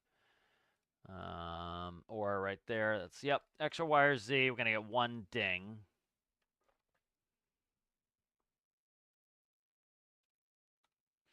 And then this one is going to blink.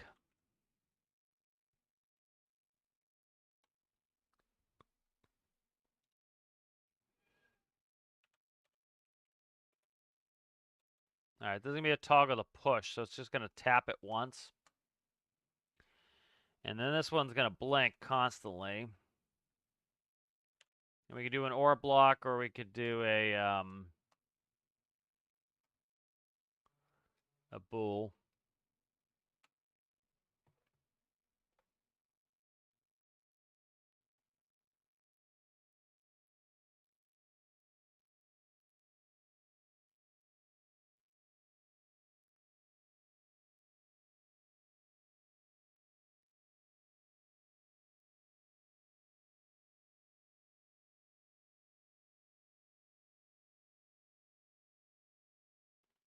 All right.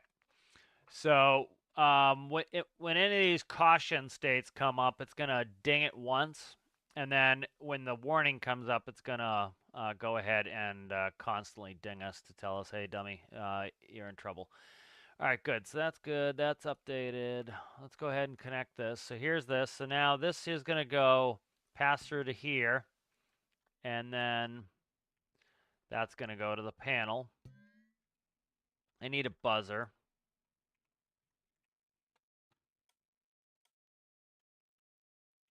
Where did I put it? It's in my hand. Okay. Say, could I put it somewhere in the nose here?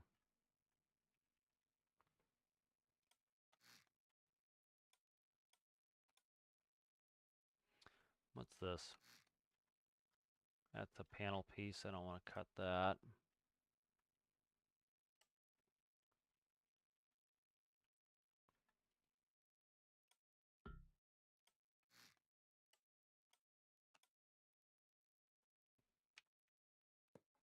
All right, there's my buzzer. Let's get this connect. Let's fix all the electricity we need to fix. So we added some stuff. We added these hydraulic gens. So those can go to there. Or hydraulic clutches for the generators. That goes there and there. I think that's all we really added there. These need to be merged up. And then these need to be moved because they can't go on top of there right now. Yeah. And I gotta hook the fuel up. I don't think I've done that yet.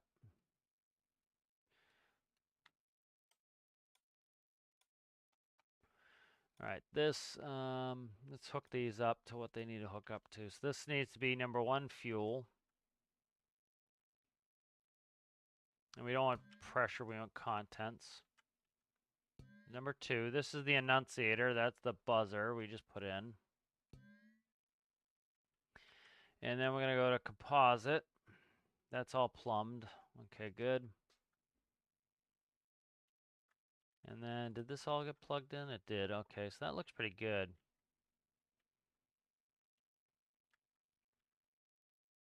I think we're doing pretty well here.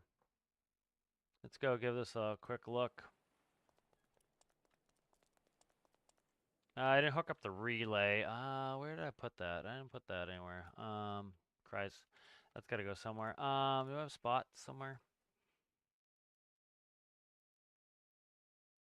Not in there. And here we'll take it. All right, this will do it. A spot here. This will be output. Master relay. Okay, master relay, and that's going to be.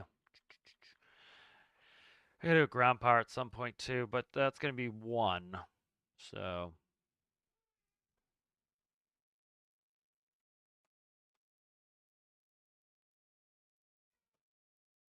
It's right there. That's going to go in here, so that's good. I should hopefully be able to get this done before bed. I have to still do the rotor brake, so let's do that because I can't start this without the rotor brake. And I got to do ground power, so I'm going to add a line to this. Let's go.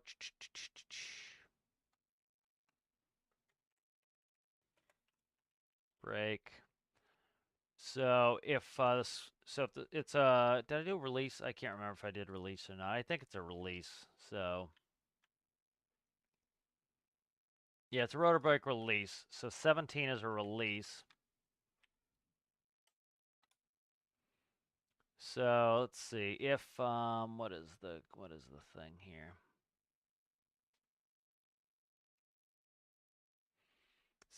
17 is rotor brake.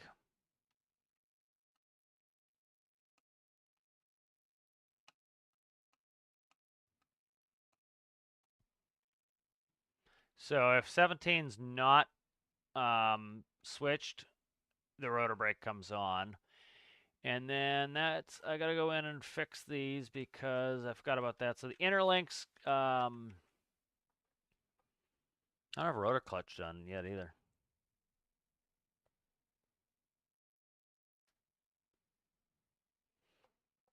Interesting. Shiza.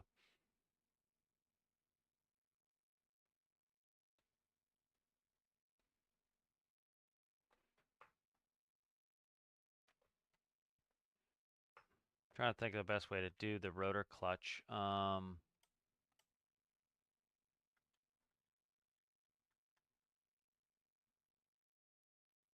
have rotor brake. What else did I have to do on this?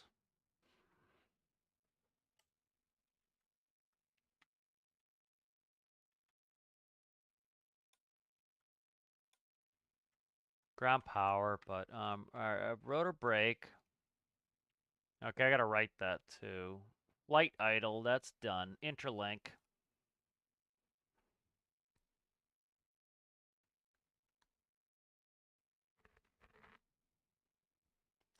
Why is the I don't know. I have an interlink button in there.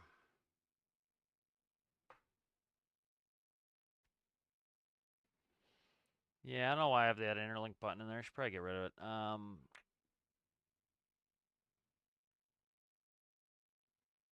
Yeah, I'll have to look at it in a second.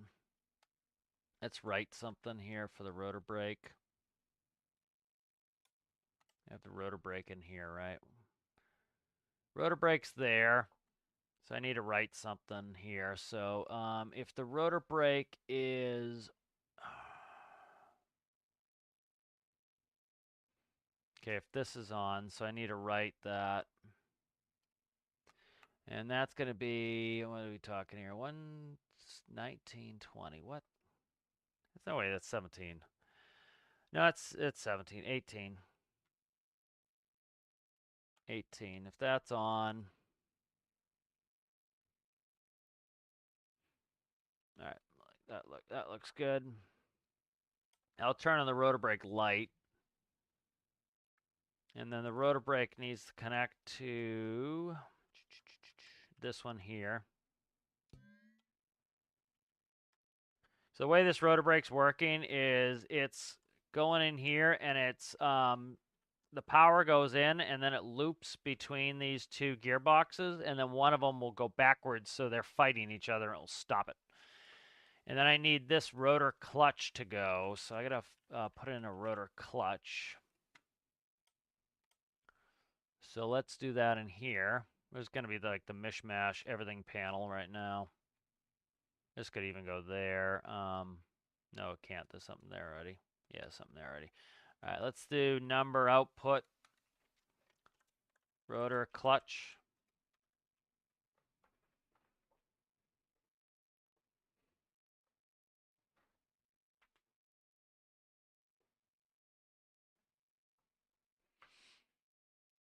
All right, and then I need to read out RPS. Damn it, this panel's gonna get bigger and bigger. That's fine. All right, rotor clutch. So let's update this.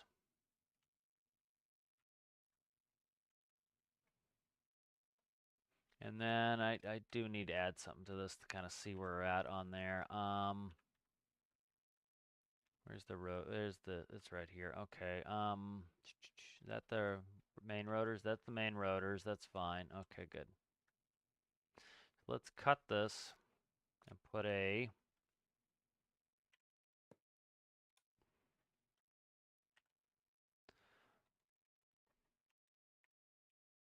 so I could put a torque meter on there to get RPS. All right, so that's going to give me RPS, and then that will do the clutch. So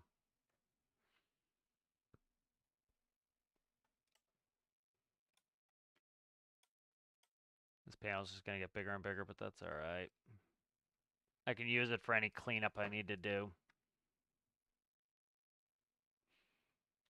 All right, so let's add number input. Nope, I put that in the wrong spot. Avail RPS.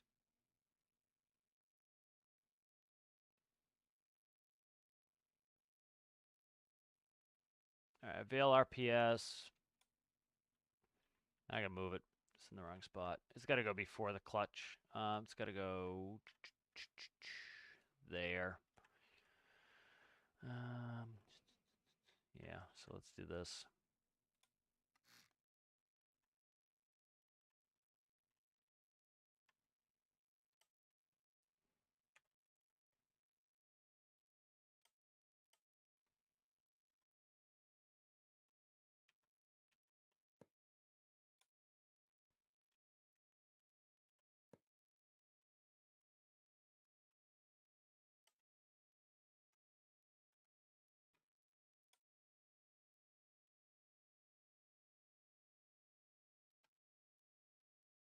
That will go right there. Now it'll read how much is available to go up to the rotors, and then that will allow the rotor to clutch in. All right, that's good. So that's got to hook up. So that's going to be RPS. Going to go into here, avail RPS.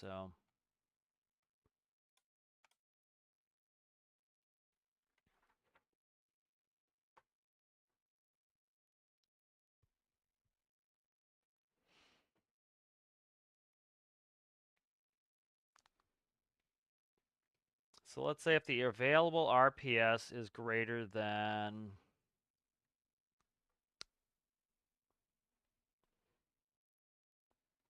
1,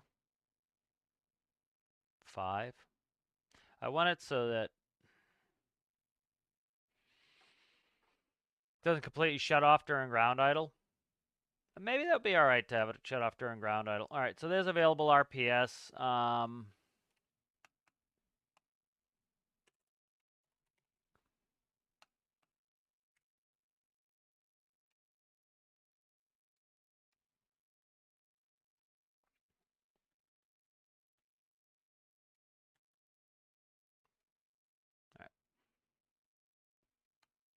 All right, so if the available RPS is greater than a certain value, and we'll put that in where we want it. Come on. Try to get this done before I go to bed.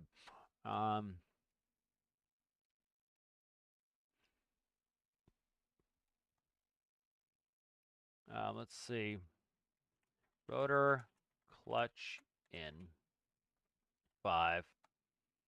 If it's greater than 5, it's going to clutch in the rotor.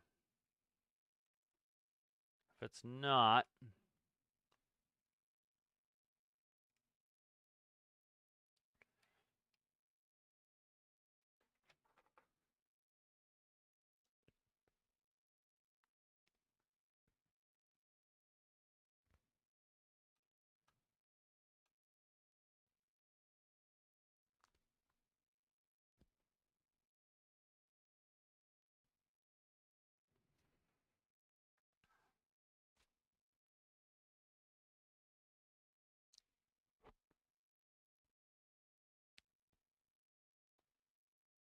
so let's try it. Let's run with this.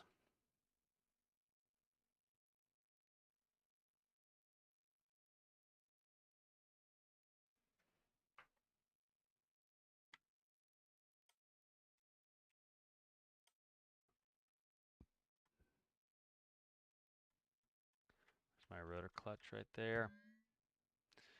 All right, good. Let's go ahead and spawn this and see if everything runs. All right. All right, so rotor brake is engaged. Let's shut off some stuff that we don't need, like infinite electricity now. Okay, so that's off. All right. So we're going to come over. We're going to turn on our battery master. Light comes on. Should have power in all the panels. Yep, power's in the panels. We're draining down. We don't have any ground power hooked up, so that's fine. Generators aren't on because the engines aren't on. Volts are both reading negative because we're discharging electricity, as you can see. Discharging electricity. Fuel I got to look at. That's fine. So fuel valve 1 is going to come on. We're going to come over to the left starter. And we're going to start it. You'll see the battery went down for a second. Now we're going to go over and turn on Gen 1. Gen 1 is going to start... Oh, that killed the battery. So that's way too high on the clutches on these. Let's go to 1.1s on these. That was just too much and it killed the engines, so. We'll see if we even need them. I usually don't think I even need them, so. All right, let's go ahead. Battery on. Fuel pump, fuel valve 1 on. Start. All right, there that goes. Battery drained down, and then it... Oh, shit. All right. Let's set the... We got to set the idle. The idle's probably too low. I got to go up here and set this idle.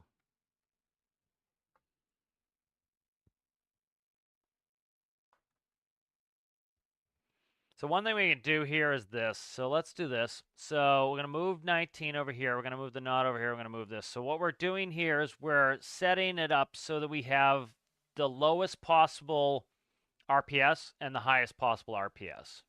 All right, so 1 and 9. All right. Now what we can do is we can do this. We can go ahead and do a function in here. And what we can do is set this from 0 to 1. So from I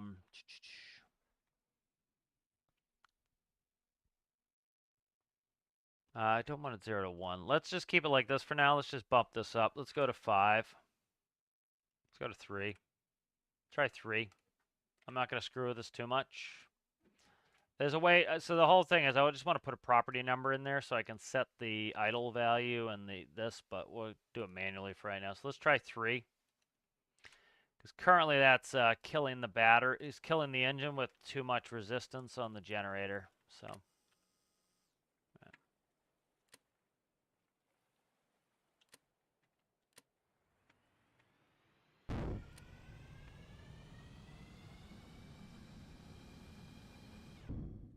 Okay, it's not the generator causing it.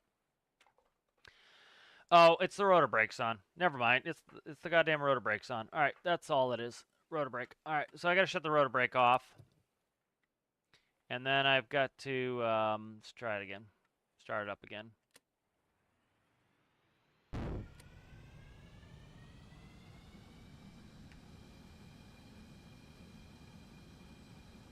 All right, now let's turn the gen on.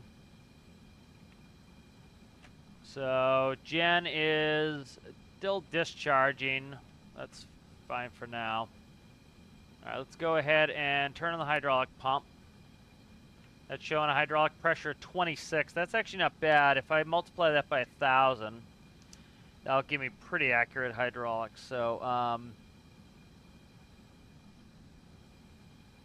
no, by 100. HYD X100 will do it.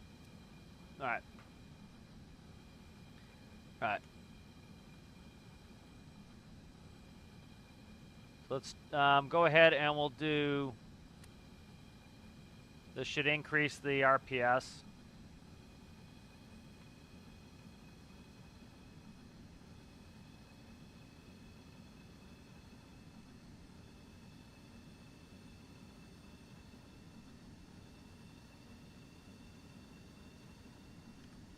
So this is why, like, it, you know, I like to test it without hooking up all the nonsense first.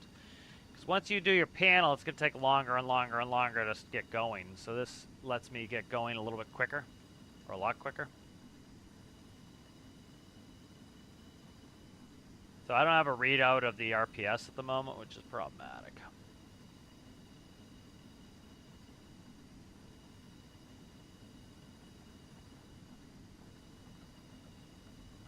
All right, so here it goes. All right, so that's just, so the point, the value of the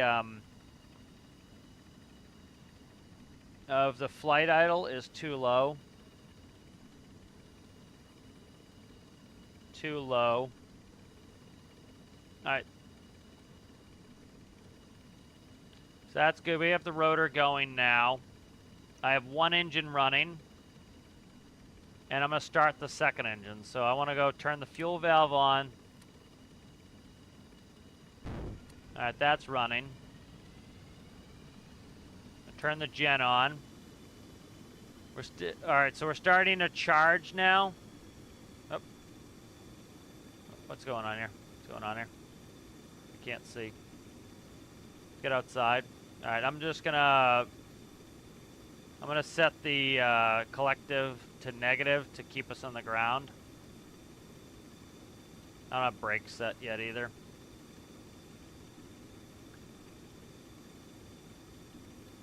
All right, so now we're set. That's set to the ground. All right, that's good. Hydraulic pump 2's on, so the pressure should spike up. Okay, so there went the pressure. So it's 52.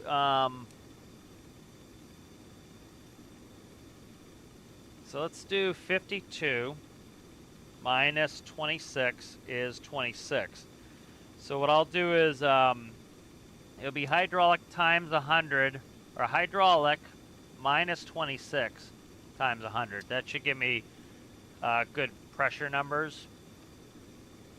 And then we've got battery is climbing, so that's good. I don't need those gearboxes. I can get rid of those. I don't know what I'm going to do with this interlink.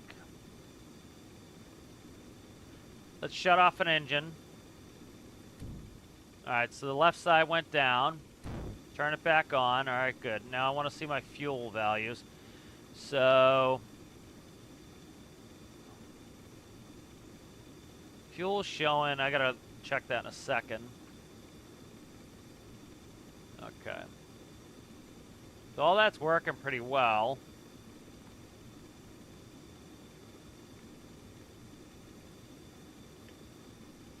So most of it I got working pretty well.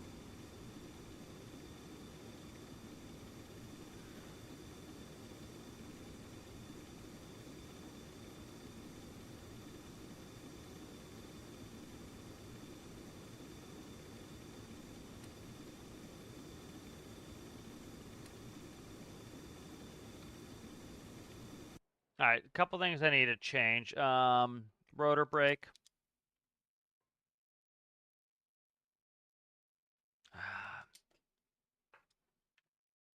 See how I can do this rotor brake without annoying myself. Can't really do a wheel. I don't have the space to put a wheel in here. I don't think. No. Because the smallest wheel I could put in here for a rotor brake is, let's see, I think it's this, the 3x3.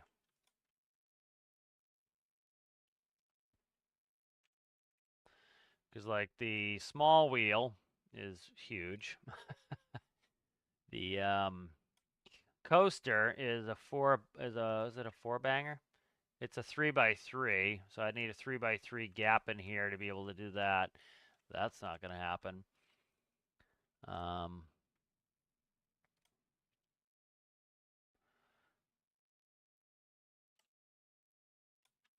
3x3 and then shrinking it, I think still too damn big. Yeah, that's still way too big, so that's not going to do it. We have to do with the system I have, but it's annoying. Because the rotor brake's trying to kill the engines, and it should be up at the rotor. So let's kill this rotor brake real quick here.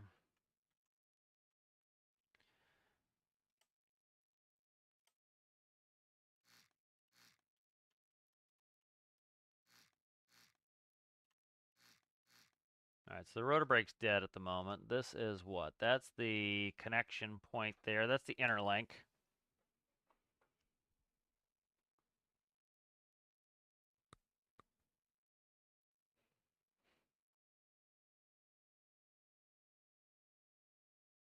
I don't think I need the interlink. I really don't. So what I think I'm going to do, get rid of the interlink clutches for now. I got to make sure all the electricity's still connected because that's going to be a problem.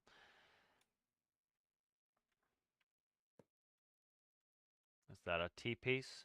T-piece.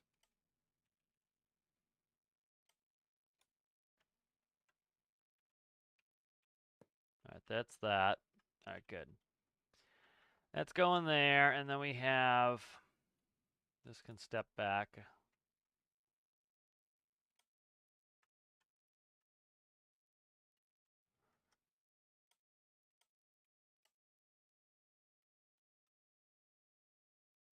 I've got space to move this back if I need to. All right, and then the rotor brake can go right here.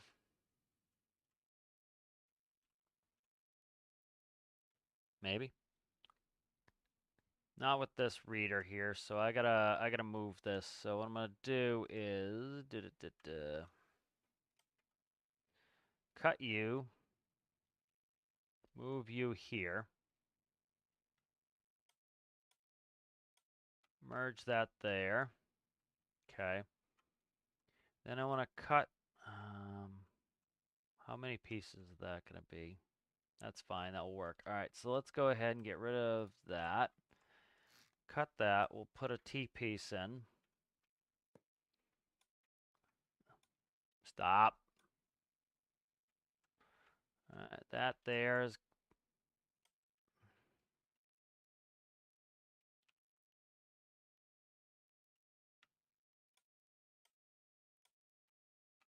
That's now connected, so that can read my info there.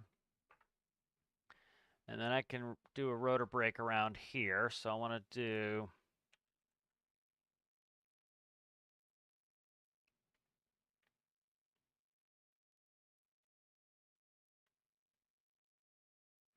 Actually, I can use these as a rotor brake. I can use these two as a rotor brake here. Yeah, I can use those as a rotor brake.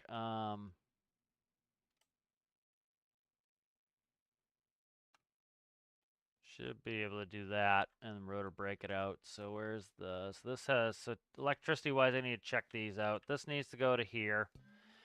I'll make sure everything's still connected up nicely here. These are going in, that's fine. This goes to here and there, that's fine. I got rid of, here, I can get rid of some stuff here. That goes, and then this moves up. Because we're making enough electricity.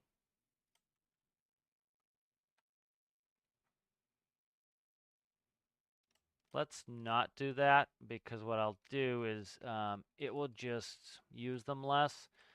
And then these will generate electricity at a lower RPS if I need to. That's fine. And then the rotor brake, I should be able to. What else did I change? I changed the interlinks. The interlinks are fine. Everything's powered still. Is it? No. No, I got to plug this in here to here, and then this needs to go. The clutch needs to go to here. All right, that will fix that. That's good. And then I need to find the rotor brake, which was up here. And that should be able to go there and break that rotor. All right, let's try it. I shouldn't need the interlink anymore. All right, battery master comes on, fuel valve comes on. We should be able to start the engine with the rotor brake on. It just won't start the rotor.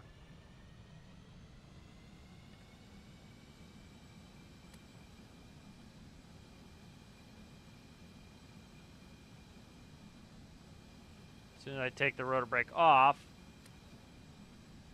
should start getting ready to start that rotor up.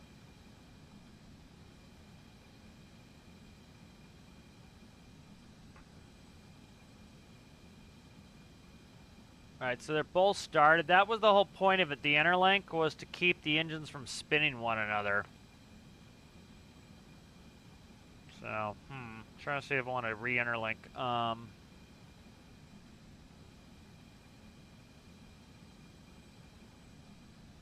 Yeah, that's the problem. Is I don't want the engines spinning up each other. Because like I didn't start the other engine, so it's spinning it. So let's see. I might want to re-interlink these. That's kind of annoying. Hi, buddy. So got so much crap going on right now. Let's see. I need a two-banger here to do this interlink, and this is now in the way. I moved a bunch of stuff. I can move a bunch of stuff back, I guess.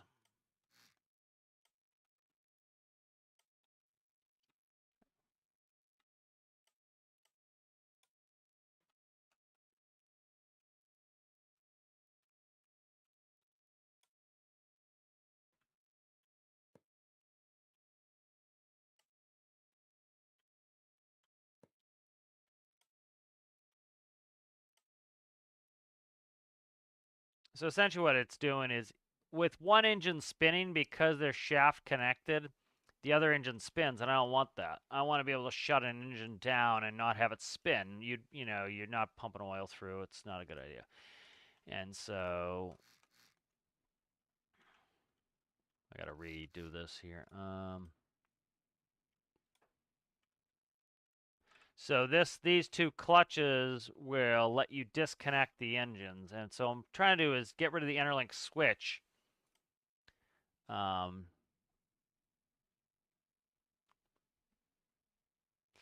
do it by the fuel valve. So let's go ahead, and I need to reconnect the electricity. Let's do that before we lose our minds. And then that will go there. That will go there. All right, that's cooked up. And then I gotta figure out where these interlinks are going. Gen clutch, battery, RPS. Okay.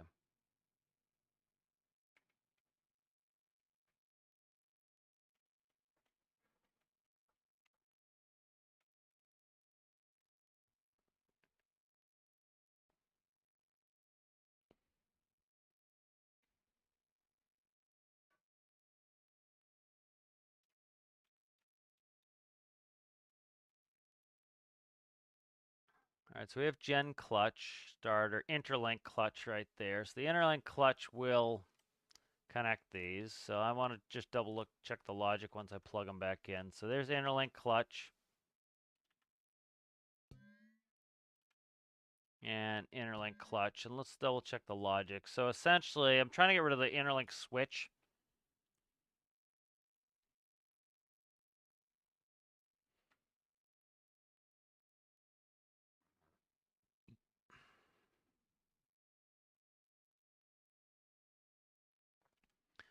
So essentially, let's see if if the thrust is up enough, it will then provide. It'll make it so power is able to go there. And then what's my interlink button?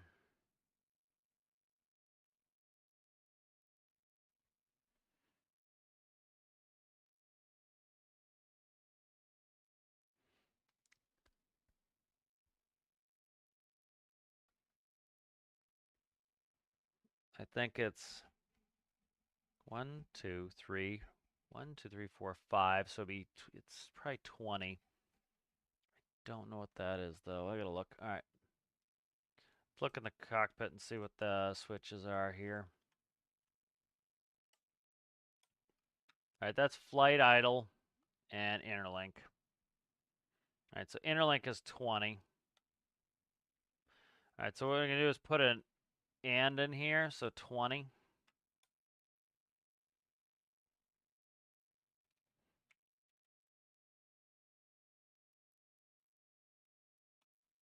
All right, X and and Y and Z, X and Y. All right, if X and Y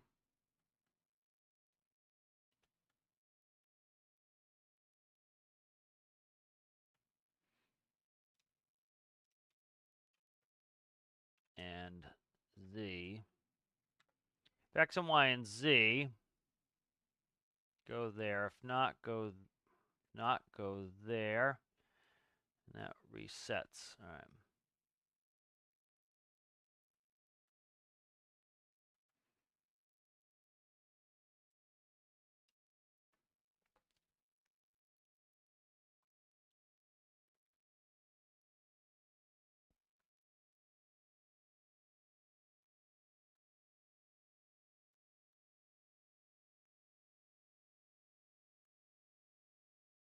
Ah, shit.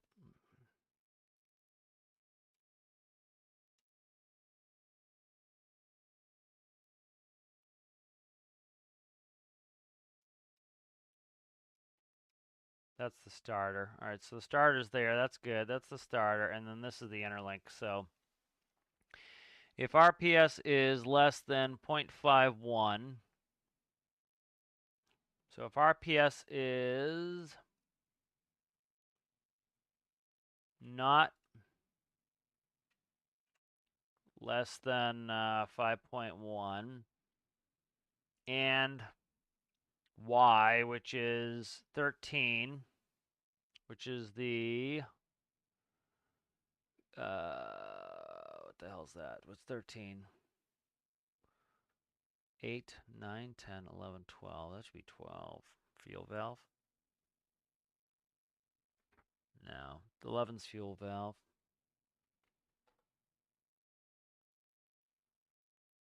The fuck am I doing here?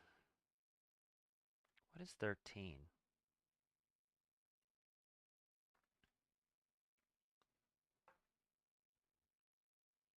Oh, 13 is starter valve. All right. So I don't want 13 on there.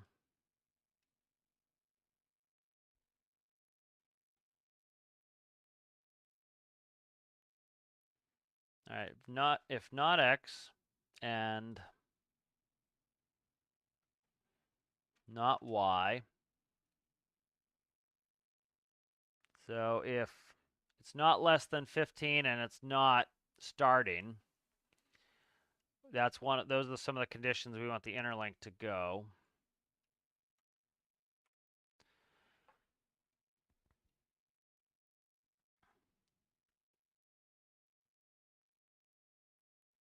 And if Z, which is going to be the interlink, is on, so that is 20. 1, 2, 3, 4, 5, 20.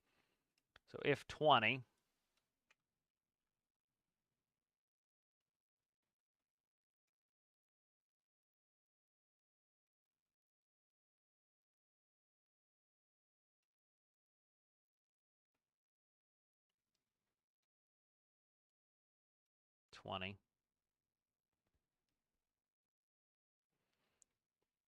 start to increase the interlink. If any of those are not,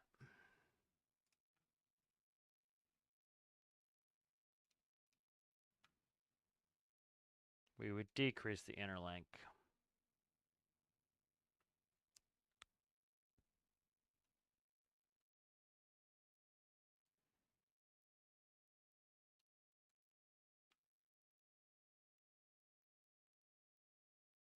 And then if the interlink button gets shut off,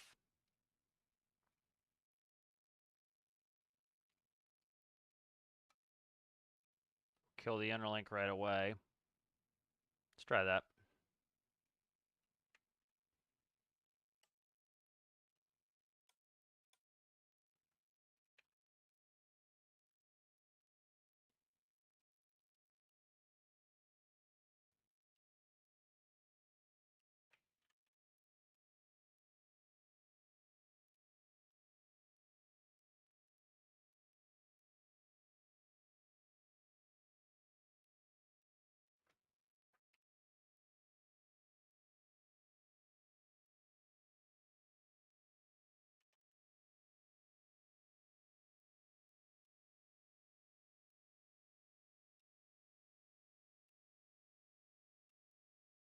All right, let's try that.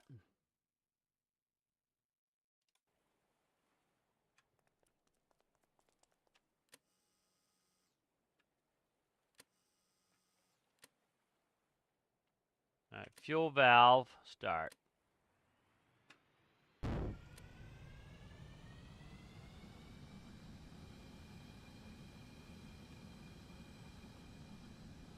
Still showing a discharge. Because I haven't turned the gen on. Gen's on. Now we're charging. That's good. Okay, good. That works out. Alright, now we're going to go ahead and we're going to shut the rotor brake. Interlink can go first. So we can go to interlink on. So now that should spin the other engine, maybe? No, it's not going to let it spin the other engine until I turn the fuel valve on. Once I turn the fuel valve on, that should get that engine going, so. And the starter. So the interlink's still not connecting. Once I hit the starter, it should start right up because of the interlink. There we go. Gen 2 comes on. Now making plenty of electricity. Okay, good. They're both on positive voltage charges, good. Hydro pump 1 comes on, hydro pump 2 comes on. So now the engines are are working together. They're spinning each other fine, but they're still, the rotor brake's not on, so the clutch won't engage on the rotors. That's fine. Hydro pressure's coming up. And then we want to go rotor brake release.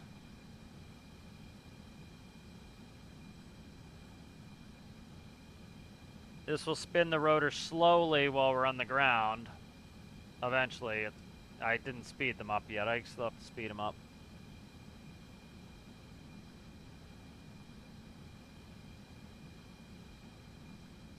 Yeah, I still have to speed them up. So we'll go ahead and we'll put it in flight idle, which increases the speed of the engines so that when you're like sitting on the ground, walking around, you can reduce the fuel burn. Once you need to get in the air, turn that on. And let's see, we don't have, rotor's not clutching in yet. Something's up on that.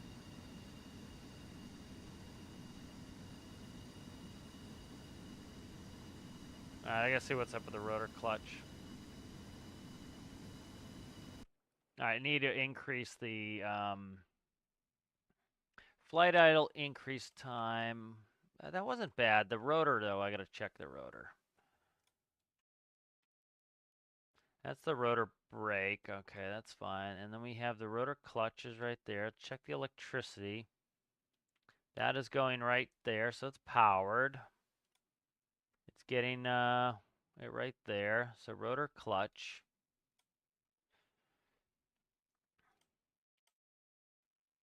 See what runs the rotor clutch. So if the available RPS is greater than 5 and the counter is there, let's go 0.01 rather. Let's try 3.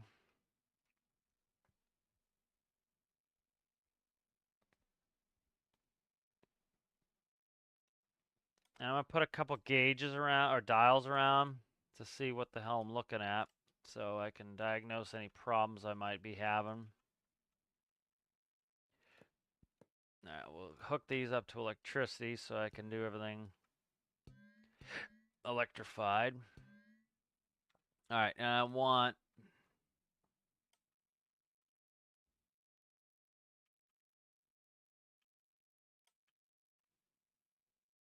the interlink clutch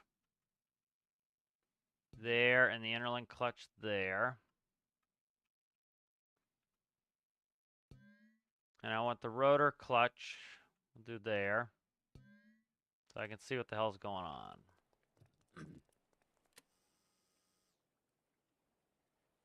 Alright. Battery master comes on, fuel valve comes on, start 1. So interlink should be 0, it is. Rotor should be 0, it is. Okay, good. I'm going to go ahead and turn on the gen. I'm going to go ahead and fuel valve, blow 2. Alright, good. So that's coming up. Still interlink, nothing. Interlink, nothing. Interlink comes on. This should knock them on. Here comes the interlink. Alright, so the two engines are now connected to one another.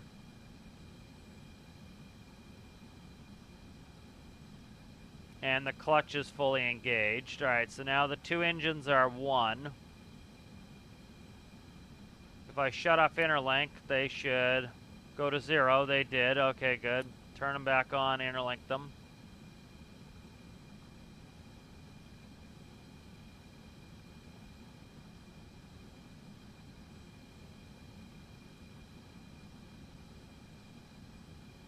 Alright, so now they're both interlinked again. I gotta speed that interlink up. And then I'm gonna shut off the fuel valve for one of them.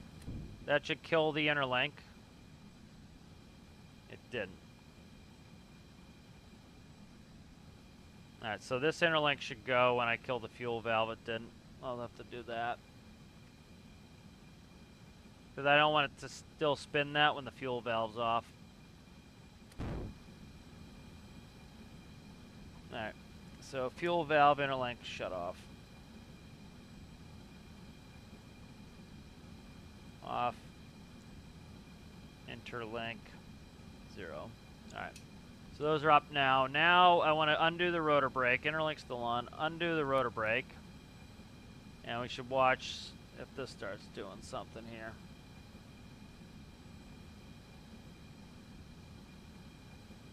So the RPS could be too low. So I'm going to go ahead and go flight idle. There it goes.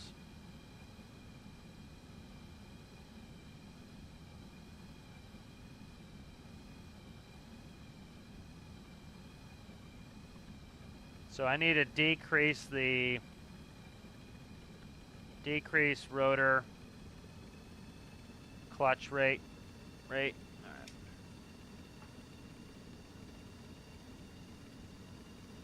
All right, so we're up and running.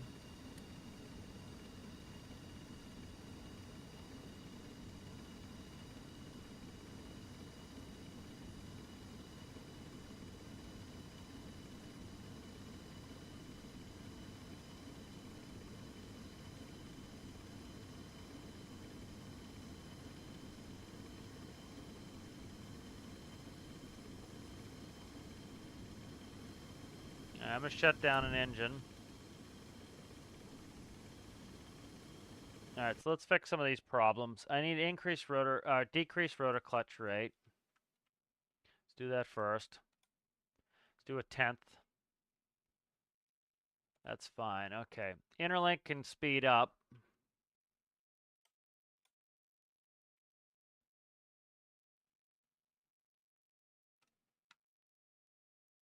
Interlink could speed up there.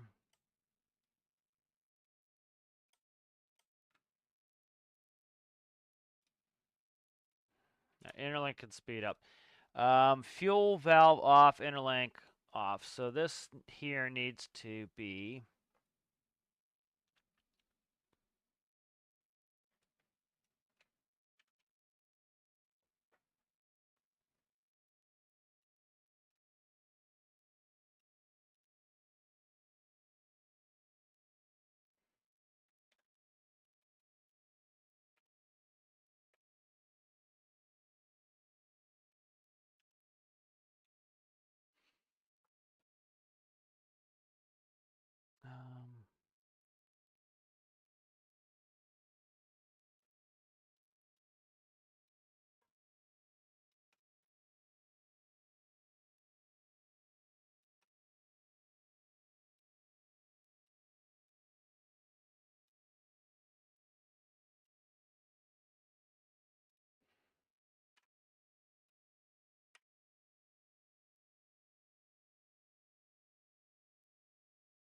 Alright, so that will do that.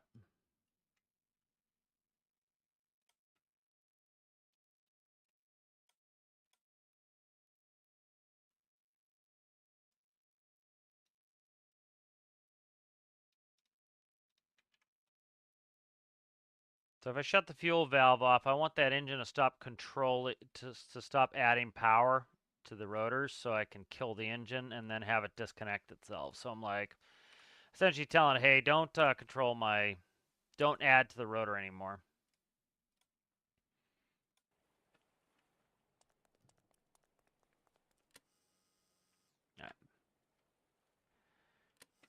All right, battery master comes on. Fuel valve for 1 comes on.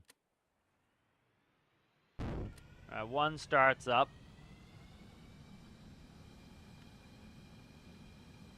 All right, 1 spinning. Interlink comes on, but the fuel valve's off, so that should keep the right interlink off. So this interlink should be coming up. It is. It's up. Now the rotor brake comes off, so we're going to see if the rotor starts with just the left engine. And probably not at this low of an RPS, so let's go to flight idle. And yep, so now one engine is controlling the rotors. And they're very slowly starting, so it doesn't put too much load on the engine. And that's, you can see it just very gently adding more rotor clutch as it spins up.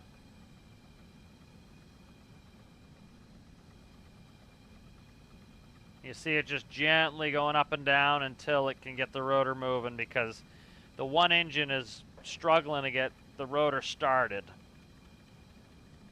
But it's doing it. You can see it's going up slowly. And now that the rotor, because an object at rest wants to stay at rest, an object in motion wants to stay in motion. So you see how it was getting better over time. So now we have one engine running the show here, which is good for fuel savings because I've only got one engine turning, burning my fuel. So if we look up at the fuel gauge, which I can't really read, but I can look at where they're at.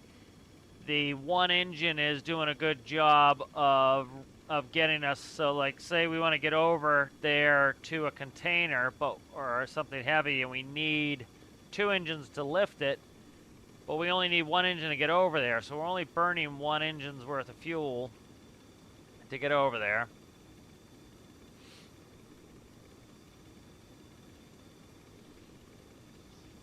And then once we get over here, we can go ahead and, you know, if we need to move something, fire up the other engine. So we do fuel valve on. I had to turn on generator. Fire up 2. There's 2. And you hear the RPS go way up. And now we have 2 engines burning. So we've got more power to do a lift. So we do a lift, we move it over. Okay, we did our lift. Well, let's go shut off an engine. So now we have an engine off. And the we're burning less fuel again because we don't need it. And we can also make sure that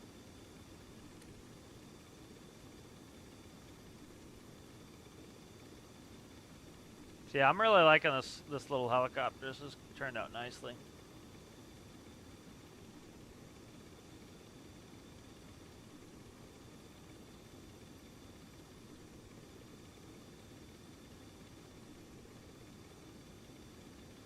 But yep, and then we need to go into heavy lift again. Fuel valve on. Bingo, we've got 2 engines, and we got the extra power we need. We'll be able to do modules underneath. Can easily turn this into, you know, add a compartment under there if I wanted to add a permanent compartment.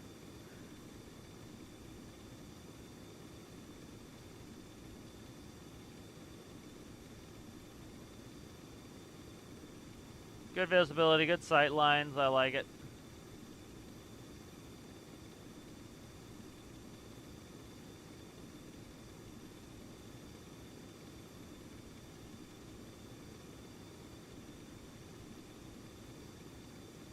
Flies really, really well.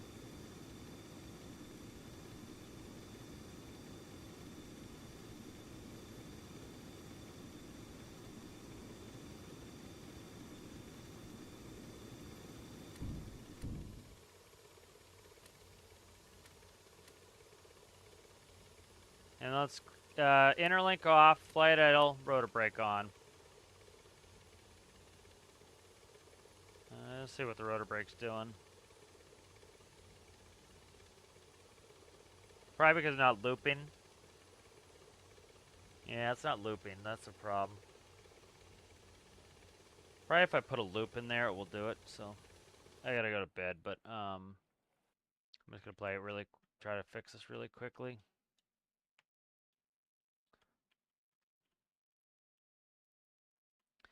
Can I get a loop in there? Yeah, technically, yeah, but it's annoying. Where it's at.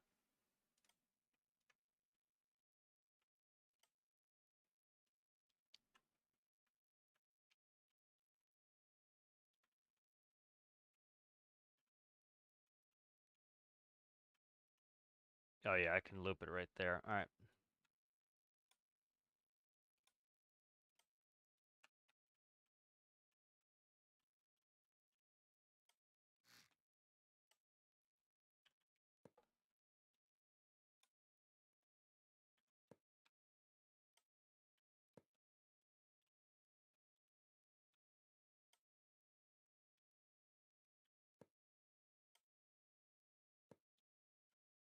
All right, so let's try a quick rotor brake test on that.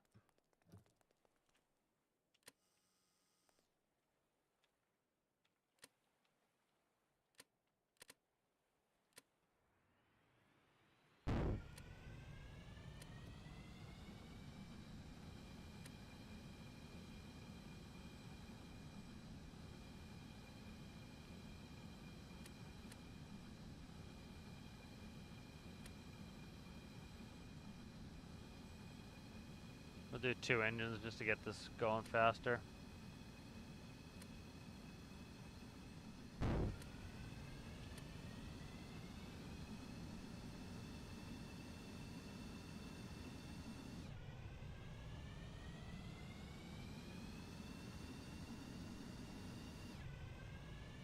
So it's, the rotor brake is causing problems here. It's trying to clutch in, I think. Yeah, it's trying to clutch in. The rotor brake is breaking it. Why is the rotor brake breaking it?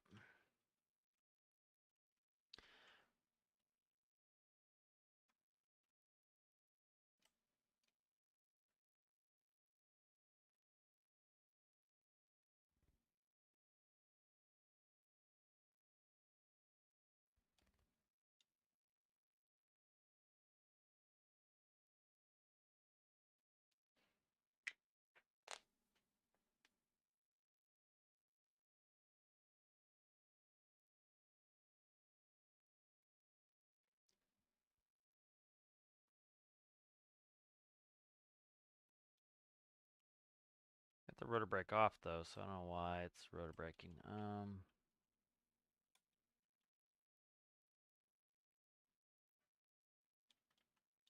the bottom one.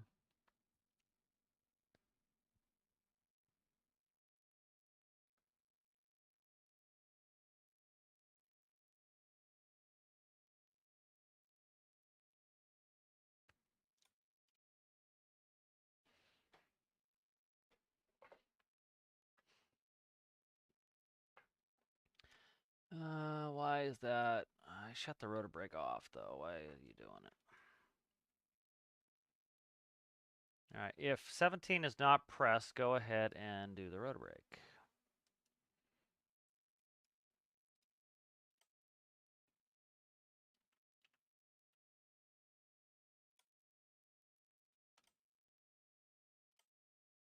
Let's do rotor brake to this light here, and if that light goes on, we know the rotor brake's still on. Rotor brake's on. Rotor brake's off.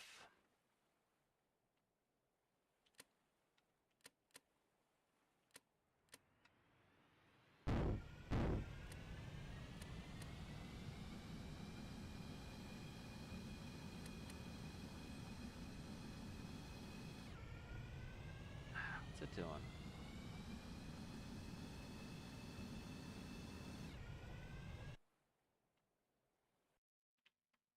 Why is this loop causing problems? It's going up here. It's going, hmm.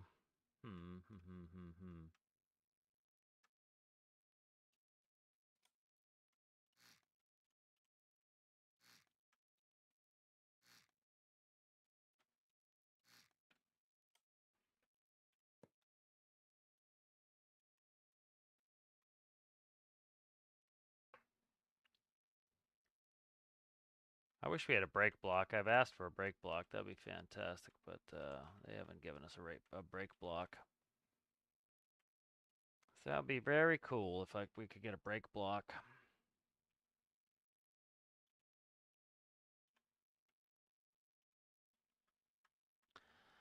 Ah, shit. Let's see.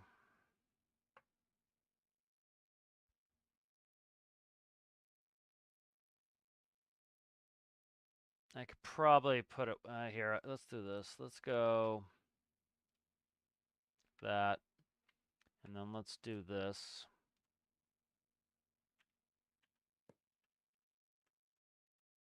Should be able to get a rotor brake in here.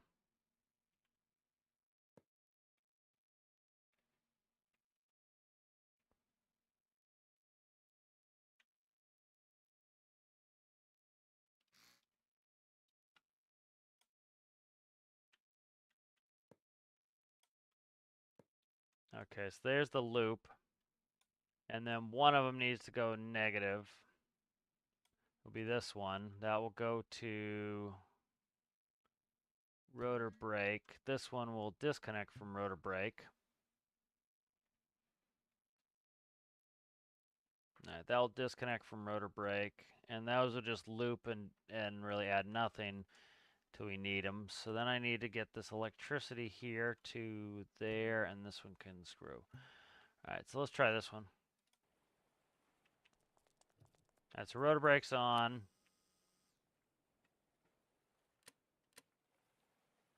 I don't need ground power.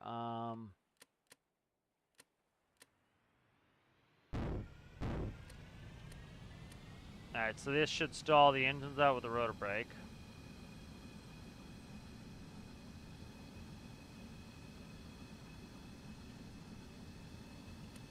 There goes the rotor brake.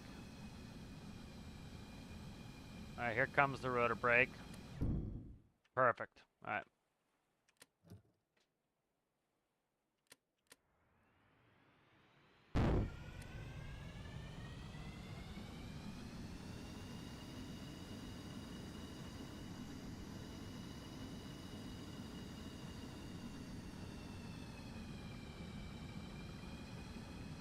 I'm going to click the interlink off.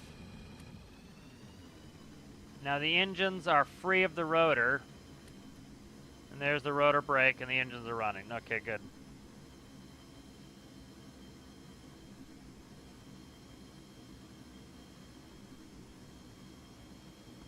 If I go ahead and turn the rotor brake back off,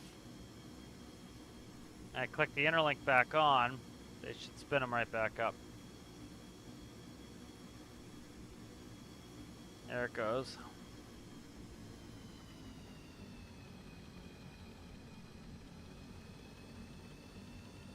Oh, very good.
Alright, that's good. I just want to do a couple more things and I'm getting out of here.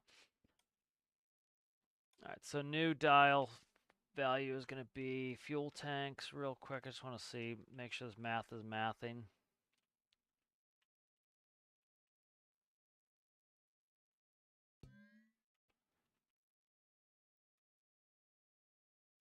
I made sure I put the right tank one in. Tank, content goes to, put it there.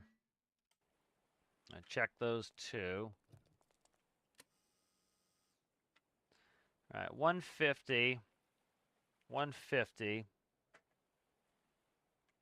So 150 times 1.76 is 264 pounds of fuel. All right.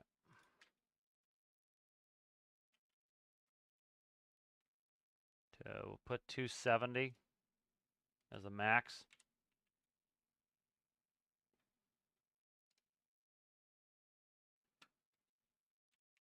$270. Okay, that's good. And then we want to go in here. And we have fuel warning. So if it's less than,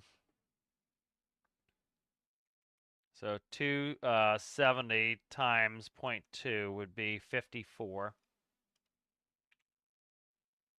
And then it'd be 27. All right, so those are our numbers for the warnings. So let's get this down. So I want to get these down to 19%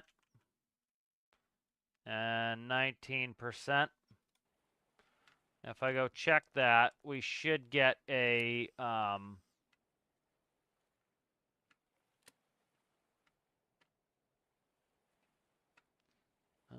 let's see, what are we at here? 58. What did I just say was 20%? 270. 54. Got to go down a little lower.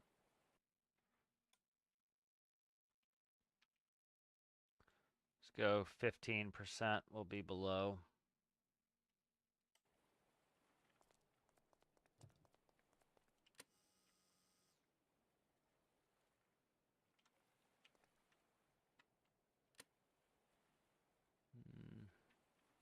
Why am I not getting low fuel light?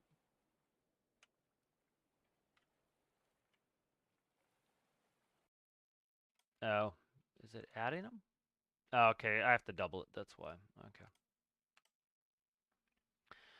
All right, if, let's see, if both fuels are less than be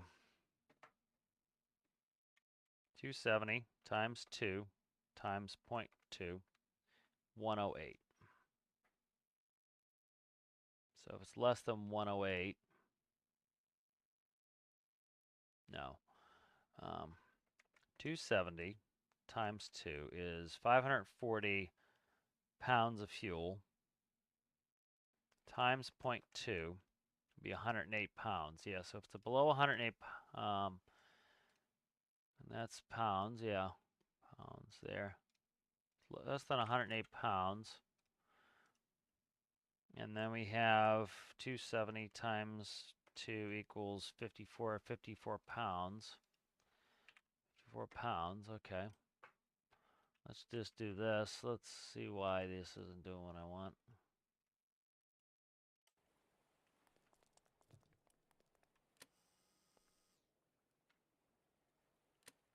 There we go.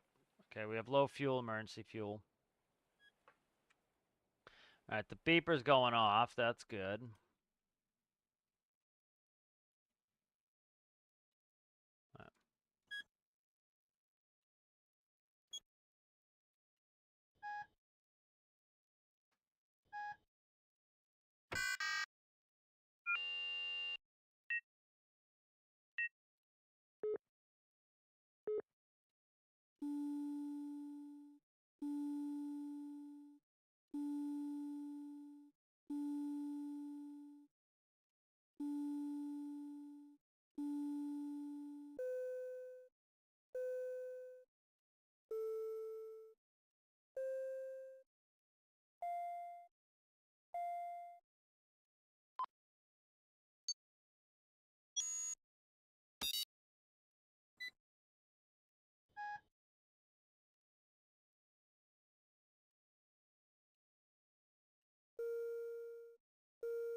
I think that's us. All right, let's go up. All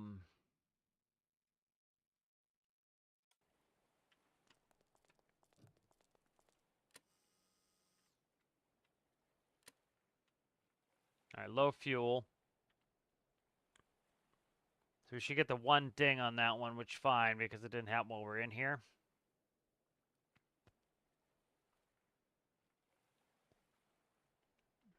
So that looks fine. Hydraulic pressure I need to work on, but let's go ahead and save this. I'm gonna finish up.